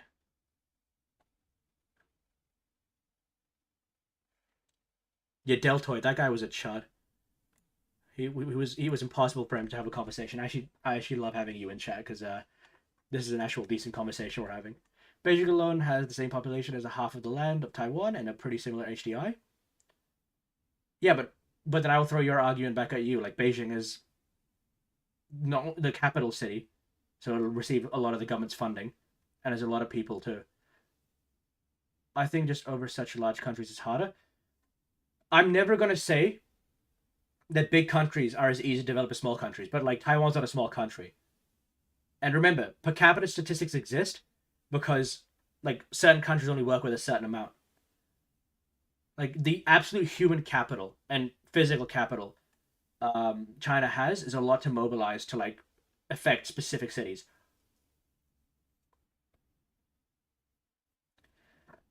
Exclusion for Australia because it's large but has fuck all people. Yeah.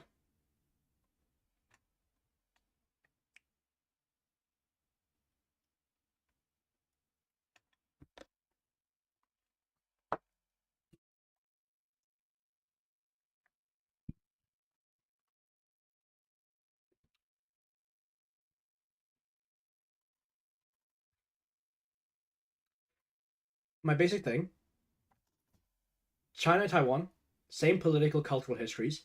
Taiwan is an underdeveloped island. It had no real political structure until the Kuomintang came in because it was under colonial rule. These two states roughly share the same history and the same amount of, why is my camera focusing? And the same amount of shit going on. The HDI in all of Taiwan cities, I could probably go line by line every city. I guarantee you it'll be roughly up to 0.9 because that's what it seems like. All I'm saying is that it seems to be the case that with Taiwan's economic model, their wealth is distributed in a more appropriate manner. Because with China, it's literally night and day if you're in the rural areas or not.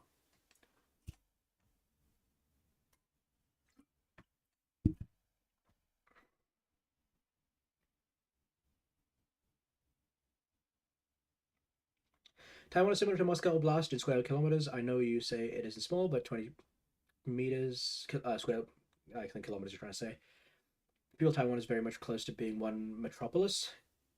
Yeah, but it's not. Like, Taipei encompasses like 10% of the nation, whereas Moscow is like the entire oblast, basically. Because you're going to find more productive economic output in Moscow than you're going to see in the entire island of Taiwan because it's not like a city in its own. Because it's just a fact of the matter that urban areas create more productive output. And Moscow Oblast isn't sparsely populated. Yeah, no, that's what I'm trying to say.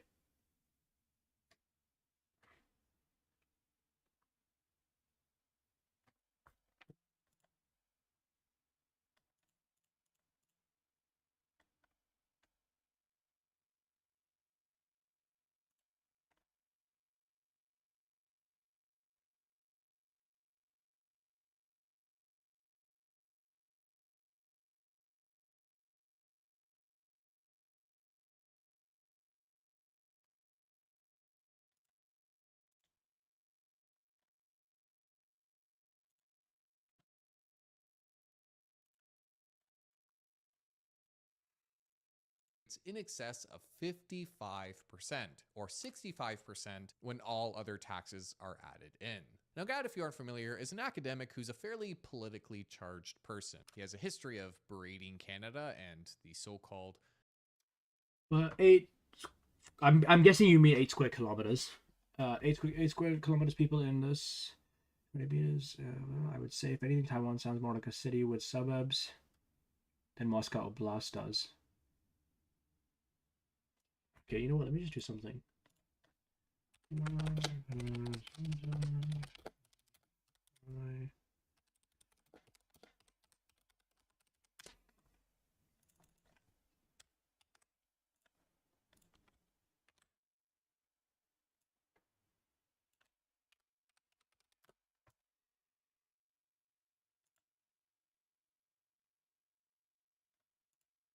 So, for example, I'm looking at statistics right now. Roughly 68% of China is urbanized, and 85% of Taiwan is urbanized. So it's like a 15-point difference. That should not be so drastic. Where like the HDI of China should be like 0.2 below that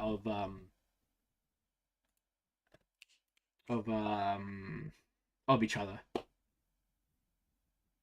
Like if China was like 40% urbanized, it would be a different story. Then I'd be like, okay, you know what, I concede. But that's such a small margin in comparison.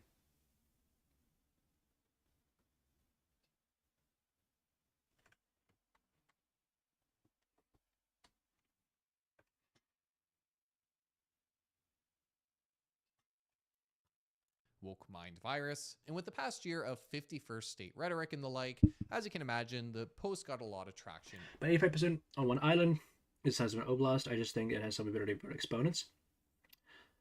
Again, I'm never going to say that bigger countries are the same as to develop as smaller countries, but like the urbanization rates are almost within the same category. It's not like a 20%, 25% difference.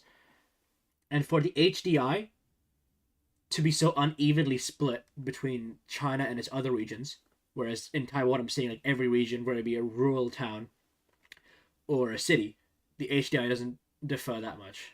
Like, let me actually search up here. What is the most populated rural area in Taiwan?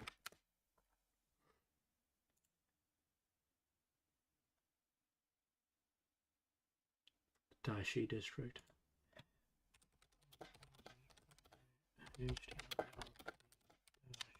Yes.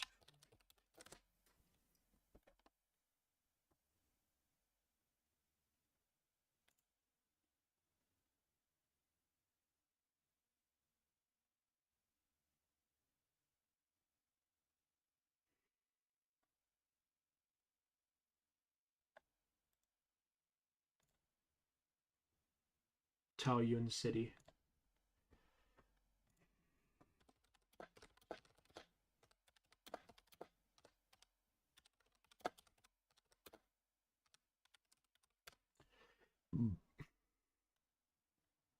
Yeah, so even in Taiwan's most rural regions, the HDI is 0.925 to 0.926. So it's like a rural region. So like the disparity does not seem to be that high.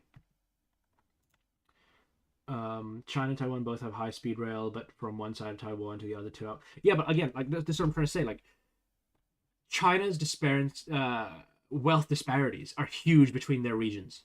If you don't live in a city, you may as well rope. But like in Taiwan, like their rural region is like not that far off their capital, or even their second largest city. Yeah, but Taiwan is easier to bridge that gap. I would disagree with you there. Like there are smaller African states, or there are states in South America where like their capital cities are like pretty high in HDI, but every other place is fucked. You have more acceleration efforts. Yeah, I would agree with you that yeah, a smaller country you can probably do some more stuff, but with a smaller country you have less to work with, less people, less capital, a smaller tax base. So the argument also comes there. Like China has more to work with than Taiwan.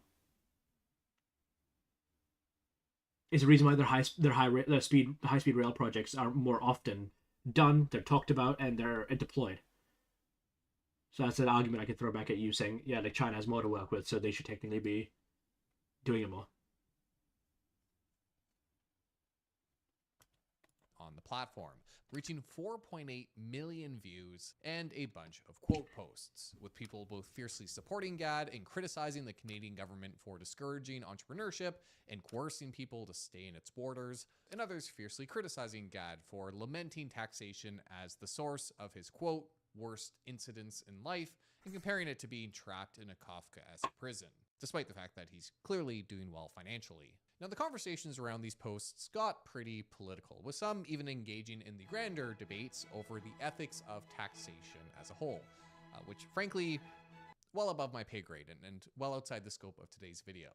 But amid these conversations, we saw a lot of this misrepresentation of what this exit tax actually is, whether intentionally or otherwise. Because yes, Canada does have a so-called departure tax, but it's not this flat wealth tax that takes the majority of your money when you try to leave, like If you have an 18 billion in tax money, what I can give you as a percentage of population is much less for a larger area, even if you target its cities.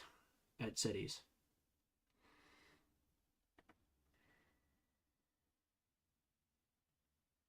Because those cities are one of many.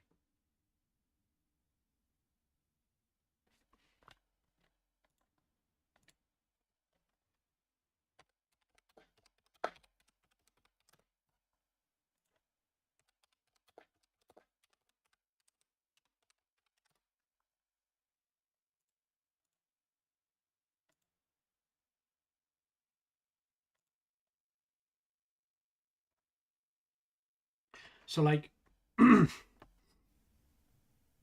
this is what I'm trying to tell you. Like, okay, so let's say, for example, although China has a lot of political mobility and has a lot of capital, human capital, and fiscal capital, Beijing's HDI is 0.9. Chongqing, another city, is 0.8. So the wealth disparity between Chinese cities and Taiwanese cities is also huge. And it's like you can make the argument there's many cities, but remember China also has many resources, more in comparison to Taiwan. Whereas Taiwan seems to, from its urban to its rural regions, the HDI does not change much. It's like 2 decimal point changes. So like that's what I'm trying to get to. Like remember, per capita statistics exists for a reason. It's to measure these very things about like countries with more resources and countries with less resources, like comparing them to each other.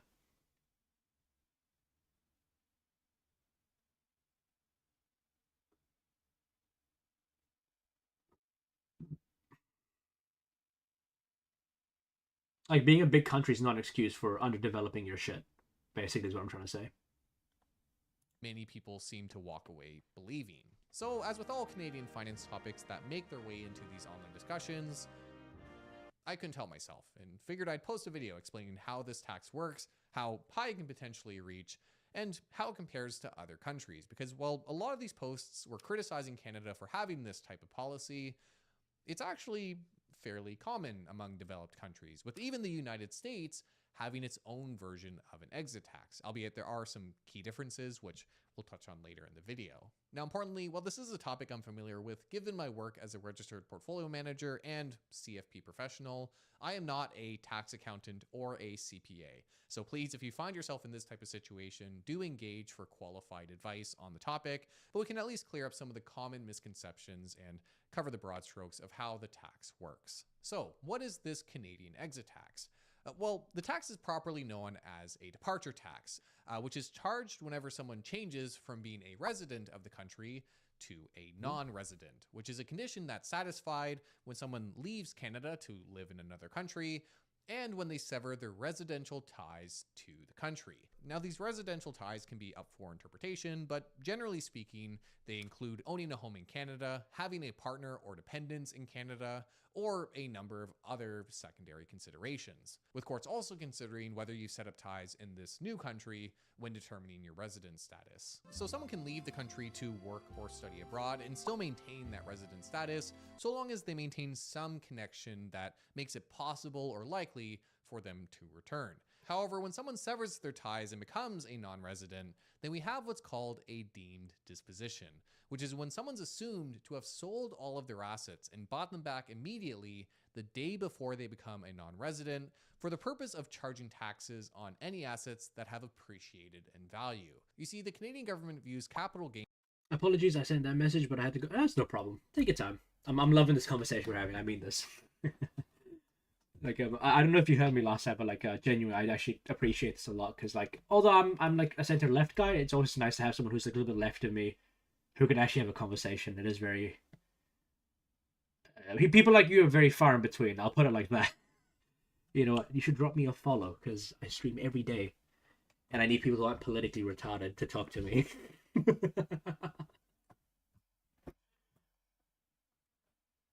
Which is when you sell something. Oh, you already did. Oh fuck! I didn't think I heard it. Because yeah, it's not popping up my notification board. Maybe you did. It's just not coming through or something. But yeah, no, I mean this. Like it's nice to have this kind of dialogue because I cannot tell you like when whenever I encounter like lefties, I have to genuinely make the analysis of are they a tanky retard or are they actually like do they actually understand what they're talking about? And you are very much in the latter.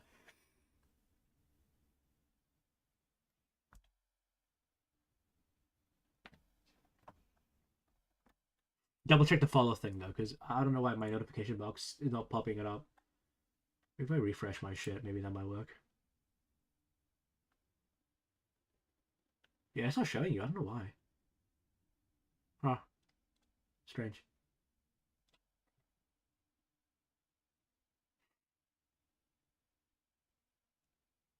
Your follow was too strong. Twitch just can't analyze it. You had so much faith behind that follow, it just broke the system.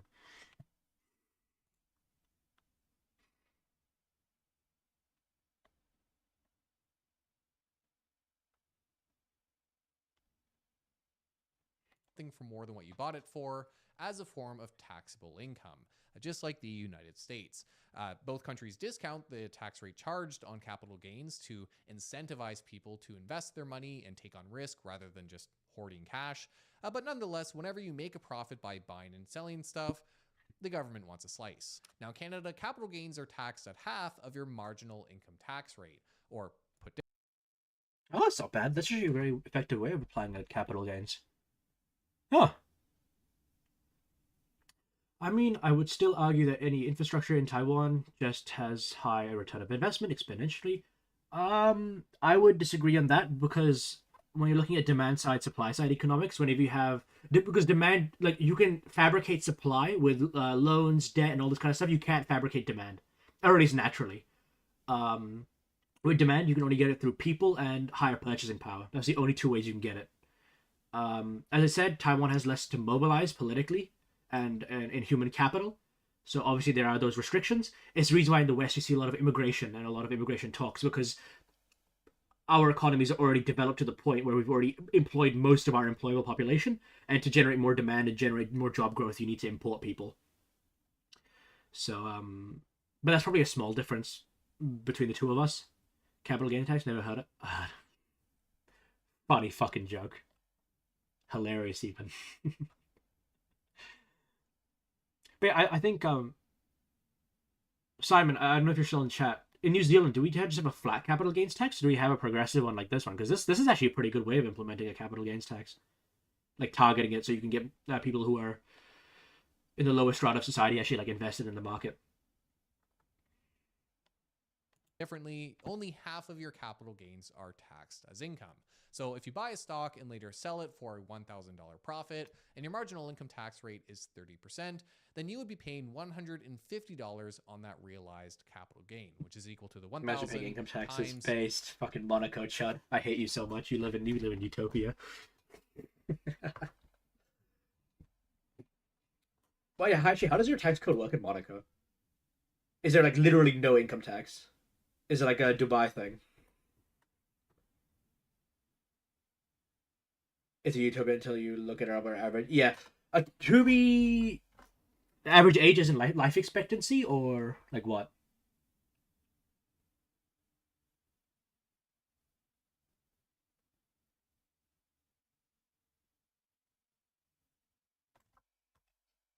$50 times 30%. Now, typically, you only pay this tax once. Literally, no income tax, no capital gains tax, no business tax. Is business where you for businesses where you sell 60% within Monaco, you do not pay TVA. Okay. Yeah, it makes sense. Monaco's kind of known as a tax haven. Most microstates are, to be fair, like Luxembourg too. I think Liechtenstein basically has no taxes, but I haven't actually looked into Liechtenstein's shit as much as I have like Monaco and Luxembourg's.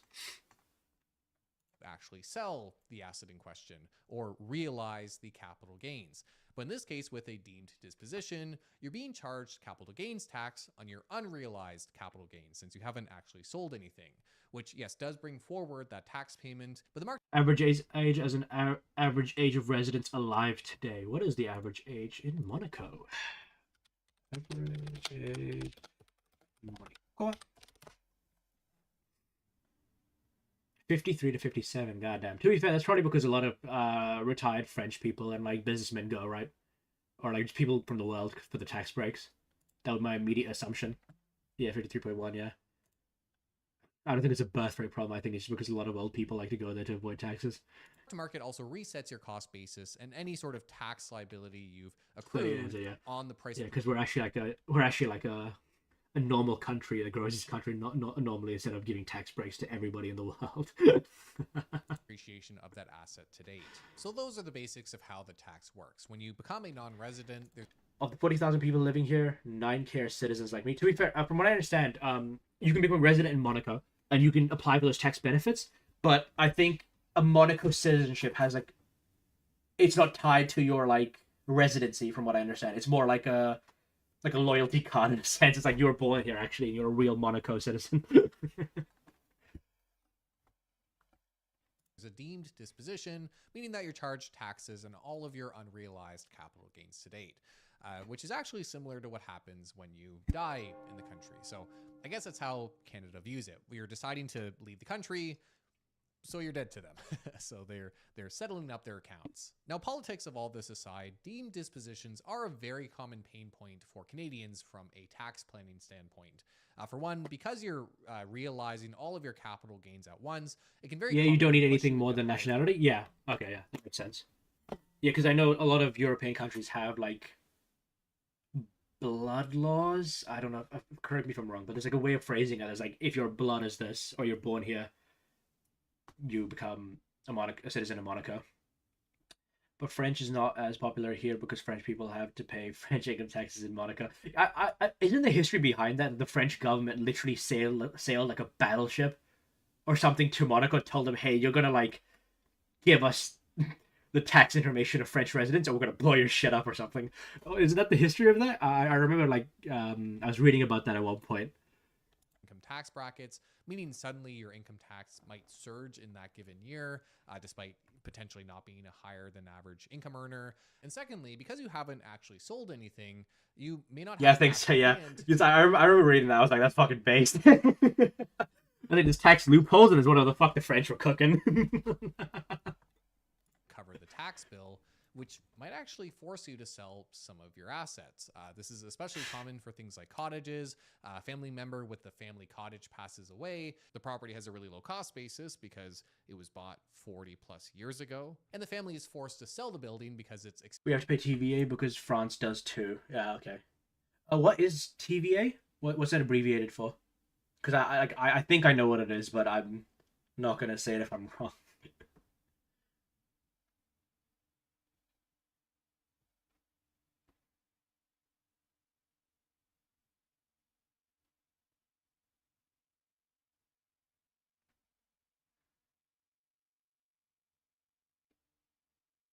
Tax on yeah. Like GST. It's called GST over here in New Zealand. Goods and services tax. Yeah, that's what I thought it was. I just didn't want to sound like a retard if I was wrong. Experience this massive appreciation, and they don't have the tens of thousands of dollars they might potentially need to keep the property. Now, in terms of what this tax actually applies to, as highlighted by the government of Canada itself, it's pretty far-reaching beyond just financial assets like stocks and bonds, with things like jewelry, paintings, and even collections also being subjected to the tax if they've appreciated in value. However, it only applies if the value of the asset exceeds $10,000. So your wedding bands and Naruto posters are perfectly fine. The tax also only kicks in if your total assets are worth over $25,000, and Canadians can actually unwind the tax if they end up returning as a resident. Regardless, you can see why some are critical of these types of deemed dispositions, especially when they might force someone to sell something they treasure or value.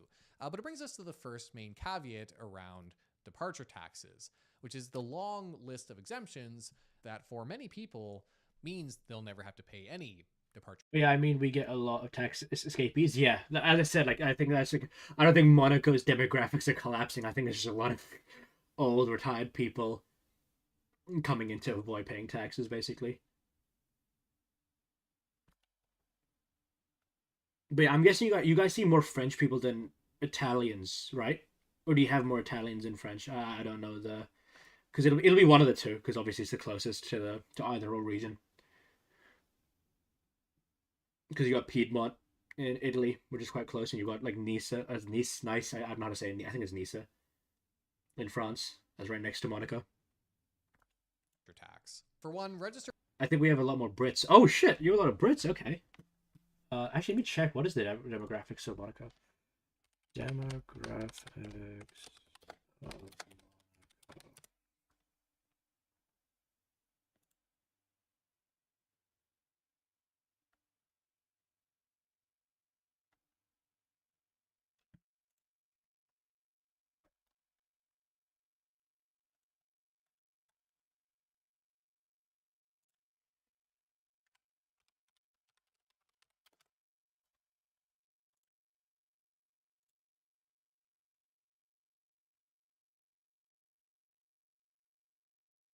Yeah, so the native population is about 32%. The French is 20, Italian 15, and British are 5. You may have seen too many Brit bongers in your specific neighborhood, and I think that's what it is. Yeah. Guess they're just loud and annoys me. True. Even though I'm someone from the Commonwealth and a proud Anglophone speaker, Brits, they have a special place in my heart, if you get what I mean. they're just, you know. Registered investment accounts and a long list of financial products are all entirely exempt from it. This includes pension plans, registered retirement savings plans, registered retirement income funds, tax-free savings accounts, registered education savings plans, registered disability savings plans, annuities, employee profit sharing plans, and many more. So for a person who holds all of their investments within an RRSP, TFSA, I'm just curious, Lou, have you ever, because I don't know how old you are, but have you ever considered moving from Monaco? Or are you going to stay there for the rest of your chud existence? I can't say anything.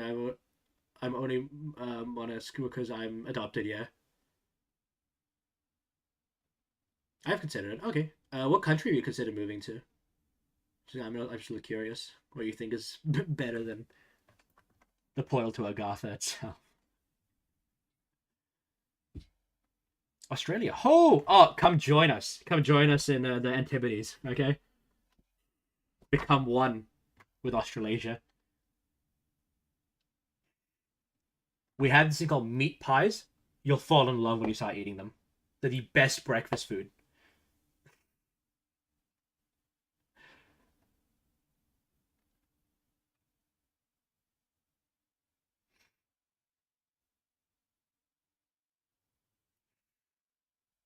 Mostly just because they have a massive amount of nature. No, fuck, no. Okay, as a patriot, okay, and as a proud Kiwi, we have a massive W when it comes to conservation and environment stuff to Australia, okay? Half the shit is burnt down. The sun is ass. There's not that much greenery. Over here in Aotearoa, New Zealand, okay? We have the fjords in the south. We have sprawling mountains. Beautiful forests. The iwi, the Māori, we respect our indigenous people, unlike the Australians, who gave them the worst deal. And we're not a nation of criminals.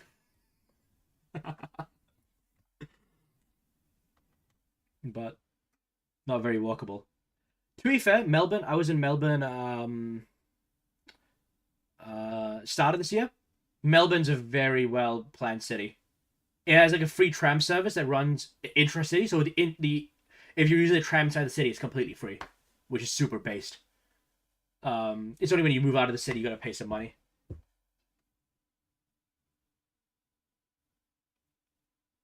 The criminal thing, I kind of got fed up with people acting very properly. Hey, okay, we Kiwis love to banter. Okay, we're not exactly the most posh people.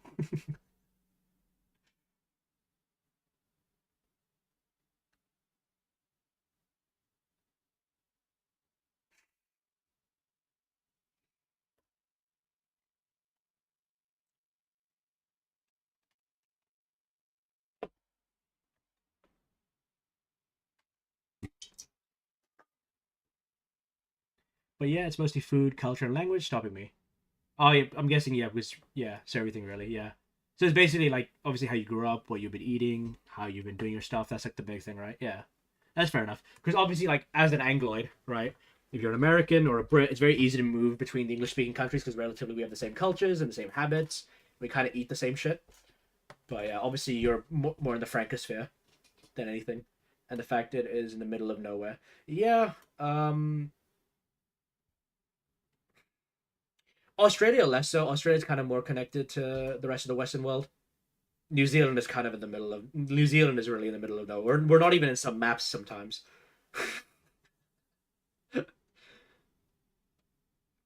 Like for example, like I'm streaming, I'm trying to get like a whole community built up, but like man, it's so hard to stream on times where people are like online because like our time zone is like the first time zone, so we're like way ahead of like everybody else. So it's really get hard to find people online at the time where I'm streaming because I've got like a job and everything, and I gotta work that and then come after and do this shit after.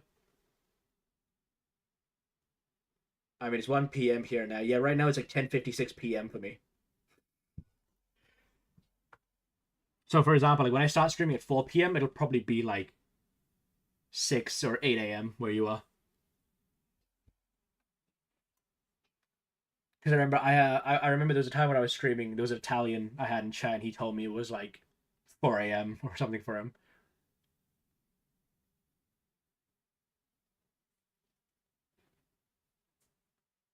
Not too degenerate, really. Yeah, well, I have like a life and everything. I've got a farm that I'm operating, and then I come back and I do my politics stuff because I'm pretty engaged in my local politics. I'm a Labour Party member.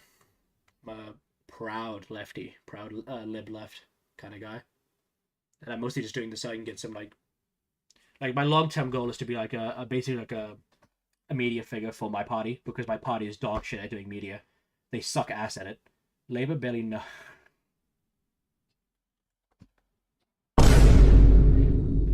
Hilarious.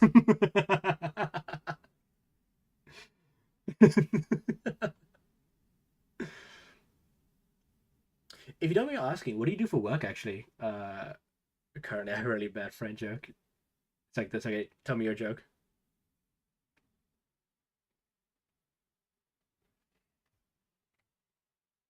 Retired already? Damn. How old are you? That's a real question.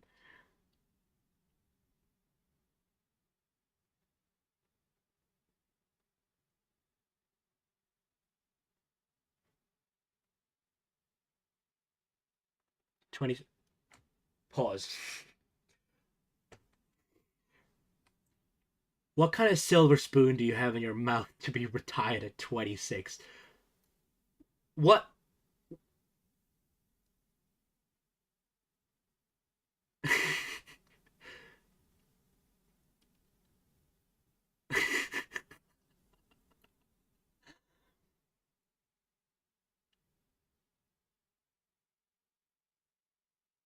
I got a ruby and the color is pigeon blood red. How they know it's pigeon blood and not human blood? I thought the slang human could add that pigeon human blood flows whilst pigeon blood coos. Oh, that's the French joke.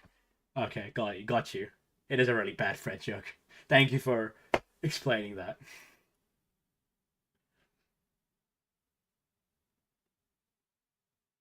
But I want to know how the fuck did you retire at 26? All right, I need to know now. Cool as flood or cool as coos. Okay. It's horrid, yeah. I saw my business last year. What was your business about? If it had anything to do with Bitcoin, by the way, I will blow my head off on stream.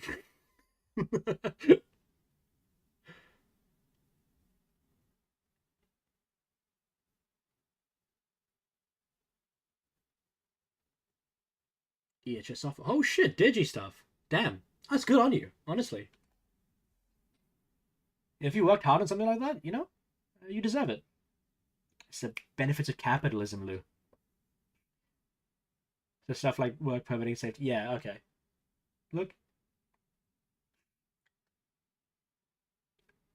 you should be a proud capitalist. Okay, you're benefiting from it.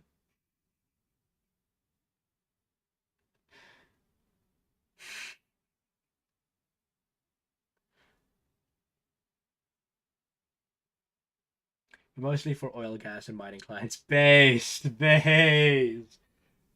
right, keep monologuing. I'm gonna get a drink. I'll be back in a minute.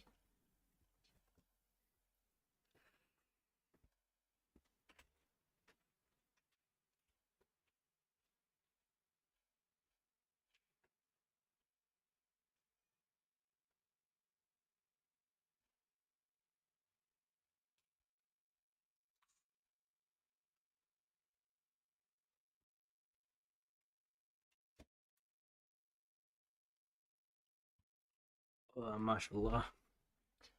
All right, I'm back. The LNG industry loves me, and I love them dearly. Based. How much money did you make out of that, out of setting your business, by the way, if you don't mind me asking? But yeah, the TLDR, I set it up in uni because my parents shipped me to the UK for uni paid tuition. I said, oh yeah, but we promised you money to live, but actually unless you marry the guy we want to, then no. So based. Queen. You gotta stay on your grind, you know? Trying to stop a girl boss from making money. And I started the business after watching Deepwater Horizon histories and thought I could fix this. Okay, that's holy shit. That's genuinely a productive mindset. Holy fuck.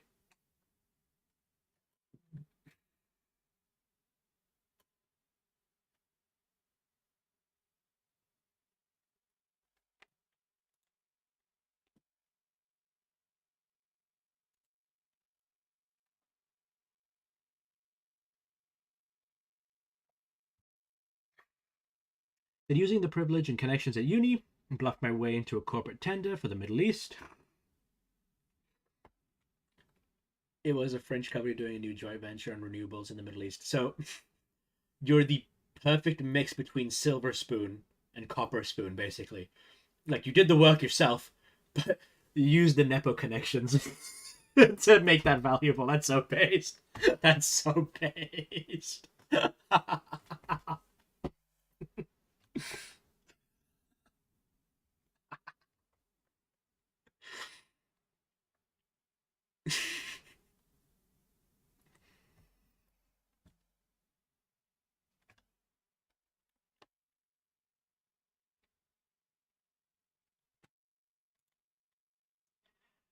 So I demoted a piece of shit software I coded basically over a week. That's actually very impressive.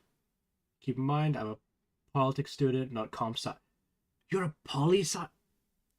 Okay, genuinely speaking, what you did was impressive. I'm no shit, no shade. Like, that's some impressive stuff. Holy, it was hard. Did you have like the line of and if statements? did you have a lot of that?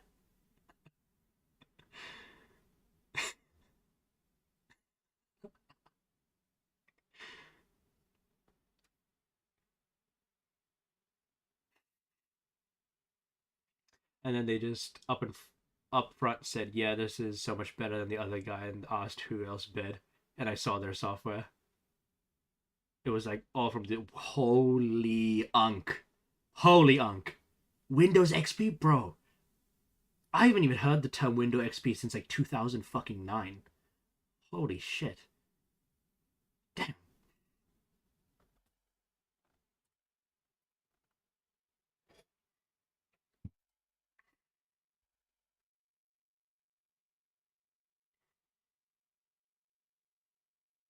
They paid me up front more money than I ever expected.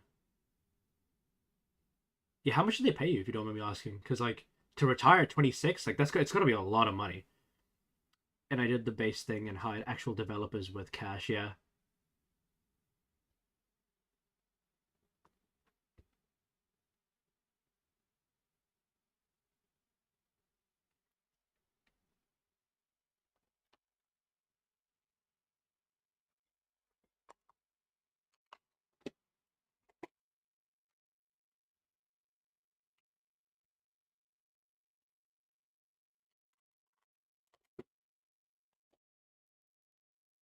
They paid for 200,000 initially, with the contract repeating yearly.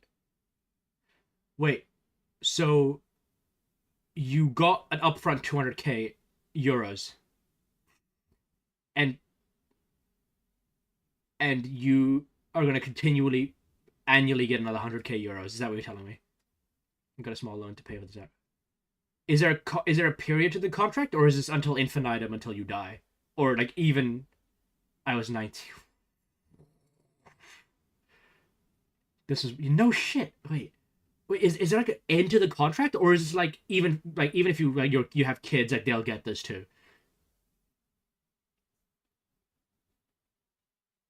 The contract was ongoing license until he didn't need it. Holy fuck.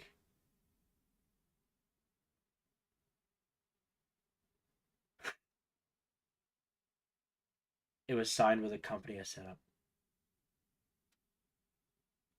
Like,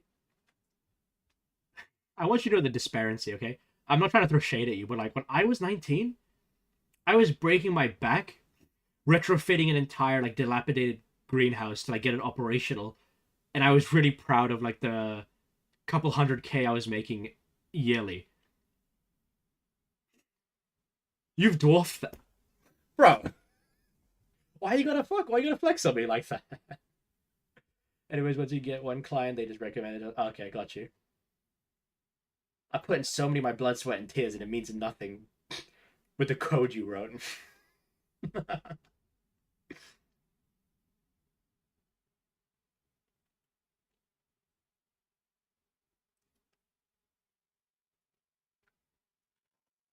And so within a year we had actual, yeah, fuck me, dude. And suddenly I'm doing business.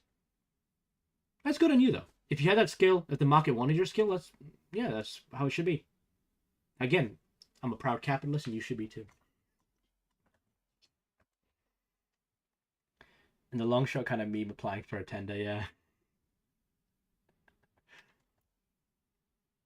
If you've got a lot of I'm being completely real with you. If you've got a lot of money, like I've talked to a lot of immigrants in my life because just the industry I'm in farming.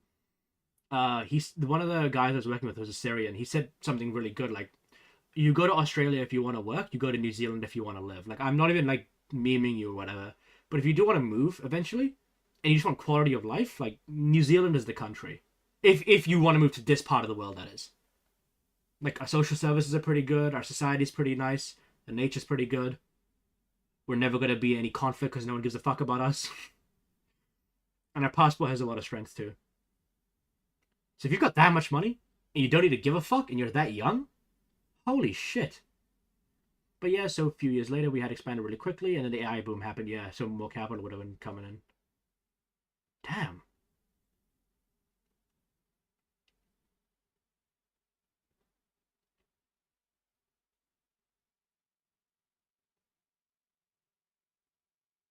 Jesus. Pension plan, there's no departure tax owed when they become a non-resident. In part because some of these things like the RRSP can be taxed by the government after you've left the country when you withdraw from the account. So there's no need. My hiring policy was to hire veterans and people with advanced PhDs because we didn't need a large volume of code, just reliable. Yeah, you would want experts in that field. You need quality there if you want like a reliable service. That makes sense. Good fucking business decision. Girl boss right here. But turns out we had a lot of PhDs in our AI dev team too. Oh shit, okay. To tax it at departure. Another big exemption is Canadian real or movable property, Canadian resource property, and timber property. So any Canadian real estate is completely exempt, meaning that cottage situation wouldn't come up here. Although foreign real estate is not included here. This is specifically for property stuck within Canada's borders that again can eventually be taxed when the property is sold. Then there's an So with the money you've got lying around, do you have that in like a fund or something? Or have you made like separate like direct investments? Or are you just like keeping it stacked in a bank account? And so I was approached with an offer to space data guide company for parts, and various of our customers require our development team for their AI projects. Okay. Exemption for short-term residents, whereby assets owned before or inherited during your resident period may be excluded. And finally, there's an exemption for any Canadian business property for business carried on through a permanent establishment in Canada, meaning assets like inventory for an active business in Canada wouldn't be subject to departure tax. So for most people, the biggest impact from departure tax will be on their investments held outside of registered accounts. And listen, there's plenty of room to criticize Canada's general tax regime. But with departure taxes specifically, there's a very rational reason that the country charges it beyond just Canada being a tyrannical communist hellscape that's trying. Which means A, I don't have to keep working, which is good, and B, the company doesn't exist anymore, which means I can never sit and go, I would have done it differently. Okay, got you. That makes sense. To entrap its citizens, which is what X keeps trying to convince me of. If there were no deemed disposition when someone left Canada as a resident, then people with sizable capital gains would be incentivized to leave the country for some place with no capital gains tax, like Dubai, to sell their holdings. Meaning not only would Canada lose a potentially high income tax earner, since people in higher tax brackets tend to have the largest capital gains, but the government would also miss out on all the tax revenues from the capital gains that accrued from within their borders. Now, you might not agree with that reasoning, but it's why 5 of the 7 G7 countries and a number of other developed nations like the Netherlands, Norway, Australia, and South Korea all charge some form of expatriation tax when you leave the country, with the US itself, again, having its own version. So while Canada has found itself in the crosshairs of this conservative commentary, the concept is far from being uniquely Canadian. But Richard, you might say, Gad mentioned paying taxes of over 55%. Surely that's an unfair form of departure tax. Well, yeah, I'd actually agree with you that the government shouldn't take more than half of what you've earned in capital gains when you leave the country. Except that's not even close to what the departure tax rates are. You see, Canada charges income tax at both the federal and the provincial level. The actual rates you experience will depend on where you specifically live, but Gad lives in Quebec, which is most of it is invested in various ways. Let me know. I want to know. I want to know how my girl boss is spending her money. The thing about Monaco is we have a lot of access to wealth management. Yeah, we probably do, depending because of all the clients you guys receive.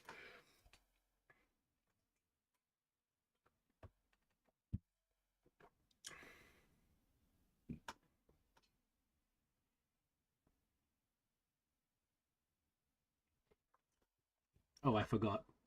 What did you forget? A third good thing. There's more. Fuck, dude. Come on. Your life is already so much better than mine. You have to keep fucking flexing on me. Part of why I sold was that I had to travel all this time. Okay. Now I don't. Oh, so yeah. Okay, so that's why you want to, like, probably... You figured out you don't need to travel anymore. You went...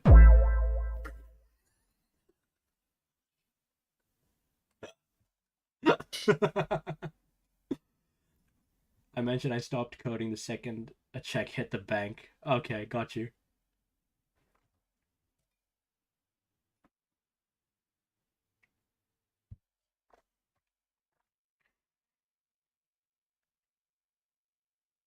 What I didn't say was implementation. Okay, got you.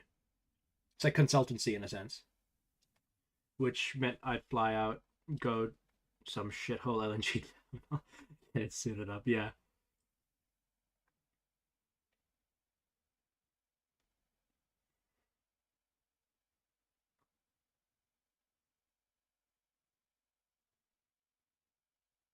And then go for a site visit. Okay. Did you ever do any work in North Africa? Because obviously the Middle East, that's like a given. But did you do any work in like Algeria and Morocco? Because I know that at least the EU tried to set up a lot of like LNG deals with those states. Early 20s, 152 centimeter woman said, yeah, I did? Fuck, I knew it. I'm so clocked onto this shit. Yeah, Morocco, I did.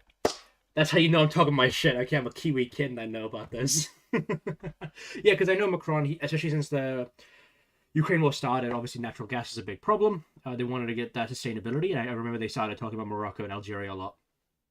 Yeah.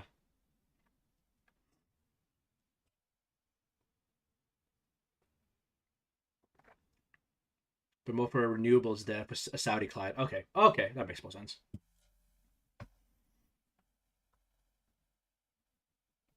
And just to clarify, when you say Saudi client, is this like an American firm that works within Saudi Arabia, or was it like an actual like Saudi like prince or like national?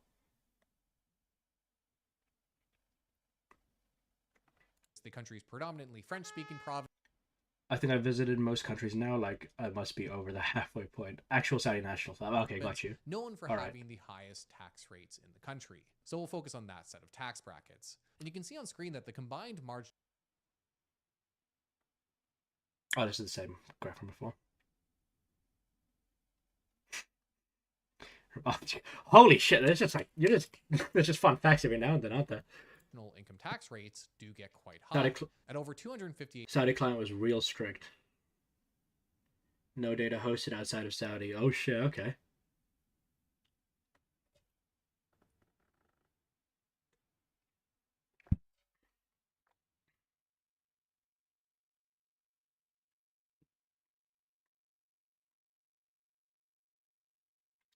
Guess whose AWS data centers went out of the Iran on chestnut?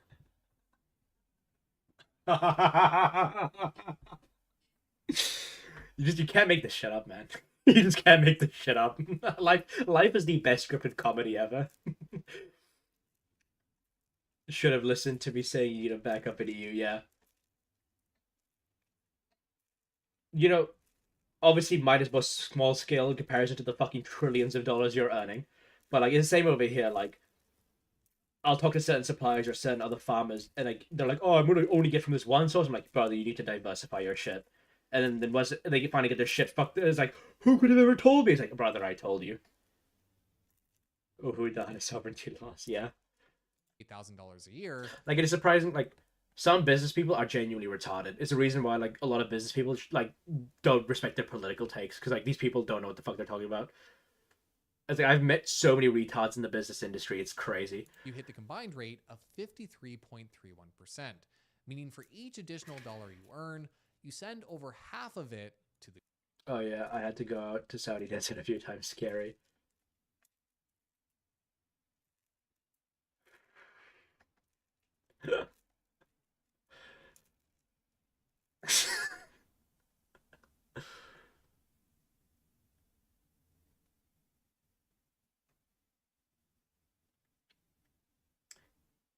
There's like a town out in the desert that you can basically only get to by helicopter because the roads just get sanded over. I'm just curious, when you did work for the Saudi clients, because obviously you're a liberated Western woman, were all the people you were around, did they all have like the scut, like the men have all like the thing on, the turban, the everything? Like the beards and everything? Were they like that?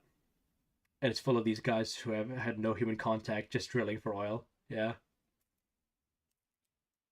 Oh yeah, lots of it. Yeah, it must have been like a whole different experience to be like, but only in office. Okay, yeah, okay, got you.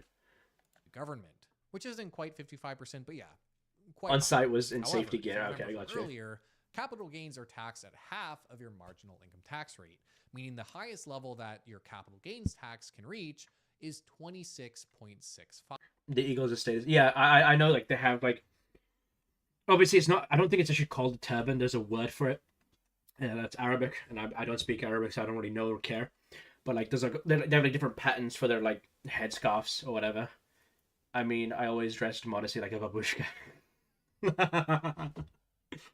Come on, you should have Westoid woman that way. You should have short skirted it the whole way. 5%, which is actually less than the capital Kefia and Egal is what they have. Okay, yeah. gains tax in some US states, like California. And again, this is only tax on the gain of an asset, not its entire value, and it's the marginal income tax rate. So every dollar earned below these brackets will be charged at lesser amounts. Plus, there are the deductions, like the basic personal amount, whereby the first bit of income is tax-free. So switching to normal income taxes for a second, even if your income puts you in the highest marginal tax rate of 53.3%, the total percentage of your income that But the thing is, like, they're very sexist, but you get to know them and how they work. Yeah. Well, obviously there are societies in a different bend, right? Obviously. But yeah, it is what it is. You have to work around the conditions of where you are. that you're actually paying in taxes will always be less than this, and your departure capital gains tax will be half of this rate. So you can see that the standard departure income tax rates are well below that mentioned 55%. Now, Gad might have been just referring to general income taxes or combining it with other taxes like sales and the like, but it is a bit confusing in the context of a broader discussion of departure tax. In early meeting, I remember they tried to ignore me and negotiate with other guys. Ooh, that must have been... You must have clocked that shit immediately and been disgusted. I would have been, at least. Damn. He was in his first month on the job. It's maybe year 3 I'm in, yeah. Yeah, I yeah, some Arabs, dude. And I just said nothing to see what he had, yeah.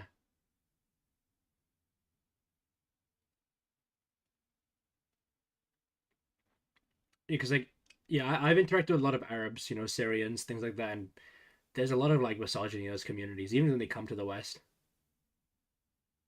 I'm so proud I'm not them. I love women. I love women. When you see 55 or 65% plus brought up, it can clearly lead people to believe that those are the prevailing rates. But there is one area where departure taxes can hit quite hard that is likely applying to GAD's situation, and that's around private. But I said to them, if they're not serious enough to look who is at the head of the supplier before meeting them, maybe they are not serious enough for these discussions. And that was like, I felt like a mother. True. Yeah. Because remember, like, it's funny because like misogyny only really works if like women just like sit there and accept it. I've seen so many men who've got like biases and shit, but the moment they're called out at I'll put it like this: misogynists are the biggest cowards I've met in my life. Because like they'll act so like domineering, but the moment like you criticize them on their misogyny, they fucking shrivel up like prunes. They all suddenly got in line. Yeah, exactly. Like it's funny. Like misogyny doesn't survive first contact. It's the fucking funniest shit ever, dude. Corporations, something GAD explicitly brought up in the online exit tax discussion. You see, in addition to being a paid professor, GAD also earns royalties from his books. And it's very likely that he's incorporated his royalty business so that he earns the royalties into a company, or corporation more specifically, rather than to his own name directly. Now, there's a number of benefits to incorporating in Canada, but a key one that's coming up here is tax deferral. Now, this... But I was such an asshole when negotiating extra. Don't care. You're allowed to be. Considering what they were doing, you're allowed. Look, you have a right to be an asshole. And if you're asking if I'm enabling you, I am enabling you. Okay, that is what I'm doing. Gets quite complicated, but without getting too much into the weeds, corporations pay lower taxes on their income than individuals pay with their income taxes. So if you earn royalties into a corporation, then you'll have more after-tax money that can be invested while the money is held within the company. Now, the benefit is offset when you eventually draw the money into your own name, which you can crudely think of it as the second part of the tax bill comes due. But there can still be a tax-efficient strategy benefit there because you can time your withdrawals to optimize your marginal tax rate and overall reduce the tax bill you'd be paying versus if you had just taken the money in your own name. However, when someone with a private Canadian corporation leaves... But you build a relationship and it's fine with time. Yeah, obviously, like, once you make that icebreaker and you show them, like, hey, just don't fuck with me. And then, yeah, like, shit becomes normal. Like, because I'm a pretty young business owner over here, and like, the farming industry is led by a lot of old people. So when people meet me for the first time, they basically little bro me. But I'm like, brother, I know what I'm doing. I've been in the trenches for like 4 years now. Okay, don't fuck with me. I've gotten my hands dirty with oil. I think I still have some oil prints on my hands. I don't know if you can see them. Like if you look at my thumb, I don't know if you can see. I've got like oil on like the little part of my thumb here because I just got finished fucking with the boiler tonight, and I've been looking at it every now and then just in case it fucking shuts down. So like I've done my work. I've lifted steel. I've almost broken my back. I've been in this industry, but like yeah. Sometimes people get discriminatory based on your age or your gender, and it really just sucks. But the bane of my existence was outsourced IT teams. I'd rather deal with misogynists than outsourced IT. So based, queen. So based. Based and true. But yeah, no, I get what you mean, because I've dealt with like that discrimination to a degree. Obviously not misogyny, but like ageism. Where people have like viewed me as lesser just because I'm a young person. The country, there can be two key impacts. The first is that the privately held shares of that company, so GAD's ownership... If you ever work with Accenture, it's horrible. Gemini, however... of this private corporation is itself subject to departure tax on unrealized capital gains, meaning GAD is being taxed as if he sold his royalty business at fair market value. And because it seems very likely... Capgemini should be hired by the US DoD and be used as test dummies for nuclear based. Yeah, I think Gemini does pretty good. I think like in the entire AI race, I'm gonna be real with you. Google's gonna win. They just have too much information and too much money. Like I'm sorry, like they're gonna win. Because all the other AI companies are specifically AI companies, or most of their shit's AI. Google's is like spread. AI is just like a part of their thing.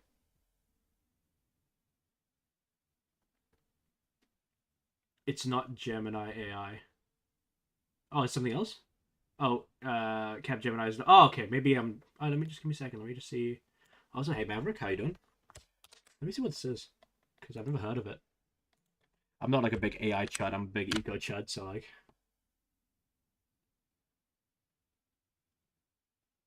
Capgemini and AI-powered global business technology transfer powered nearly 60 years. Oh, it's French. Okay, I got it. I can see why you like working with them. Gemini is much more competent than yeah. As I said, like it's another IT because yeah. Thank you for that, Maverick. But yeah, like yeah, from the just think about it as in a business way. Most AI companies are majority AI companies. Like most of their shit's in AI, so all their like massive R&D spending, all of their expenses, and any of their profits come from just AI. Gemini's got the big advantage of Google already with YouTube and Alphabet and whatnot. It is already so much data collection just from that as like a subsidiary. And the AI thing just comes as a byproduct. So I think, in my opinion, like clip it and ship it, give it 5 years, Gemini is gonna win this AI war. I guarantee you. In business, it just makes sense. If you just track the dots. That the cost basis for a royalty business like this would be pretty low. It means most of that.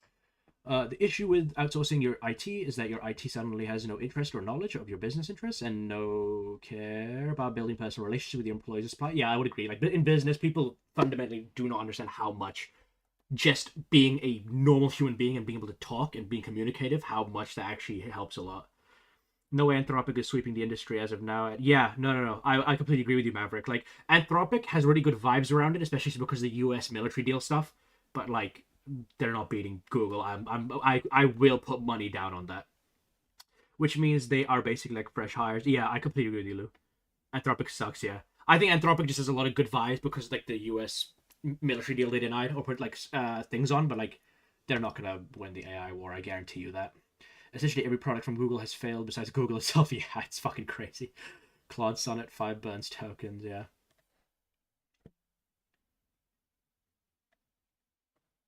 Yeah, but like, I'm very bullish on Gemini. I just think it's going to win as like an AI tool. Because just how much data like Google and Alphabet collect from like YouTube and shit and whatnot. Value will be considered a capital gain. So if Gad Everyone talks about the cost per token of AI, but some models take a lot of tokens to get the same results. Yeah.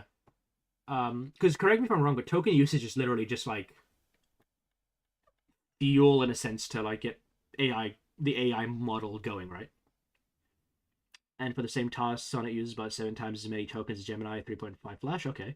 I work in IT, and there is nothing better for technical AI besides Claude IT. Actually, has written all my scripts and talents. Okay, shit. Nice. royalty business were valued in the millions, that alone could lead to a tax bill in the hundreds of thousands of dollars.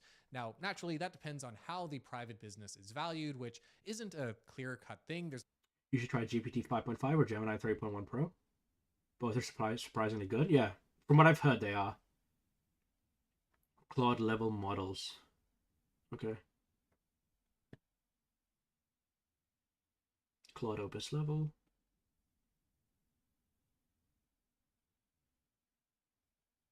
Yeah, because I use Gemini quite a bit for my politics stuff. So like if I want to get sources for certain things, I'll use that. But yeah. Sonnet for some reason just burns tokens. I don't know why. Yeah. Yeah, because I'm not that IT literate. What would cause an AI model to burn tokens? Is it just like lack of complexity or like what is it? No public market value to easily derive that figure, and the Income Tax Act doesn't define Usually the methodology for valuing private businesses. It just you're supposed to use, right? Usually use Opus. Opus. You can see the issue here, right? Tokens are currency. Yeah, I understand that, but I'm saying like if a model burns tokens, is that because of the lack of complexity in the model?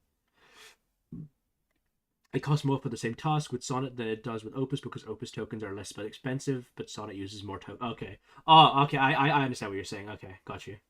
This valuable asset that appreciated from very little, the business itself likely isn't easy to sell quickly because it's private and very much tied to Gad himself. And the capital yes and no, it's based on the usage. Yeah, okay. The second hit is that if the corporation itself is deemed to become a non-resident, which can occur when the owners become non-residents themselves. There is a deemed disposition on assets. It's more to do with reasoning. So as I was saying, like, is it to do with the complexity of the model? Like, if the model can like take things into context or expand upon something you've asked it to do or something. It's held within the corporation, And how verbose they plus are. A Yeah. 25% Oh, so it probably is just additional complexity. tax Pretty sure. on the net value of properties on exit, less certain amounts, including paid in capital, meaning that the corporation that was Most models now use a form of thinking and reasoning hidden from the user. Okay, got you. set up for tax planning purposes can see all of these capital gains. But this come uses due, tokens, okay. Plus 25%. Now, the purpose of this additional fee is very similar to the general purpose of the departure tax as a whole. Canada doesn't want people to have their corporations leave. And for some reason, Claude uses a lot more of those tokens than anyone else. Okay. Yeah, because I mostly just use free AI, because obviously my shit's not that complex. I'll literally go into an AI model and say, hey, give me some sources for this thing. And then I'll get links, and then I'll start reading those things. But yeah, you guys have definitely a more intrinsic and deeper understanding of AI than I do. Leave the country and have those people withdraw the assets before they pay that, again, crudely put, second half of that tax bill. So the 25% is somewhat meant to offset that initial tax efficiency or savings that that owner receives. The rate may be reduced if there's a tax treaty with the destination country and in other certain circumstances. And we also don't even know if this even applies to GAD's situation. But this could be an area where departure taxes for the corporation specifically could exceed that 25% rate. Now, if this type of departure is something that wasn't planned for from a tax standpoint, it's easy to see how it could be a source of grief, especially if it ends up putting you in a worse situation than if you hadn't incorporated in the first place. However, they're closing in. They need all AI company revenues. They are all under huge pressure because they're all in gigantic loss. So next year, you'll see prices go up. I use artificial analysis websites to help compare. Yeah, okay. Yeah, to be fair, remember, like AI, the AI industry right now is it's an R&D, like, how you say, fund, basically, like the entire industry, because like the entire point is the first person who crosses the finishing line. From what I understand, the flagship has been AGI, but I don't know if that's just like a propaganda point that they put in the industry. But basically, the whole idea is that a lot of reason why money is going in is because people are trying to develop their models, get research done, and develop them faster than their competitors. Which is why I think, as I said, Gemini is going to be the winner here, just because of how much information, regardless of the AI stuff, Alphabet and Google get. But yeah.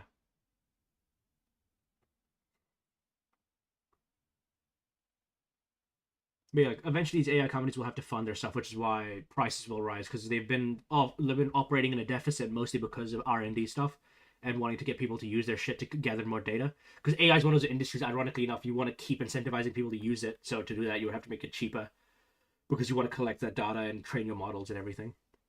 But Sonnet 5 gets 53 for intelligence, and Gemini 3.5 Flash is 50, highest is Fable 60, okay. To complete with the same task, got you. putting you in a worse situation than if It's like the old net bubble, they are all running remote. Yes, I actually completely agree with you. It's just, they're all fighting to see who wins, basically. Because there will only be one winner in the space because of how much money is being burnt. Like people have actually said that actually none of these AI companies are going to win. It's going to be Apple who wins, just for the pure fact that Apple has not participated in the AI race, and they've just been printing money and getting peak year-on-year revenue gains. So all these other tech companies are burning all their liquid cash, while like Apple's been the only one like making profit. But hey, time will tell, depending on like what the investment, if it pays off or not. But as I said, if there's like two scenarios, either like everybody loses and Apple becomes the winner in the tech race, in the tech industry, or yeah, Gemini. I think Gemini is the only real contender to actually winning the AI race, quote unquote. if you hadn't incorporated in the first place. However, the 25% tax specifically is really just undoing that initial tax benefit. That 25% additional fee could be avoided by simply pulling the money out before you leave. And regarding large gains on private shares specifically, there's one last exemption that can offer a big break here: the lifetime capital gains exemption. The LCGE allows Sonnet uses 56k output tokens and 13k reasoning. Gemini uses 18k. Okay, got you. So AGI is the objective, yes, but it is run to stay alive, basically. But there are 2 to 3 actors, and most likely they'll be the same at the end. Who wins? Who knows? In the long run, who wins? Quantum wins the race on all the rest. Sonnet slightly smarter. Okay, yeah, I got you, Lou. Yeah, but yeah, Maverick. That's basically my point. Is like AGI, like as has been said as the goalpost, but like I think the whole thing is gonna be who's gonna survive. I think that's gonna be the who wins, who loses kind of thing. But like, I think this whole AI industry, it's going to be literally there'll be one winner, and everybody else will lose. So as I said, either it'll be Apple because they're the only one who didn't burn all their profit, or it's going to be Gemini because they actually ended up with a product, and every other AI company went underwater. The person to exempt In up the to end, yes, yeah. $1.275 million of. So on the benchmark task by artificial analysis, Gemini 3.5 flash cost. Jesus Christ, that's a fucking yeah. But as I said, like Gemini, that's what I mean. I just feel like because Alphabet's whole thing isn't just AI. There's so many other things, and out of the other industries they're in, those industries themselves already data collect. So it's like because like YouTube's algorithm system is just so much more sophisticated than literally anything else. It's just not even the same. Their capital gains, with this amount increasing each Same task year near same level of intelligence of the model. So if Yeah. a qualified business had a $0 cost basis and was worth exactly that $1.275 million with a deemed disposition, meaning the entire amount would be considered a capital gain, they would pay $0 of capital gains tax if they used this lifetime exemption. Finally, around that issue of forced selling around private company shares, it's worth noting that the Canadian government allows departing individuals to defer payment of this departure tax. It's called a T1244 election, and it can allow ChatGPT people to 5 from defer OpenAI costs $1.03, and it's more intelligent than Claude. Yeah, but remember, like sometimes it's not about the best product; it is about the cost-efficient product. So Claude is very odd to me. Yeah. So yeah, as I said, you said Gemini, its cost is more lower. I would think, yeah, as I said, in a capitalist system, the whole idea is to get cost benefit. So I think, yeah, Gemini is just better in that thing. But as I said, I'm not really tech literate, so I can't hard comment on that. But that's just my basic analysis. departure tax payment until Oh, so I they can keep actually running, yeah. sell the asset. In other words, turning the departure tax into just normal capital gains tax. Now, this election can require posting security when the value of the property exceeds a certain threshold.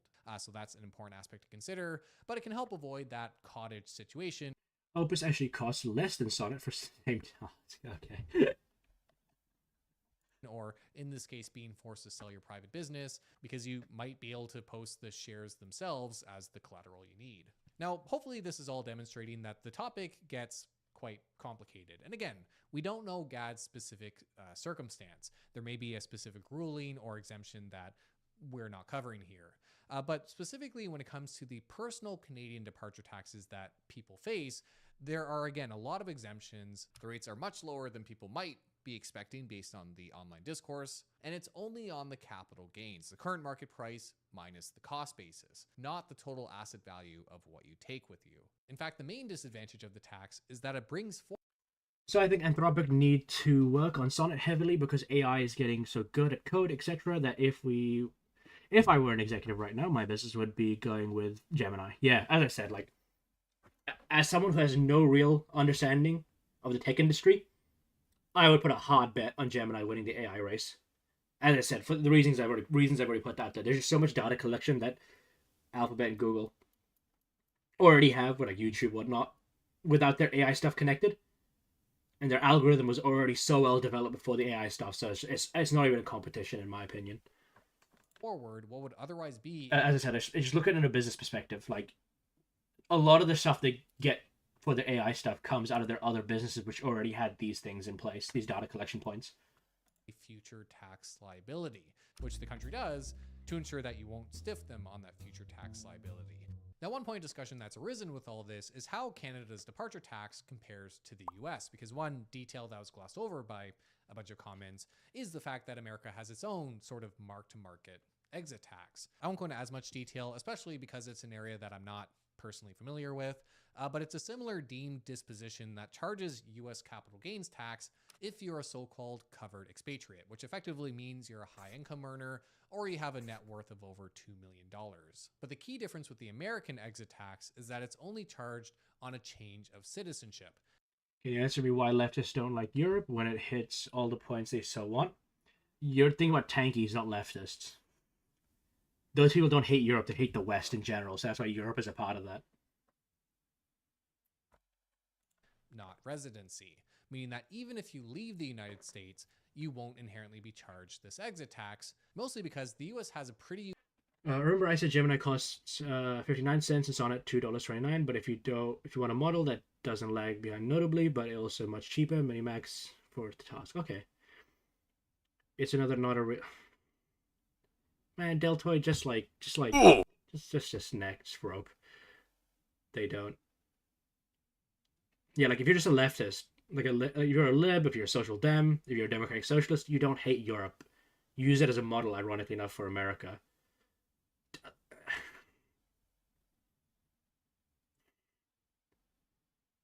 If you are a leftist, why don't you move? Moving to Europe is not true. Deltoid.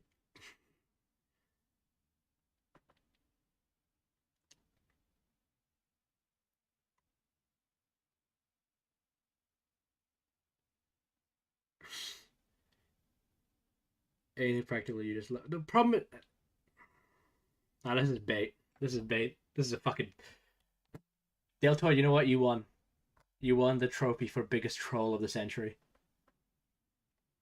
Like, we were having a really good conversation. You came in a chat and fucking dropped the IQ to like fucking 50, bro. I respect the hustle. Unique citizenship-based tax system.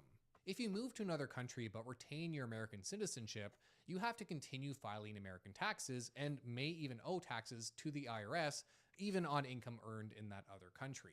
Now, the US does have a number of tax treaties with other countries so that Americans living in those countries get a foreign income tax credit on their US taxes, meaning that sometimes they won't pay any taxes to the True. IRS depending on what they pay in the country, but otherwise, Americans are taxed US in... Also, to be fair, Luke, you shouldn't really assume he's a rightoid because this guy hasn't explained any part of his positions. He's just been jacking off, just asking me questions. Suddenly, all the empathy for mental illness goes out the window when it comes to using them. Oh, no. I have no empathy for people with mental illnesses. I just feel sorry for them, like how I feel sorry for you.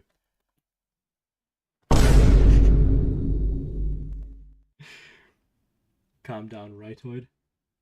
On worldwide income earned, regardless of where they live. So yes, US exit taxes... Asha Maverick, I should ask, are you in Europe, my friend?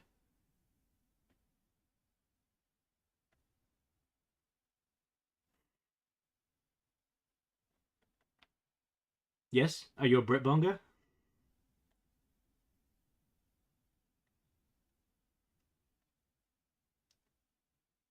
Yeah, New Zealand's a capitalist country. We work off a capitalist framework. No, I'm not a Brit. Oh, shit. Italian. Oh, you're an Italian. What part of Italy are you from?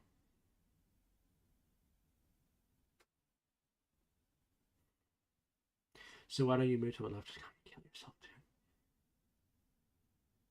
dude. Florence. Oh, shit. I've actually had, I had another Italian guy in my chat, and he was from Florence, too. Don't come to Europe, person who lives in country. No. Checks out. Deltoid. I'm just curious, because you haven't explained any part of your, like, political positions. Where do you think I stand? What do you think my ideology is? Just take a wild guess.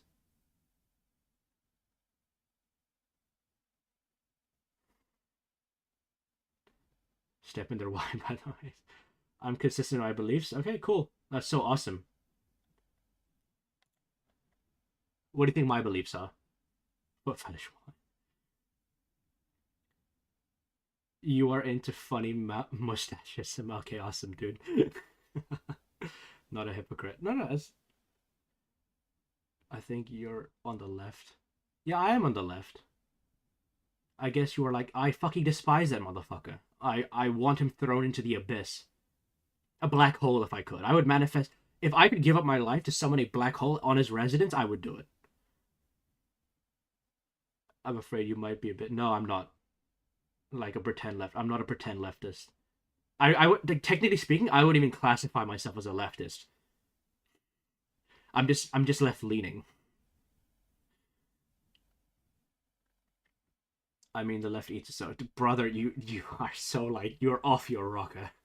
You are off your fucking rocker.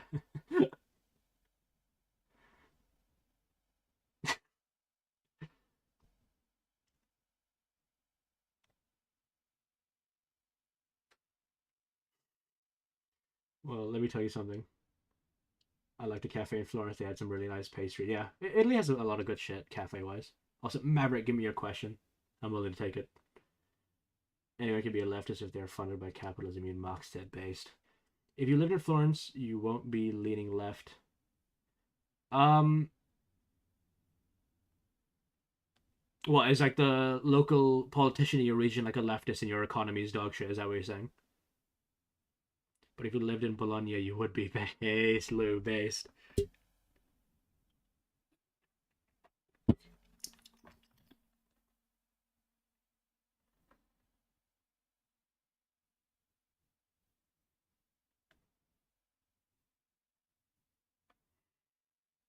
Oh no, the issue is that with immigration, Maverick, are you pro EU or anti EU? One of the Lazio, yeah.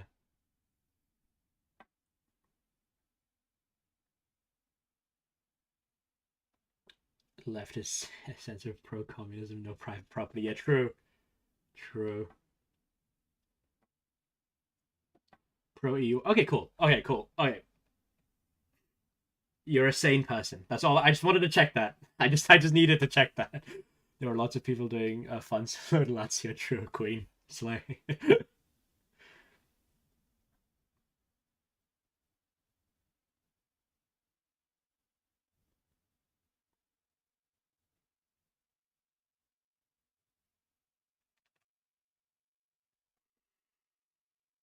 Alright, Deltoid, my friend. I fucking hate Rome. I didn't want to go there again. Thank God. Deltoid, my friend. Okay. You've been asking me a lot of questions. I just want to know. I just want to know one thing. If you're willing to answer a question for once.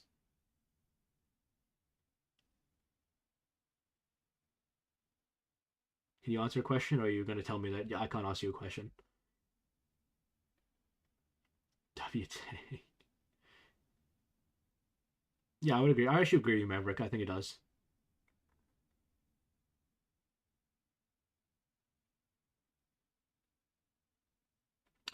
All right. Two things I want to ask you. Can you answer two questions? Are you capable of that?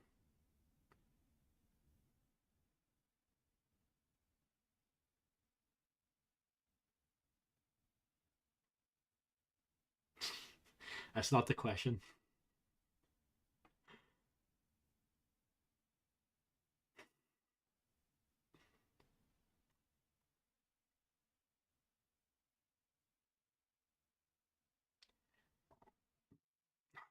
MashaAllah.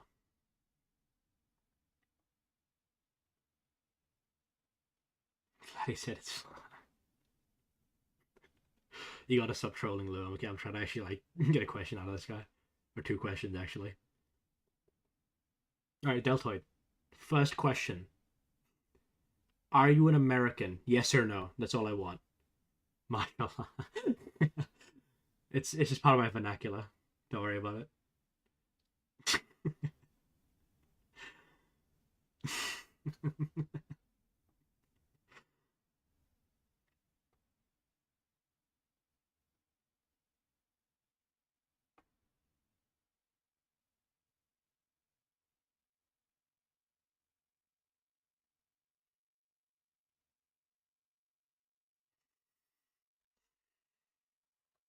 Next stream I'll join with Assalamu alaikum. Thank you. Thank you for that. I'm not an Arab, but hey, I'll take it. You didn't even answer my first question.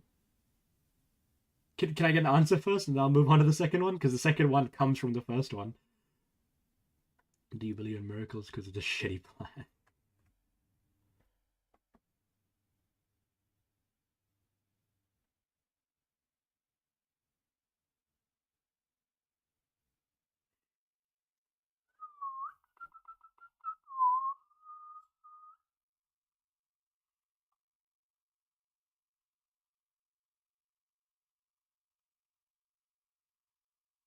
I think Italy should be okay. All right, my Monaco patriot. It is humans are renowned for having shit plans, and then somehow they have to very and fix them. Yeah, that's true, Maverick. Relatively speaking.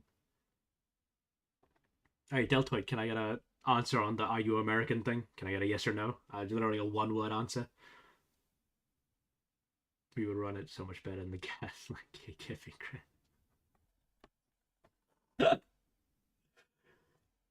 Oh shit, my shit is so cold.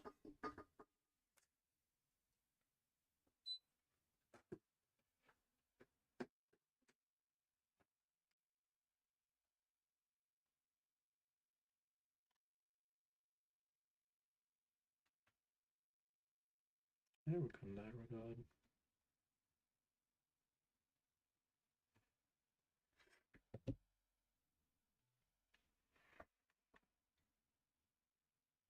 Last year planet with biggest war in human history and tens of millions dead. Last two, my friend. Glory to Prince Albert II. Rightful holder of empire. Queen. Lazy. What do you mean by last shitty plan ended up with the biggest war in human history? What do you mean by that? Oh, it was a spy. Let's go.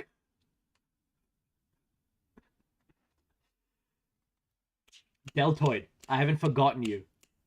I need an answer to my single fucking question. Are you an American? Yes or no? It's literally that easy.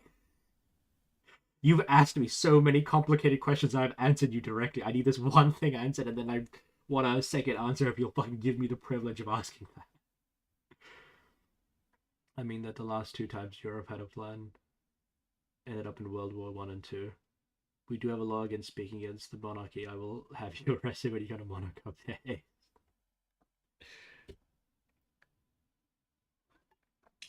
To be fair, there was no plan. The Austrians decided to occupy Bosnia. Serbians got pissed and they killed the Archduke, and the Germans, because they wanted to do the September program, decided we want World War One. What is there to talk about? World War Two. Mustache Man was a psychopath. There was no plan. Like, what was the plan?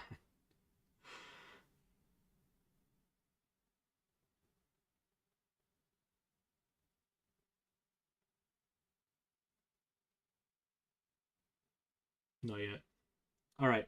I would like to be known to the court of chat. Deltoid is incapable of answering a yes or no question. Okay, I have waited like 5 minutes for a yes and no, and I haven't received it. In the philosophical sense, I mean that the approach to tolerate your elite's shitty plans end up in catastrophes for simple people. In the literal sense, I mean Western capital is trying now to engage the EU in another cycle of wars with Russia by escalating from proxies in the Balkans between each other and everywhere else. Rights. That's stupid. The Russians invaded Ukraine while Ukraine was neutral. Before the war started, not the 2014 one, but the current one, the average Ukrainian was pro-EU and didn't want to join NATO. Ukrainians didn't want anything to do with NATO. They were neutral, objectively. Like, in their constitution, neutrality was built into their country. The main reason the current war is happening is because Russia wanted to have Ukraine in its customs union, which was a trade bloc controlled by Russia.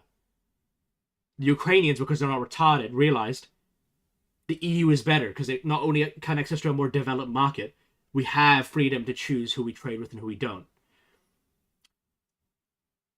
Guys, I gotta go into a meeting, but NATO was the cause. It's not. I'm sorry, Maverick, you're wrong there. Like, objectively, you're wrong. Like, you just go search it up. It was the Eurasian Customs Union. The Russians wanted to subjugate the Ukrainian economy. The Ukrainians politely said no, and the Russians pansied, started like throwing a fit and decided to invade Ukraine. And that's literally how it started. That's just true. I don't know what to tell you.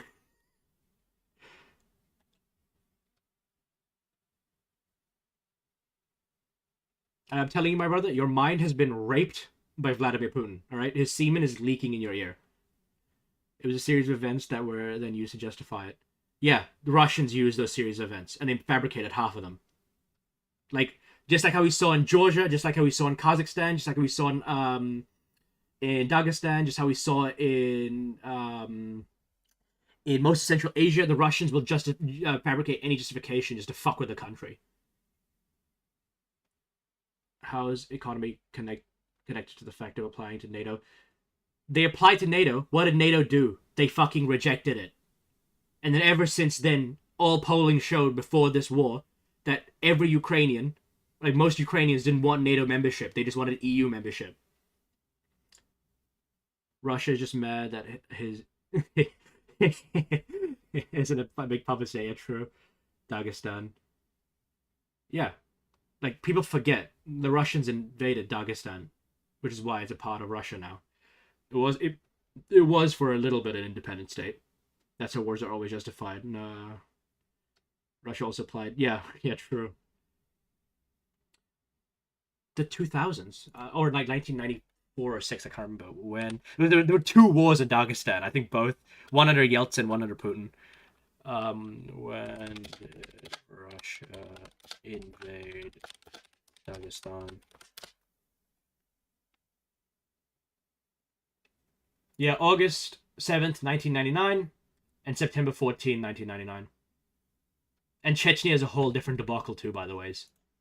Like, brother, like, come on. Are we... Like, what are we doing here? Hey, thank you for following, Maverick. Appreciate it. Deltoid, you're not allowed to chat here unless you answer my question. I've asked it. Are you an American? Yes or no? You're not allowed to just come here and shitpost.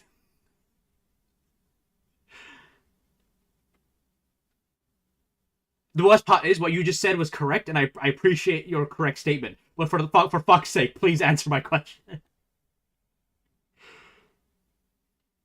What does the answer give you? I just want to know if you're an American, yes or no. Literally everybody in my chat, I know their nationalities roughly, except for this lazy man guy because he just joined, which is whatever. But you've been in chat for like a long enough time. Because like my first question leads into my second question. It was Islamic radicals who tried to build up like I'm sorry, that's just like so brain dead. I'm not even like engaged with the rest. That's just the most brain dead shit ever. Like just because like a country wants to operate, like Saudi Arabia is a jihadi state. No one is justifying invading them. Like come on, dude. That's what Russia said. Yeah. Like lazy, bro. Like I've never seen someone deep throat a dick from the back. That's crazy work, dude. That's crazy FSB talking points. I love it, brother. They also had a war with Chechnya. Yeah, I brought it up, Simon. Like, for Dagestan is like one of the fucking things. Chechnya was another one.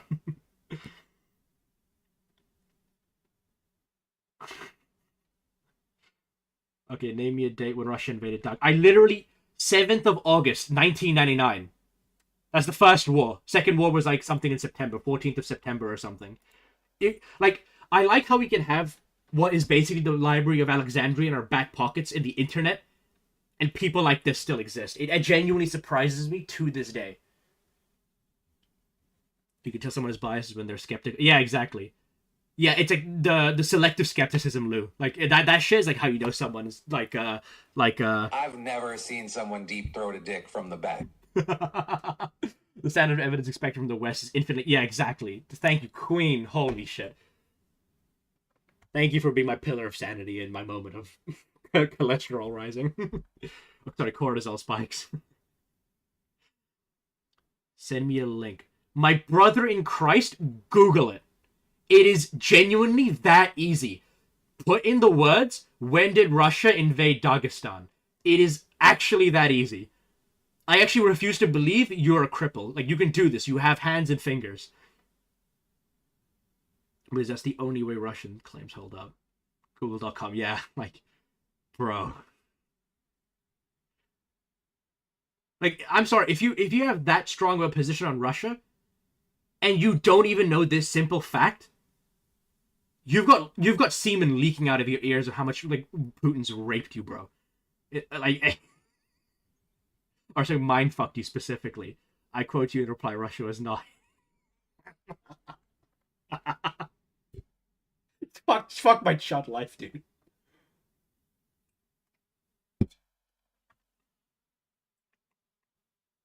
Do I realize how wrong I am? Can't really realize it if I'm not wrong. That's kind of how like being wrong works. Can't really begin to realize it, if I'm just speaking straight fucking facts. I'm spitting hot fire here.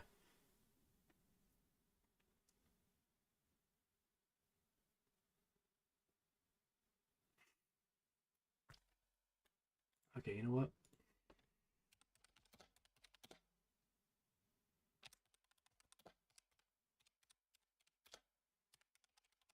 All right, lazy. I want you right now in chat to say the words "Russia never invaded Dagestan," and then I'm going to show you in the complete proof that they fucking did. Okay? Deltoid, shut the fuck up. Lazy, I want you in chat right now to say Dagestan, Russian Federation. Okay, cool. Right here, when did Russia invade Dagestan? Eat shit and die. It's literally that easy. It's literally that fucking easy. Russian invade, yeah.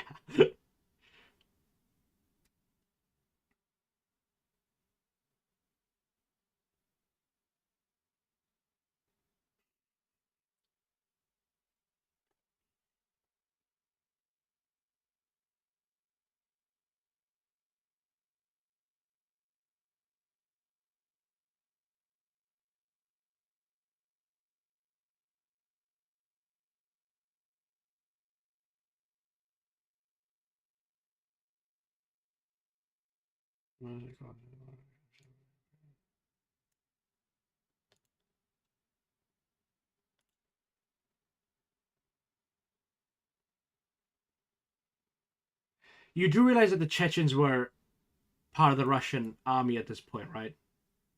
Or do you not know that?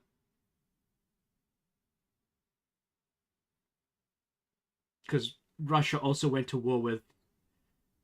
Just never mind, dude. Like it's just like blatant like retardation.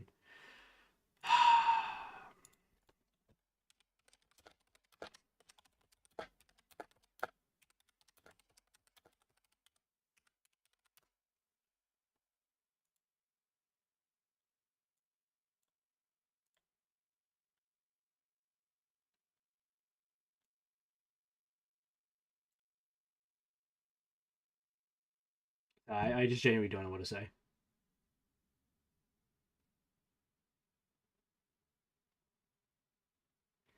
So I understand the English language is a bit hard for you, lazy.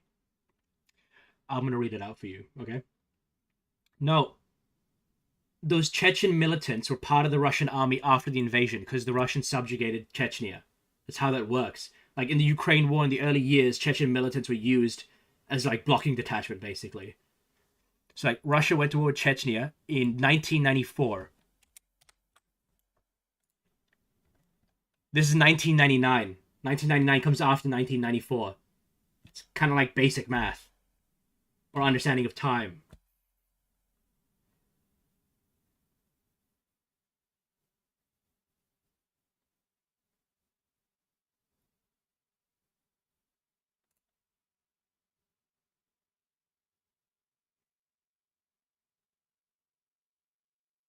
When did the Second Chechen War end?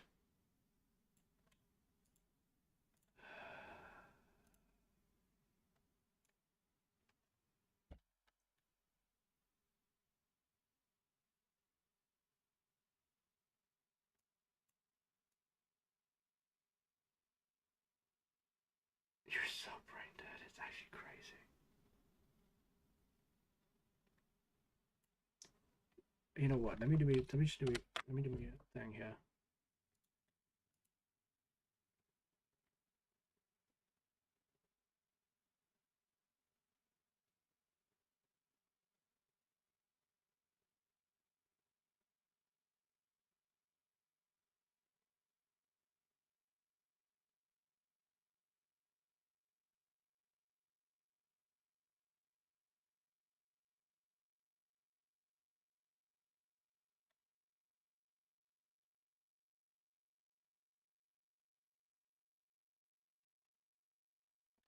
You are just wrong. Why are you making so confident statements about things you have no idea about?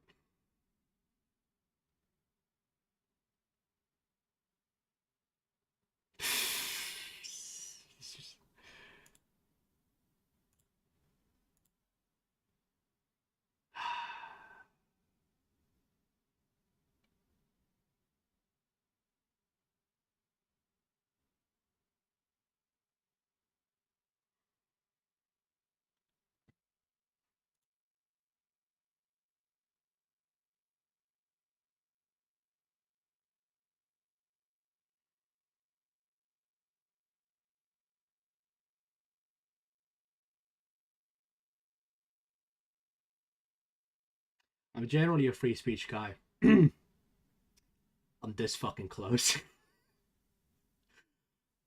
I haven't done it yet as a Twitch streamer, but I'm this fucking close.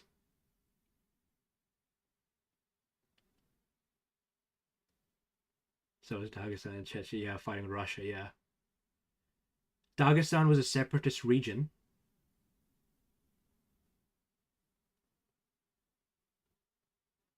Never mind, dude. Like, no one actually cares. Specifically this guy.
Yeah, you can send links.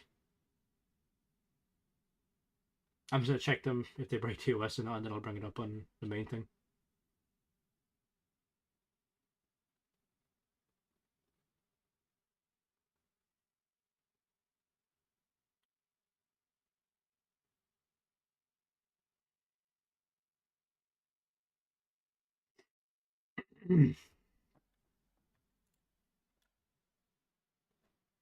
What did I shot?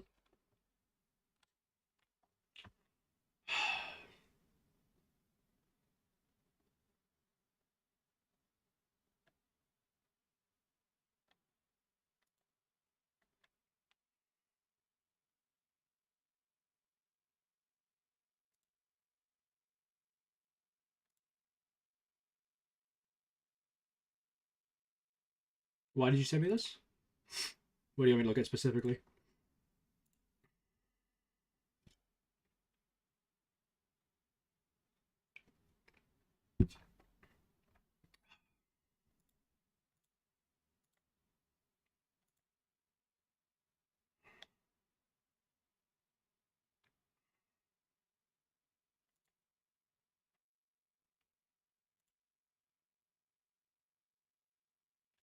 What are the Russians up for in Dagestan? Well, that's true. Yeah, like there's nothing Russian about Dagestan. You laughed at me saying that Chechnya was used by foreign. I don't think you even said that before. You just said that when did, like, yeah, Chechnya and Dagestan had pan-Islamists fighting there, just like how in Afghanistan This is bait. This is bait. This has to be bait. I never claimed that there were no fucking. Never mind. Never mind, dude. It's fine. I get it. Of course, Russians are not living shoulder to shoulder for centuries. What?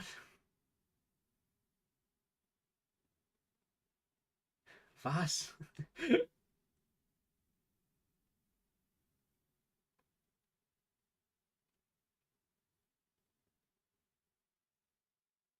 Living food ever neck you me. Yeah, like living shoulder to shoulder for centuries. The moment the Soviet Union broke up, not a single one of those breakaway states wanted to join Russia again.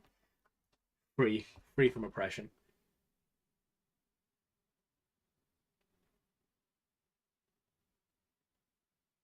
Baziev is a Russian name. Russian imperialism is old, what can I say? True, it is. The oldest the world has ever seen. Do you mean Caucasian slave traders, where they kidnap Slavic people?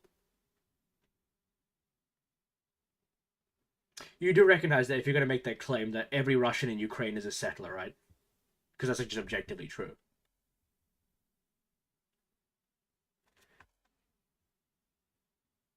By brutally stop independence, true, Lou? Lamatra. I'm really good at it, okay? The Russian Empire, greatest empire that ever existed. We gave the greatest deal to the native peoples. The Caucasians, they never wanted to accept us.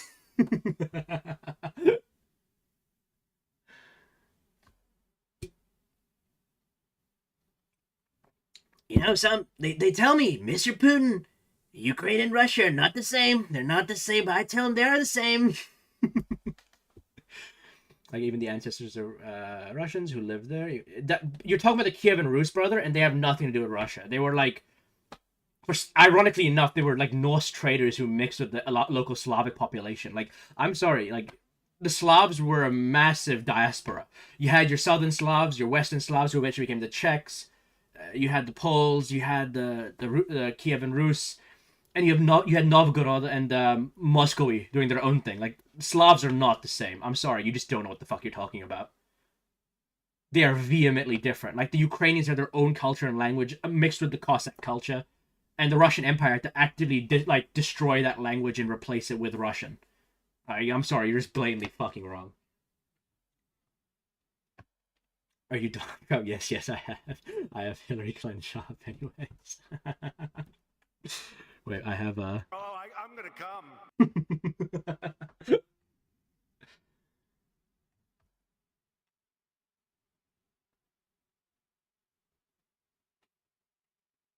Can you do this one?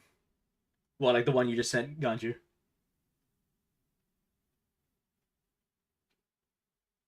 Kevin Roos is the historiographical.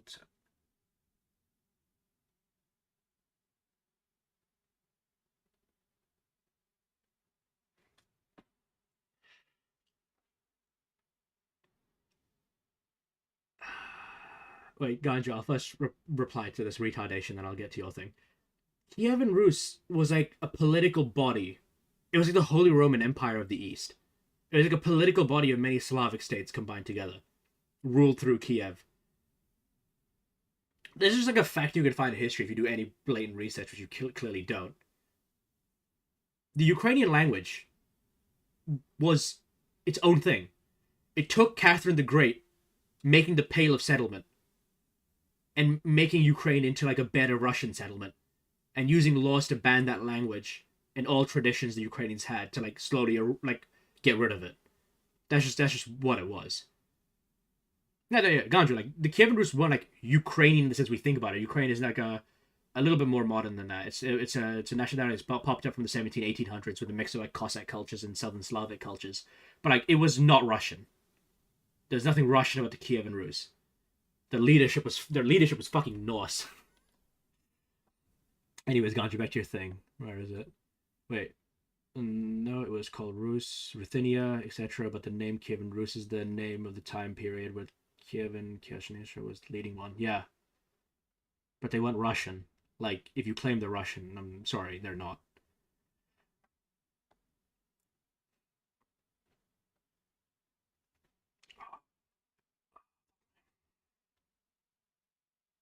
Before Kiev and Rus were Ladoga and Novgorod.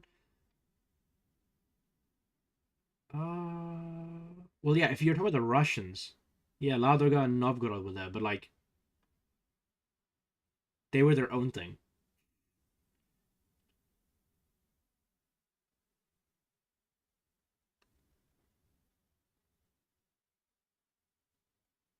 Actually, no. When was Novgorod established? When was Kiev established?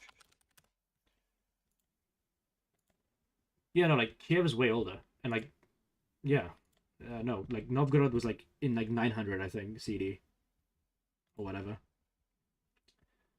The Saripot were Ladoga, and it's the same dynasty as Kiev. No, you're thinking about the Rurikid dynasty. The Rurikids, that was a whole different basket of history. Russia came about from Kiev being sacked. Yeah, no, you're right, Lou. On leadership, Kinaz Oleg, do your favorite Google and learn where did he come from?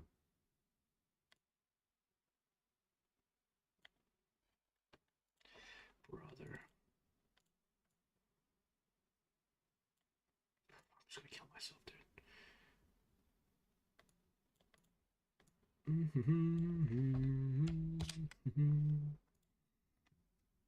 No, Novgorod isn't. Kiev as a city was like 300 years, I think, before. 300, 400 years before Novgorod. Novgorod was set up way later.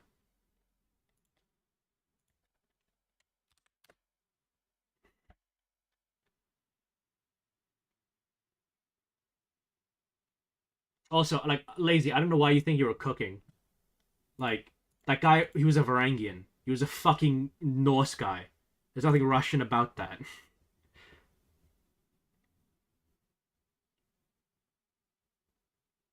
No, like, lazy, like, I know you have some sort of mental deficiency, but he was a Varangian.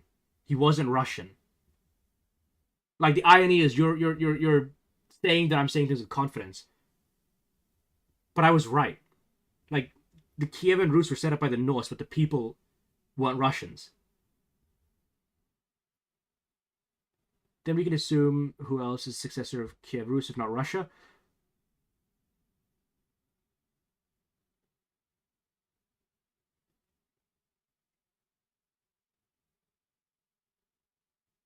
What do we?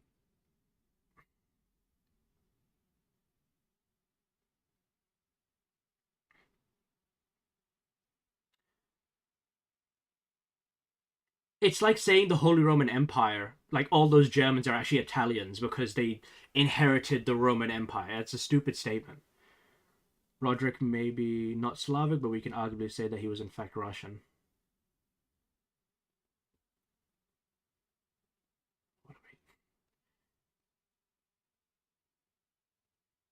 Lou, do you know the meme where it's like, why does Russia have the right to invade Ukraine? And it's the fucking like Vladimir Putin thing of like, well, 1,000 years ago.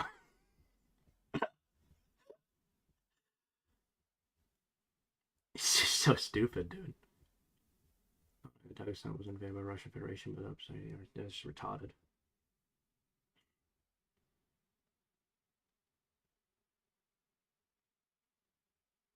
Russia isn't a successor to the Mongols. I don't know what the Ganja, what the fuck are you talking about? The Russians were like the Mongols, bitch. They weren't their successors. Why does Ukraine has the right to invade Iraq? What the fuck? What the fuck are we talking about? Northern line of Russia comes from the former Golden Horde. True. Whom they had several political allegiances to. Yep. No, I said that.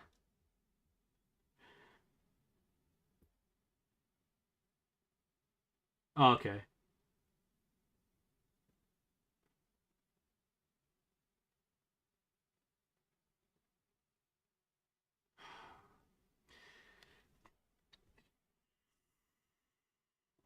Okay, lazy. I want you to use in like definite terms.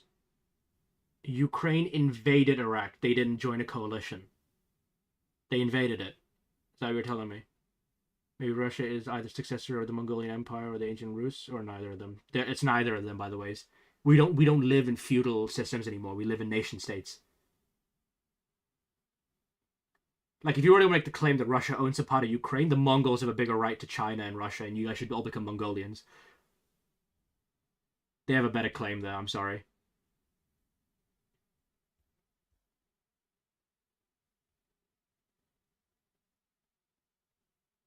Yeah, it's neither. There you go. Luke, boss bitch right here.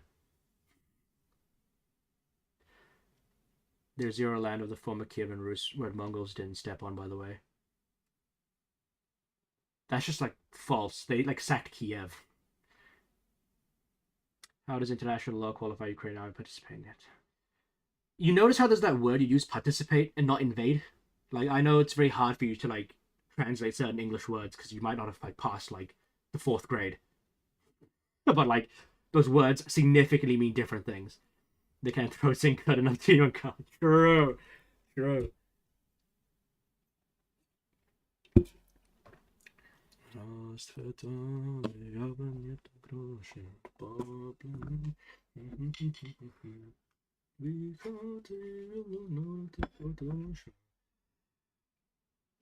Also, lazy, like, I'm gonna be real with you.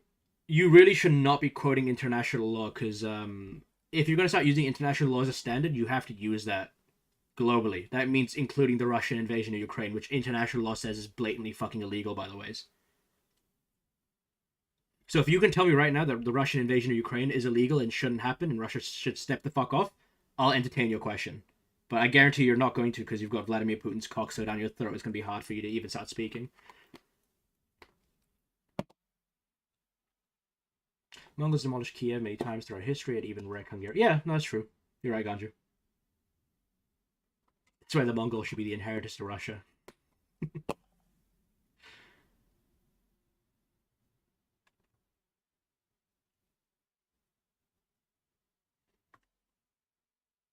Yeah.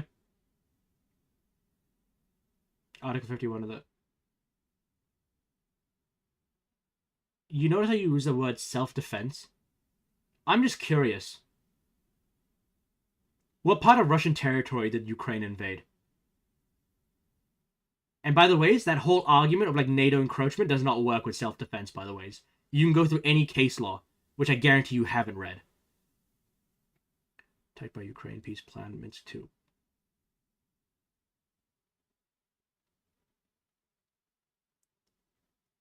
This guy's a full-blown fan. Yeah, I can tell.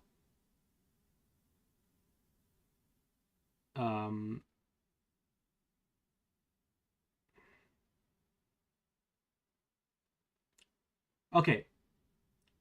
You know what, Lazy? You're right. You're so right. I can't wait to look at the UN Security Council. I can't wait to look at the UN Security Council or any international law. I can't wait to see every single fucking case that says that Russia's invasion is justified, by the ways.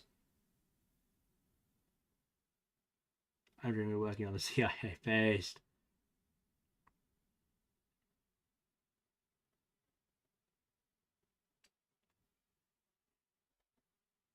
Like, Lazy, you kept telling me to link stuff. I want you to link me a single piece of like I want like a conclusion from the international community that has said, you know what, Russia's invasion is okay based on international law.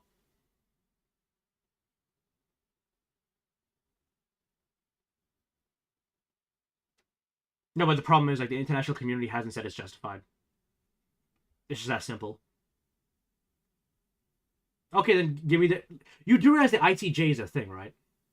The international courts. You know what? Let me see. Actually, what is the ICJ's opinion on this one? Have they actually got one out? ICJ opinion on Ukraine law.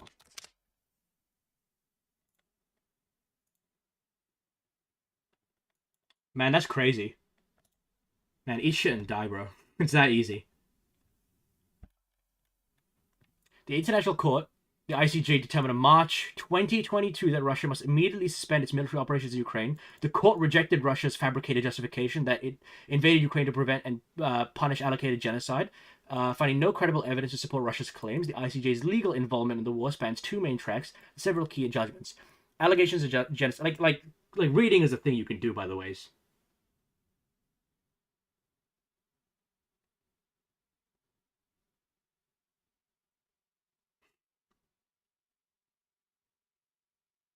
I'm just waiting for like the next line of code. I'm waiting to see this.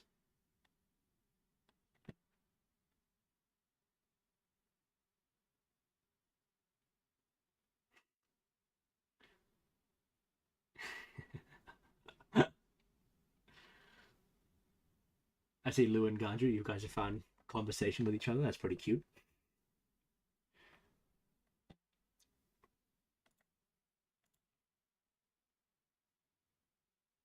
No, nah, that's cope. Nah, that's cope. Like, in the least respectful way possible, rope and chair. Thickest rope you can find, and the tallest chair you can find. I'm sorry, you quoted, oh, international law. Russia justified its attack. And now you're, like, coping. I'm sorry, just, like, nah, brother. Go find the deepest hole, and then cover yourself. Like, I don't want to hear it. I'm gonna say it, but unjustifiable by the international law, but Ukraine first attacked the territory. Long live Croatia, long live Bosnia. We must find revenge for the victims of Srebrenica. I'm not mad. You're just retarded. That easy. Yeah, obviously. Fuck.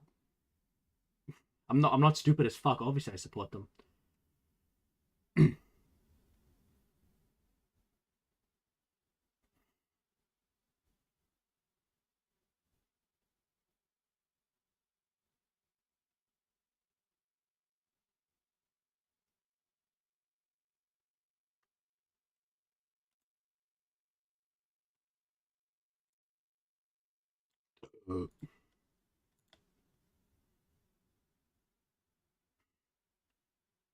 Also, Lou, I'm not crazy, right? This guy used international law as a thing of like Russia is actually justifying this war, and now that I've shown him that it's not justified, he's actually like blown his brains out on the table.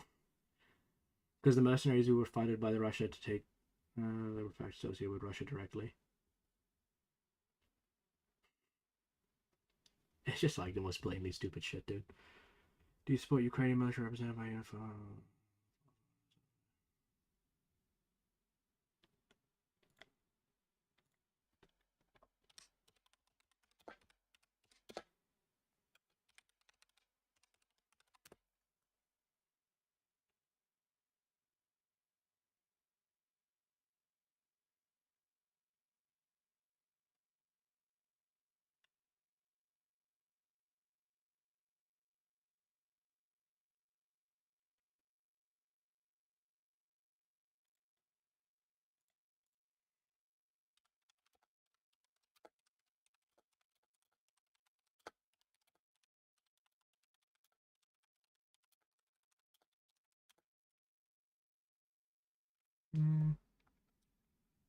See,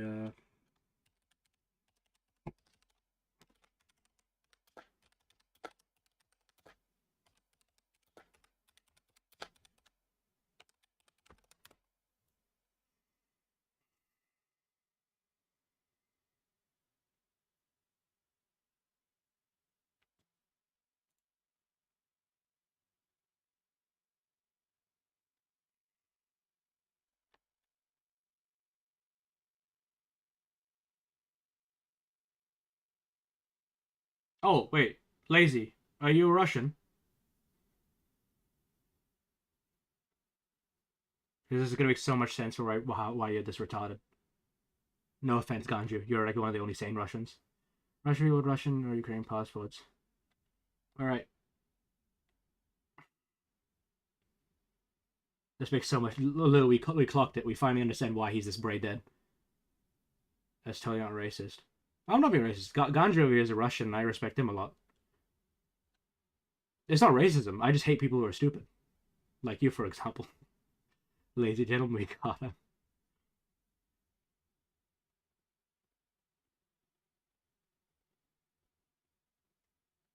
Also, Russian's not a race, by the way. Again, another reason why you're mentally deficient. It's an ethnicity. Dumbass.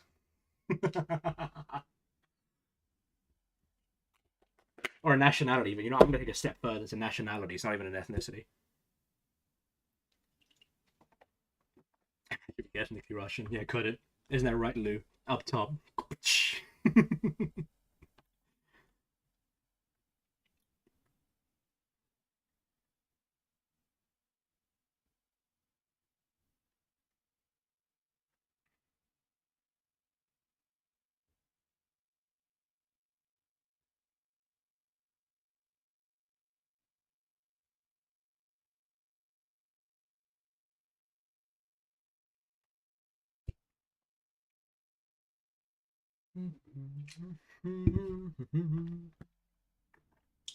Do I refuse to apply to get back my Russian citizenship? I may be able. Yeah.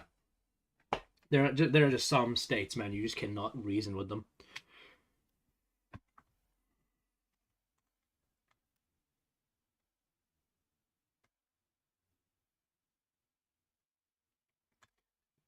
Oh my god, kill me. I know people who are technically white and refugees from the Ukraine and Russia, and they can be very racist towards Georgian people, and I consider them to be racist. They're not even the same race. Yeah.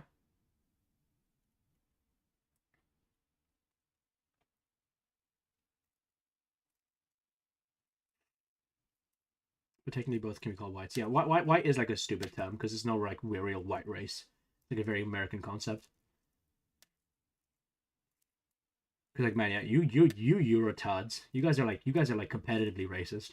Like a Bosnian will hate a Serb will hate a fucking Albanian, a German will hate a Pole. Like, you guys are competitively racist. It's actually fucking hilarious. Bismillah.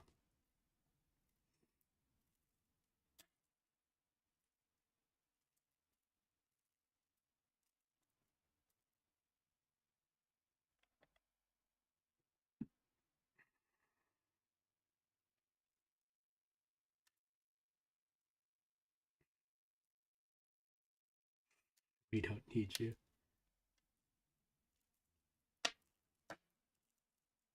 Yeah, no, the Russian state wouldn't want her because currently Putin's goal is to demographically and economically collapse the country. So if they got her and her trillions of dollars, like, it would actually ruin his plans. Like, come on, gotta clock in, lazy.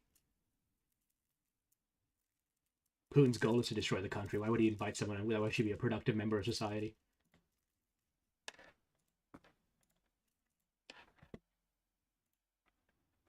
Yeah, because I have 2 degrees, which.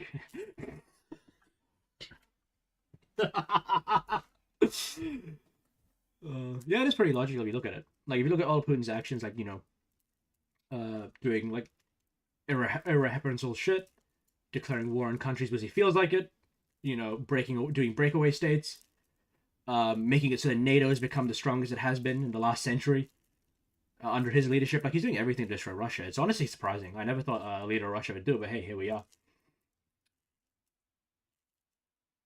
In gender studies, he got you. He got you, Lou. He got you with the fucking Joker meme of like how many liberals does it take to change a light bulb or whatever. He got you. It's over.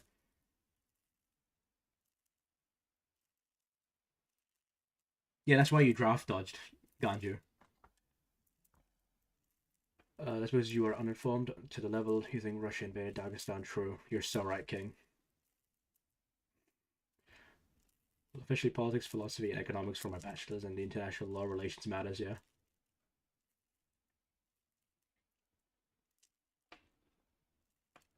You're too smart for the draft. Yeah, they looked at his IQ and were like, fuck, we can't conscript you, bro. It's not possible. We need meat shields, not people who can like read.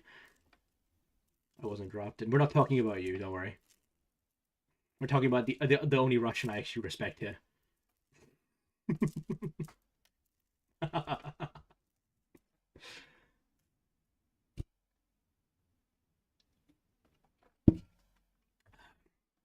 mean, FSB propaganda division right now.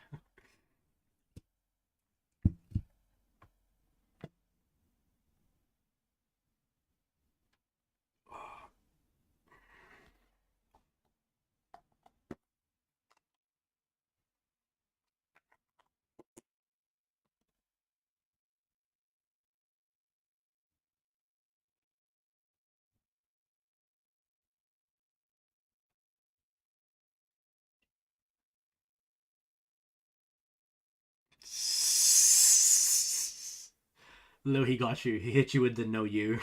It's over. Queen, your whole argument got destroyed.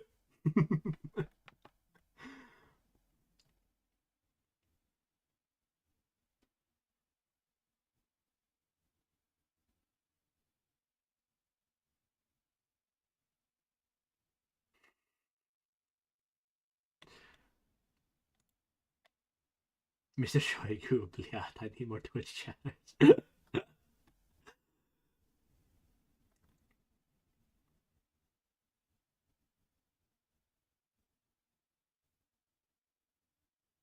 Really enjoying the show, but I'm gonna go to sleep. Now, good night. I'll see you tomorrow. Hey, see you, Simon. I'll be streaming tomorrow. Tomorrow's Smirnoff Saturday, so I'll be drunk as hell.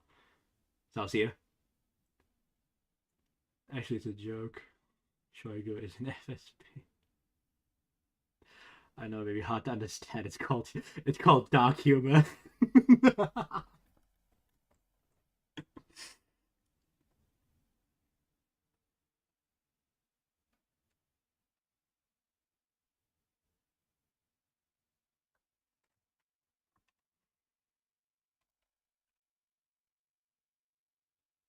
I'm laughing. Cringe is an old terminology. Deal with the new times. German, Irish, holy shit.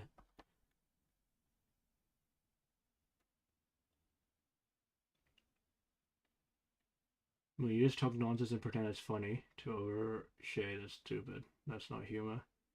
No, what is funny is a collapsing demographic situation, a collapsing international relation situation, a collapsing military situation, rising inflation, rising prices, losing a war against a state that's smaller than you. That's fucking hilarious. That's the funny part.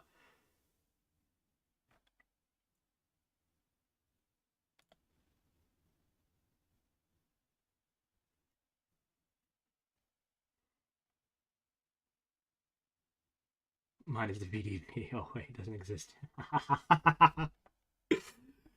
Okay, you laugh at me just because you're racist? Yep, I'm racist. Sorry, Ganju. This guy just spoke for you. I hate all Russians now, apparently. I hate you, Ganju. My favorite Voronezh Russian. I hate Puffik. Puffik, another Russian chatter. Lazy just spoke for you, okay? It's over. It's over. I'm so sorry, Ganju. This guy spoke for you. If it's a race, why doesn't he hate me? True. Yeah, I've got like... I'm sorry, Lazy. Like, what you just said was just like false completely. Like, Lou's a Russian. Puffik, another chatter I have who's not in chat today, is a Russian. And so is Ganju. The problem is they're not like... They don't have mental deficiencies. So, like... I'm not racist. I just hate stupid people. And... Sadly, happily in your opinion, but sadly, in my opinion, you're one of them.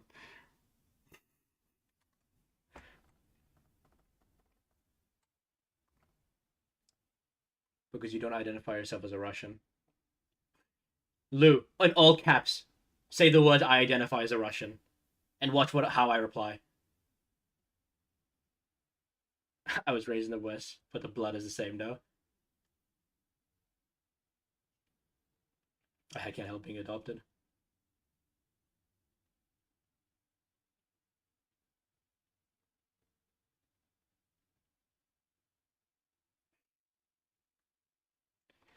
You want to unkill my parents?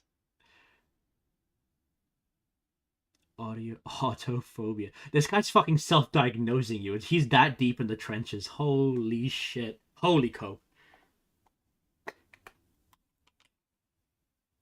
I'm good.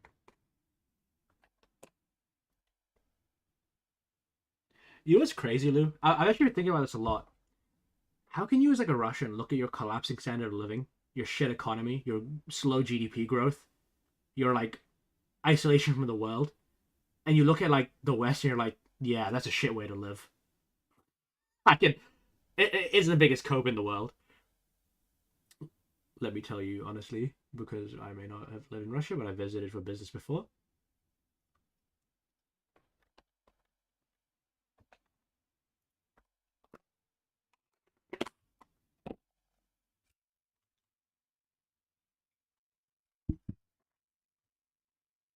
But you are told is only half the story, as many in the West are told only half also.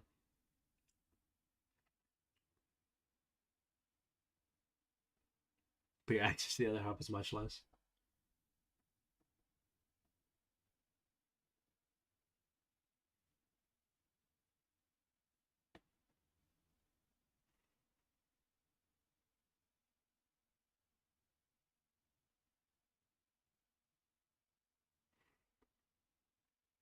I'd say in Russia, something around 90% of people of the age group who can be engaged in mandatory serve are not going to dodge it and end up in the military. Yeah, that's true, Ganju. Like you got lucky.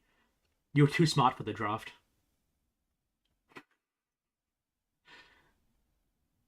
Don't know, some people hate you because of things they disagree on. Yeah, even if they've tried. Yeah, no, I agree with you, Ganju. Like, yeah, you were genuinely one of the lucky ones.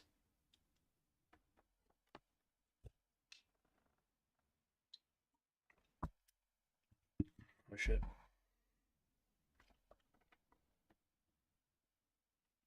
More like than just smart to refuse it. Yeah.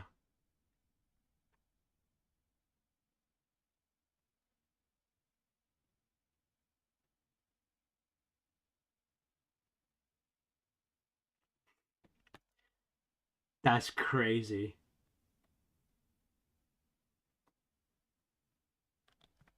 He talks like he has the statistics in front of him.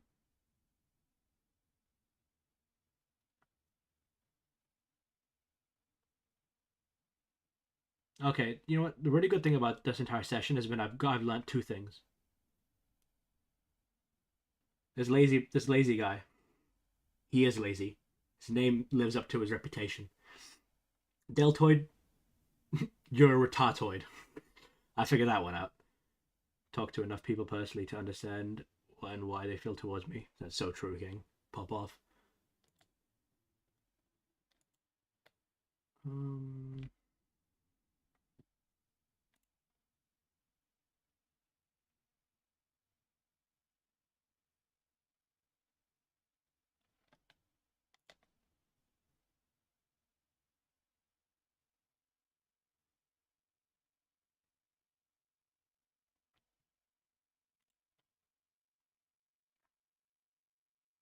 I'm not even a leftist, dude. Like, you're just that retarded. You don't even understand. Like, I've I've been streaming today. How many hours? Like 6 hours, and you've been in the stream a couple times in and out. If you genuinely think like I'm a leftist in what you think a leftist is, like, you're actually like far gone. You don't even know what the fuck. You just haven't been listening to me. I literally haven't. Like Lude, she only joined like an hour or two ago in stream, and she would even disagree that I'm left. Like, for fuck's sake, I think she's more left to me, and I was arguing against her for like a solid hour. Like a true left, yeah. Just like, fucking just blow my brains out, dude.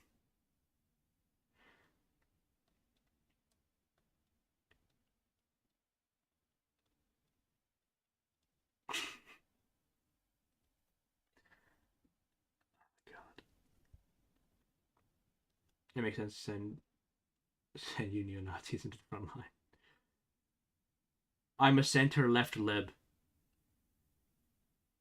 Like, in the American context, I would be a Democrat, like a moderate Democrat. Like, over here in New Zealand, I'm a Labour voter. I believe in liberalism, like Western democracy and constitutionalism. Yeah, left is killed, bro. Just blow your brain in the game. It's like just all over the floor.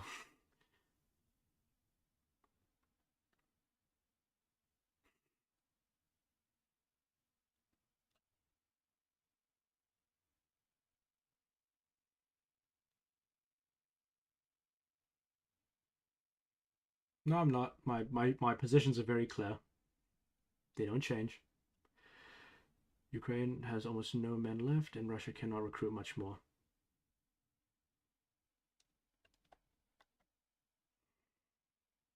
Yeah, that's true, Ganju. In the grand scheme of things, you are pure leftist. That's so true, man. Pop off. If you keep saying it, it'll become true. I think you should type it in chat maybe another 8 times, and I might just become a communist. Just keep doing it.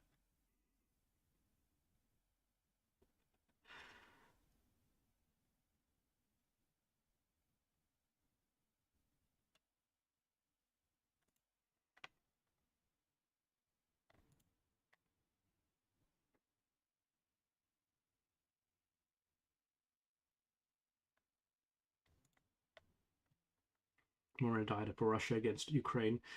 Don't forget, Lou, the war in Ukraine has lasted longer than World War II did. Period. I'm sorry, not the world, but like the Eastern Front. So like the Soviets did a better job getting to Berlin than this current government has, even marching to Zaporizhia.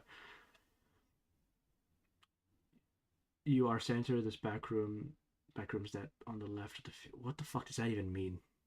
Deltoid. You are center this backrooms that on the left of a field.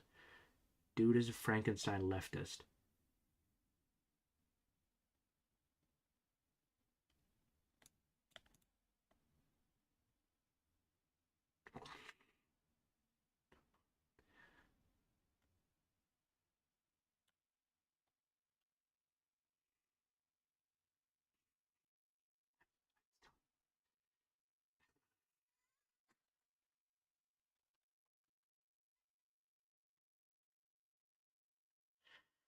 Sure, man.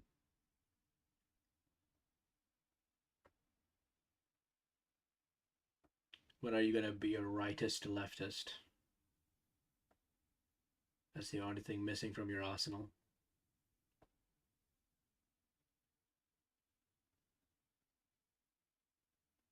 It's genuinely just so retarded, I don't even know how to reply. It's that stupid.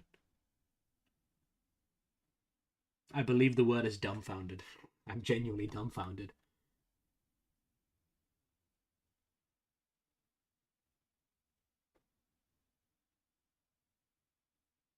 Yeah, what the fuck did I agree to? Motherfucker, you were just talking to yourself at this point. But even nuanced take. Your take is for stay Russia and ban news issues. It makes sense to this argument. Of course, it makes sense for someone because it's done. The question is why it's done. Why government tolerates open Nazis and supports them. By the way, it's like I didn't bring this up, lazy, because I know you don't read, but like Russia has objectively more like Nazi units than Ukraine does. Ukraine has like the Azov Battalion, like whereas Russia has like the Russian Imperial Legion, the Russian Task Force, the Espanola Battalion, and the Russian Volunteer Corps. These are like all open like Nazi groups in like Russia. So like I didn't bring it up because I know you don't read, and like that's just something you don't do. But like, yeah, come on, what are we doing? Dude makes up his own side entirely. Yeah, like just rope in the video games.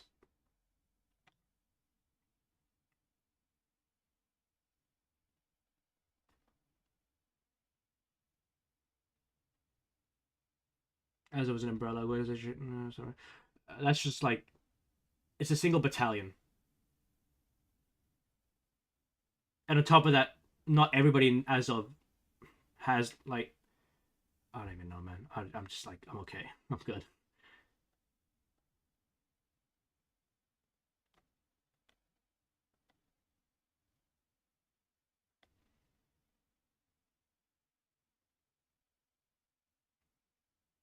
Hey Lou, I want to ask you something because like you're clearly the only sane person here. Do you mind answering a question for me?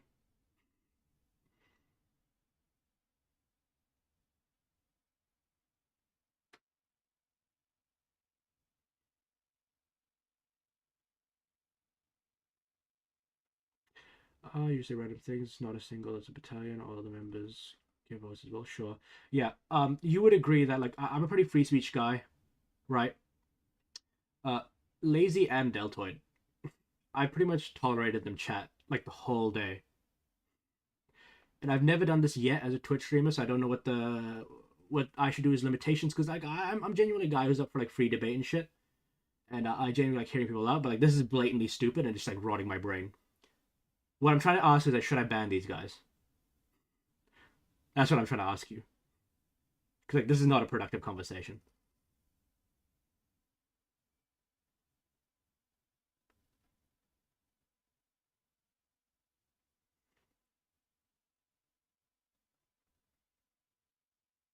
I don't know. It's no harm done. Yeah, like that's what I'm saying. Like that's what I'll ask you because like Deltoid has been in the stream on and off quite a bit, and he's basically dodged every question I've asked him. Hasn't given me a single answer. And then this lazy guy, he's clearly in a rabbit hole, right? But yeah, like look,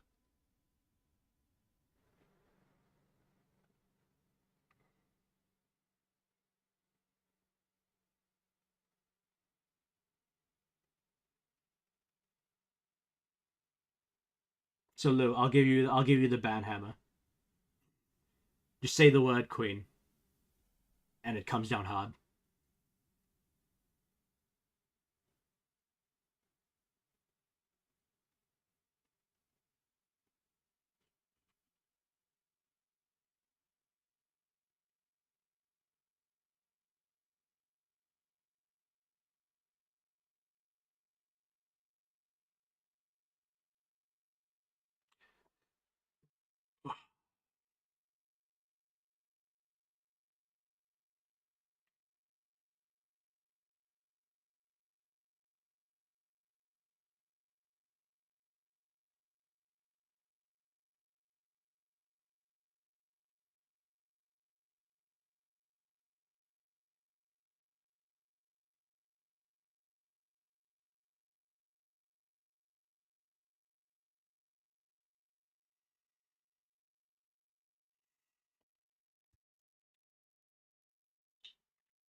Honestly, I don't think there's a need. There's a need. It's a headache, but a funny one. Yeah, like that's the same thing with me. Cause like deltoid has kind of come in and out. Like this fucker actually pisses me off more because he like refuses to answer a question. Like lazy as retarded as he is, he's like actively like participating in conversation. Deltoid is just a retoid. He's a retardoid. Like deltoid is more on the chopping block than lazy is, because lazy is just like, yeah, he's got his own beliefs, but it's whatever.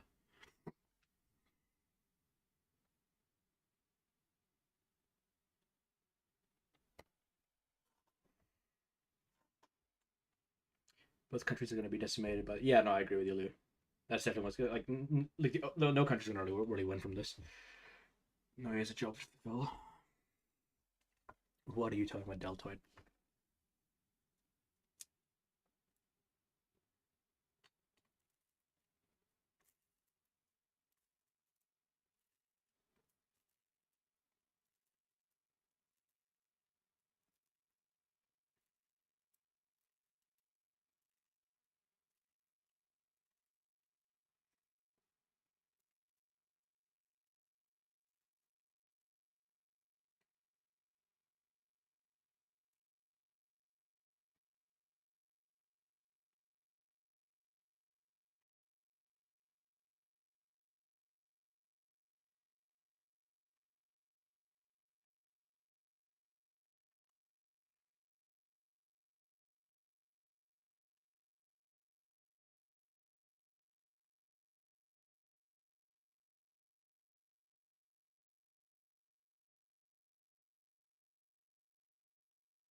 Donbass loyalists.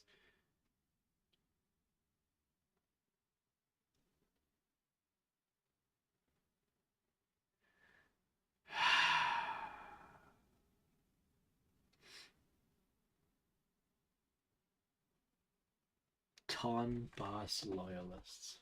That's crazy.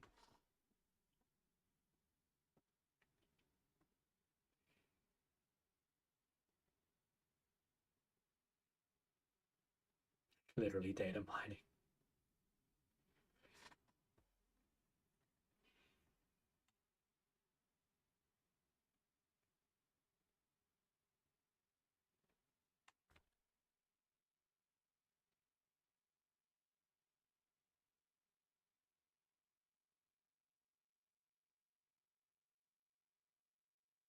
What can you see through a deltoid?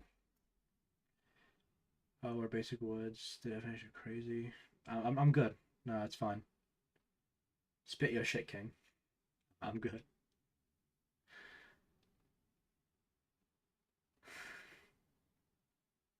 I'm gonna stop mining in you, deltoid. I'm gonna start digging in you.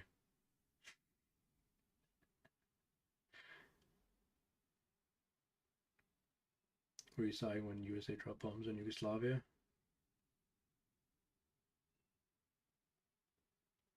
Yeah, no, I wasn't sighing. I was cheering. Every bomb dropped raised my serotonin levels. Yeah, you still cry whether I live. I'm so good. I'm so good. Yeah, I was cheering. Every bomb dropped on Yugoslavia. I was the happiest man alive. I wasn't even born yet, but my serotonin levels in the womb were skyrocketing. The dopamine, it reached new heights that I never thought possible.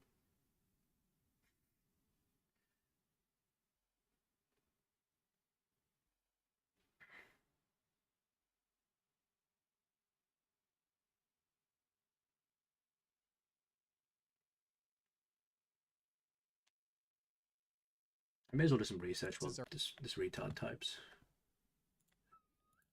Leave that for stream later.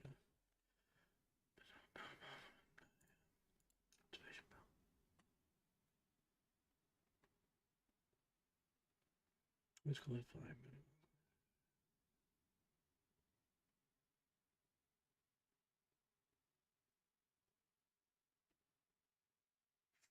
Base Lou. Base Queen.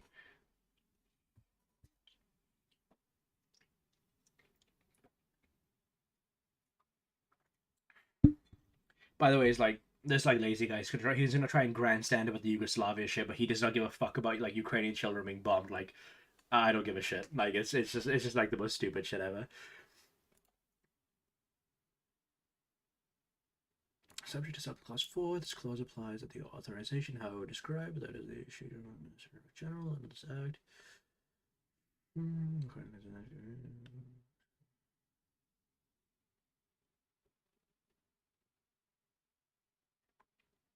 Russia supported the war until the Ukrainian government collapsed. All are watching.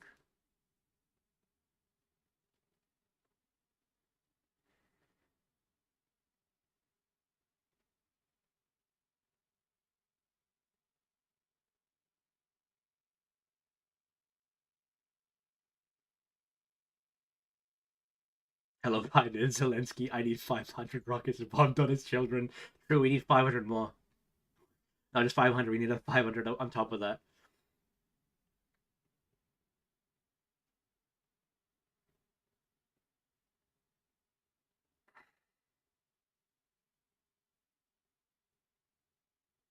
That's hilarious. I'm laughing.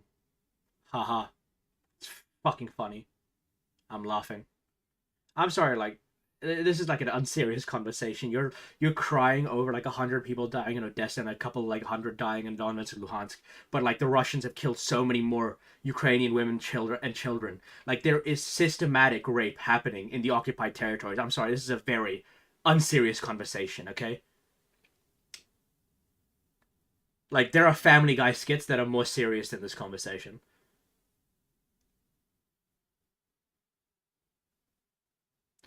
Visitor amenities area established before the area plans clause applies to any land that is proposed to be set apart as a visitor amenities in part 3. Before there is an area plan applies to the land, despite the lack of area plans, visitor and proposed areas via chapter administration. What's area?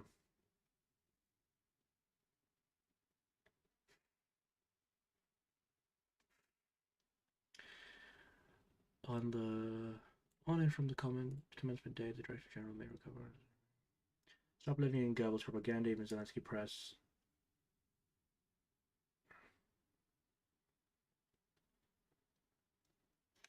Yeah, Ukraine doesn't have men to take the land, and right now Russia doesn't seem to organize it. Yeah.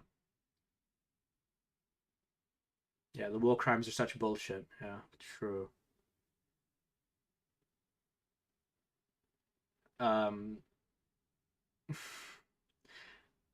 Deltoid. So Goebbels is he's actually like so in Ukrainian McDonald's there's like a special character named Goebbels where it's supposed to be like the depiction of a Russian and like the crimes they've done against Ukraine. Yeah, so yeah, it's like a specific like a Ukrainian McDonald's mascot.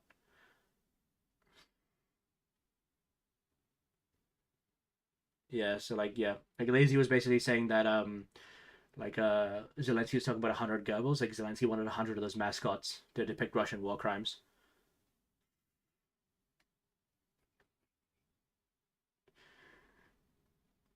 I said bullshit about war crime systematic, but you have nothing to answer. No fact, bro. Like, there's ICJ rulings on this. There have been like people have found mass graves. Like the Russian military does so much sexual assault in the occupied territories that the Ukrainians have become world leaders in like gynecological reconstruction surgery. Like, I'm sorry, this is just like it's not serious. The one from the things now, the commanders taking bribes from soldier salaries to avoid being put on the front. Yeah, and that the commanders are ridiculously rich from it. Yeah, it's like Russian military corruption. It's like 101. A current application must be determined in accordance with the Form 3B unless there's subparents. Otherwise, current applications are... You know of Bucha? Yeah. Yeah, I know of Bucha. That's one of like the 10,000 fucking war crimes the Russian military has done.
Go ahead.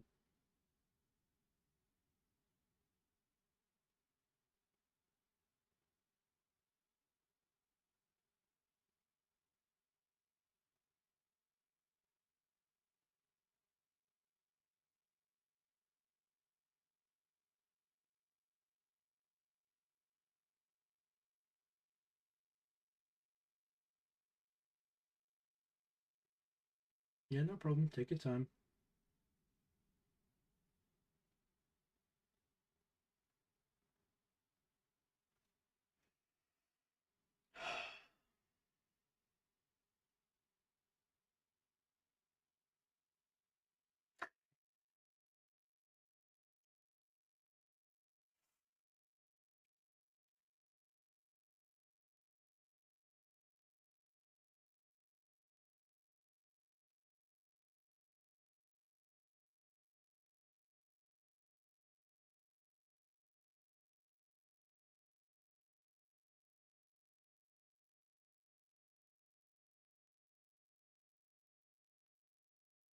Also, Lou, I don't know why you said China. You mean West Taiwan, right?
If you want the honest answer, the Soviets were occupying Ukraine, the Holodomor, famine. Ukrainians didn't like the Russians. The Ukrainians misunderstood what the Nazis were going to do. The Nazi army came in. They used the Nazis to try and get independence from Russia. And obviously, a lot of Ukrainians who fought for independence realized quickly that the Nazis didn't want them to have an independent state too. Like, I know this is impossible to believe, but the Soviets and the Nazis were both bad people. The Ukrainians didn't want any of them there.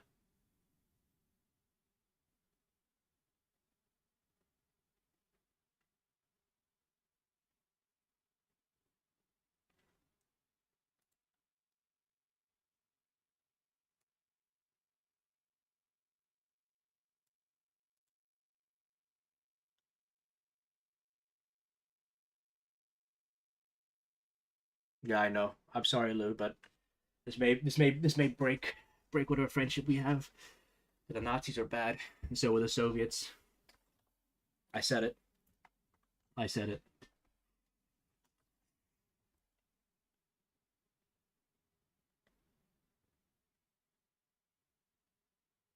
Yeah, damn. It's crazy.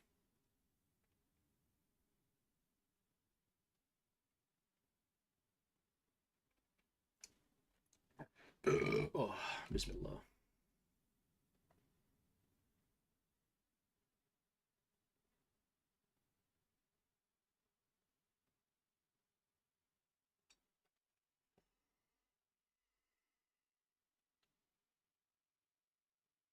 I was gonna send. What was this? I was gonna send you to let this camp league. Was going to try to get independence. He was a loyal fighter for the Wehrmacht. Sure, dude. No, I won't.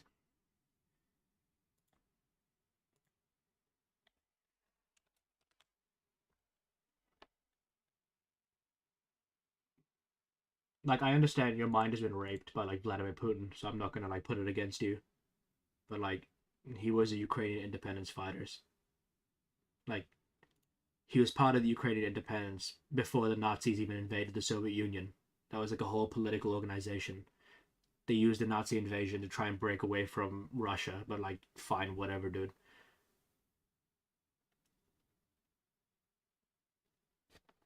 Is the boiler good?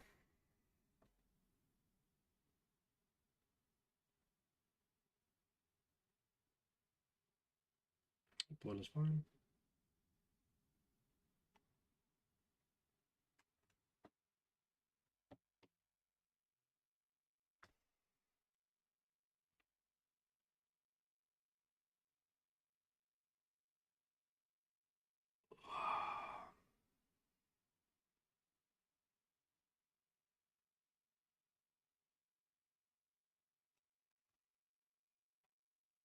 I do actually have used Botline World. It's fucking for 90s based. It's in Russian and in Ukrainian. Nice.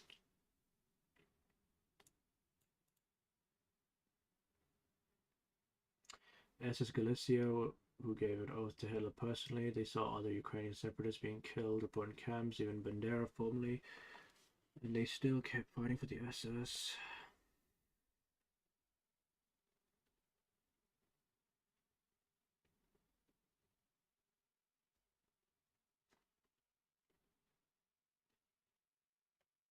Hey, Lazy, why did Vlasov fight for the Russian Free Army with the Nazis? That's kind of weird. Why is that a thing? Like, Vlasov turned on the Soviet government and fought with the Nazis, with a Nazi-created unit with the Russian Free Army. That's kind of weird, isn't it?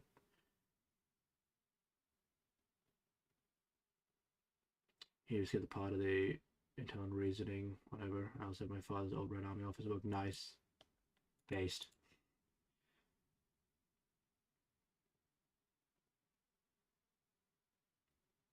That's not treason, no. The problem is, like, Vlasov, like most Russians at that time, were fascists. I think they were all Nazis, actually.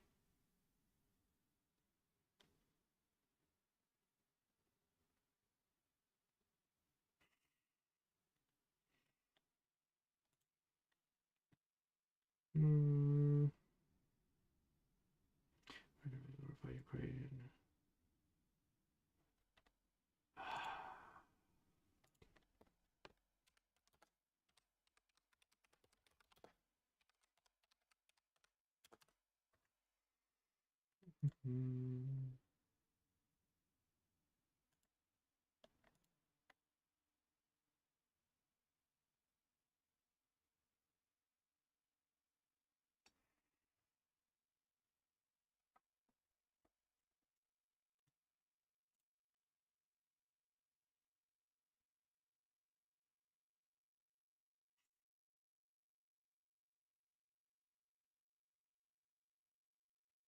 Hmm.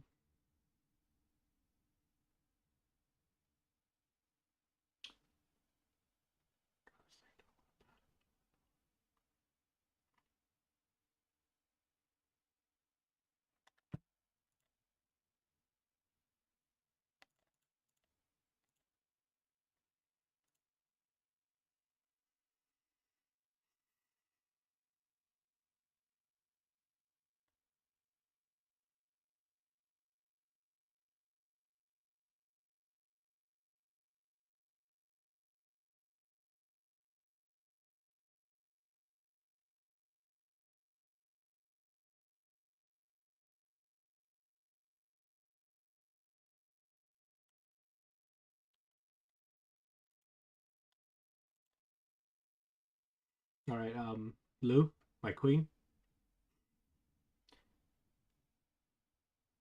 By the way, my queen Lou. You can't say I tried with these people. I really did. I really did. And I know I gave you the banhammer, but I'll need to take it back because I think I'm gonna do it. Because like this, this is like there's oppositional conversation, and there's whatever the fuck is happening right now. Like this guy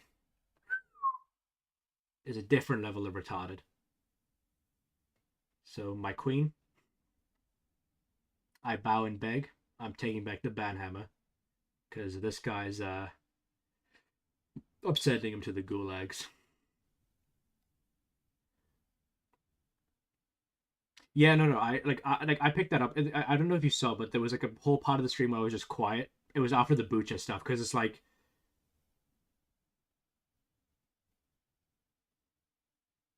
yeah, no, like, yeah,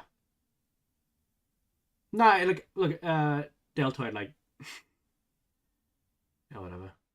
Anyways, yeah, like, I pretty much figured it out that this guy was like mentally mind raped by like lazy, like in the most disrespectful way possible. Like, shut the fuck up. Like, you're actually like not a human. I, uh, I'm gonna. Where is it? Boom. Yeah, okay. Yeah, he's gone. I don't want to deal with people like him. Like, there are arguments being made about the Russian side. Like, Ganju, obviously, he's a Russian citizen, and he has his own Russian phobia. True, I hate him. I'm sorry, Lou and Ganju, you're both gone. I'm getting you next. Like, you can't say I didn't try. Like, I've been on stream with that guy specifically for like 2.5 hours, and it was just like the most dehumanizing like commentary on like Ukrainians. It's like, I'm sorry, if you can't, if you're talking about like a list of victims, like those Bucha victims, from what I understand, a lot of them were found like hidden graves with their like hands tied behind their backs. It's like, I'm sorry, like if that's like the level of discussion we're having, I'm good. I'd rather not have that. That's it. You're gonna be playing a trader vodka. No vodka, borscht. Fuck, it's over. Oh, but I want to drink vodka tomorrow. It's Smirnoff Saturday. You can't do this to me. I know Ukrainians who almost the same, and it's part of their narrative. Yeah. Yeah, like, look, don't be wrong. I understand, like, on both sides of the aisle, you'll have certain things, but like that is like the most blatantly like demonic and like unhuman conversation that was happening. Like, I was fine with the first hour and a half because it was like memes and he was just like retarded, but like that shit was like just unhuman. Some Ukrainians are too blind to see the Russian perspective too. Yeah, yeah, no, like, I completely agree. Like, that's what I see. Like, it's the reason why I tolerated that guy for so long. I was like, okay, he's a Russian. I get it, whatever. But dude, there's real reason behind the invasion. It wasn't just, well, today I felt evil. Yeah, but that's all they see. Yeah, fuck me, dude. Let's. That guy's gonna live in my head because like that's my first real ban of like a person. Because I've just been banning bots so far. Though should see the ones the famous vigorously Ukrainian politics face here. Dmitry Gordon. Yeah.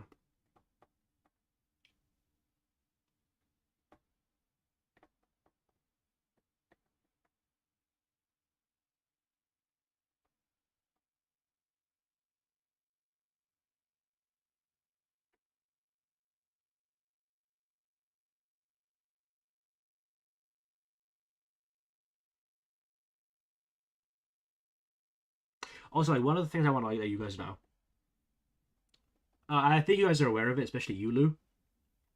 If someone uses a source of information as a way to validate their opinion, and then you bring up that source that unvalidates another one of their opinions, and they say whatever, you're not dealing with a serious person. Like, he used the ICJ and like international law to say, oh, collective defense or whatever. And when I showed him the ICJ in 2022 said this war is fucking cringe, he went, well, that's whatever. That shit was retarded. That was like the main thing that made me realize this guy's a fucking idiot.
He could run for British PM.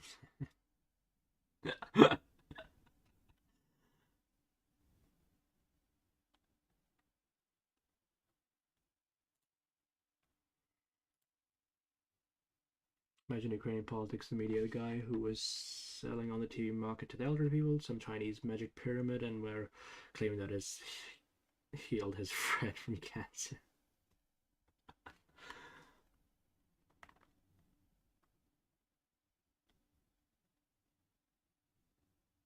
So there's something that Trump had to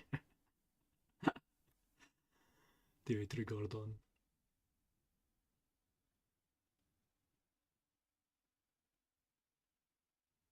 Did you know? In the UK, you kind of like it.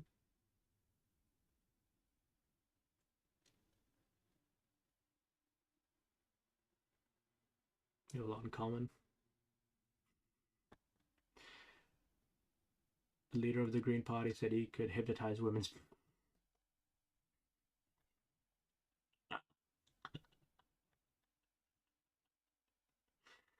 I love Angloid politics. It's my favorite. Dude, it's my favorite. Alright, what's the time? Oh shit, it's 1:24. Damn. Alright. Ganju, it's nice seeing you as always, my sane Russian friend. Lou, I'm glad I met you.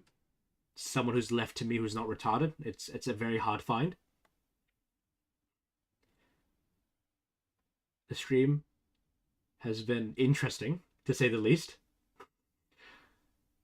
My first ban of an actual person today. It's going to live in my head rent-free. I'll be streaming tomorrow, 4 p.m. NZT. Smirnoff Saturdays. I'm going to be drunk as hell, doing politics and maybe some games with some friends.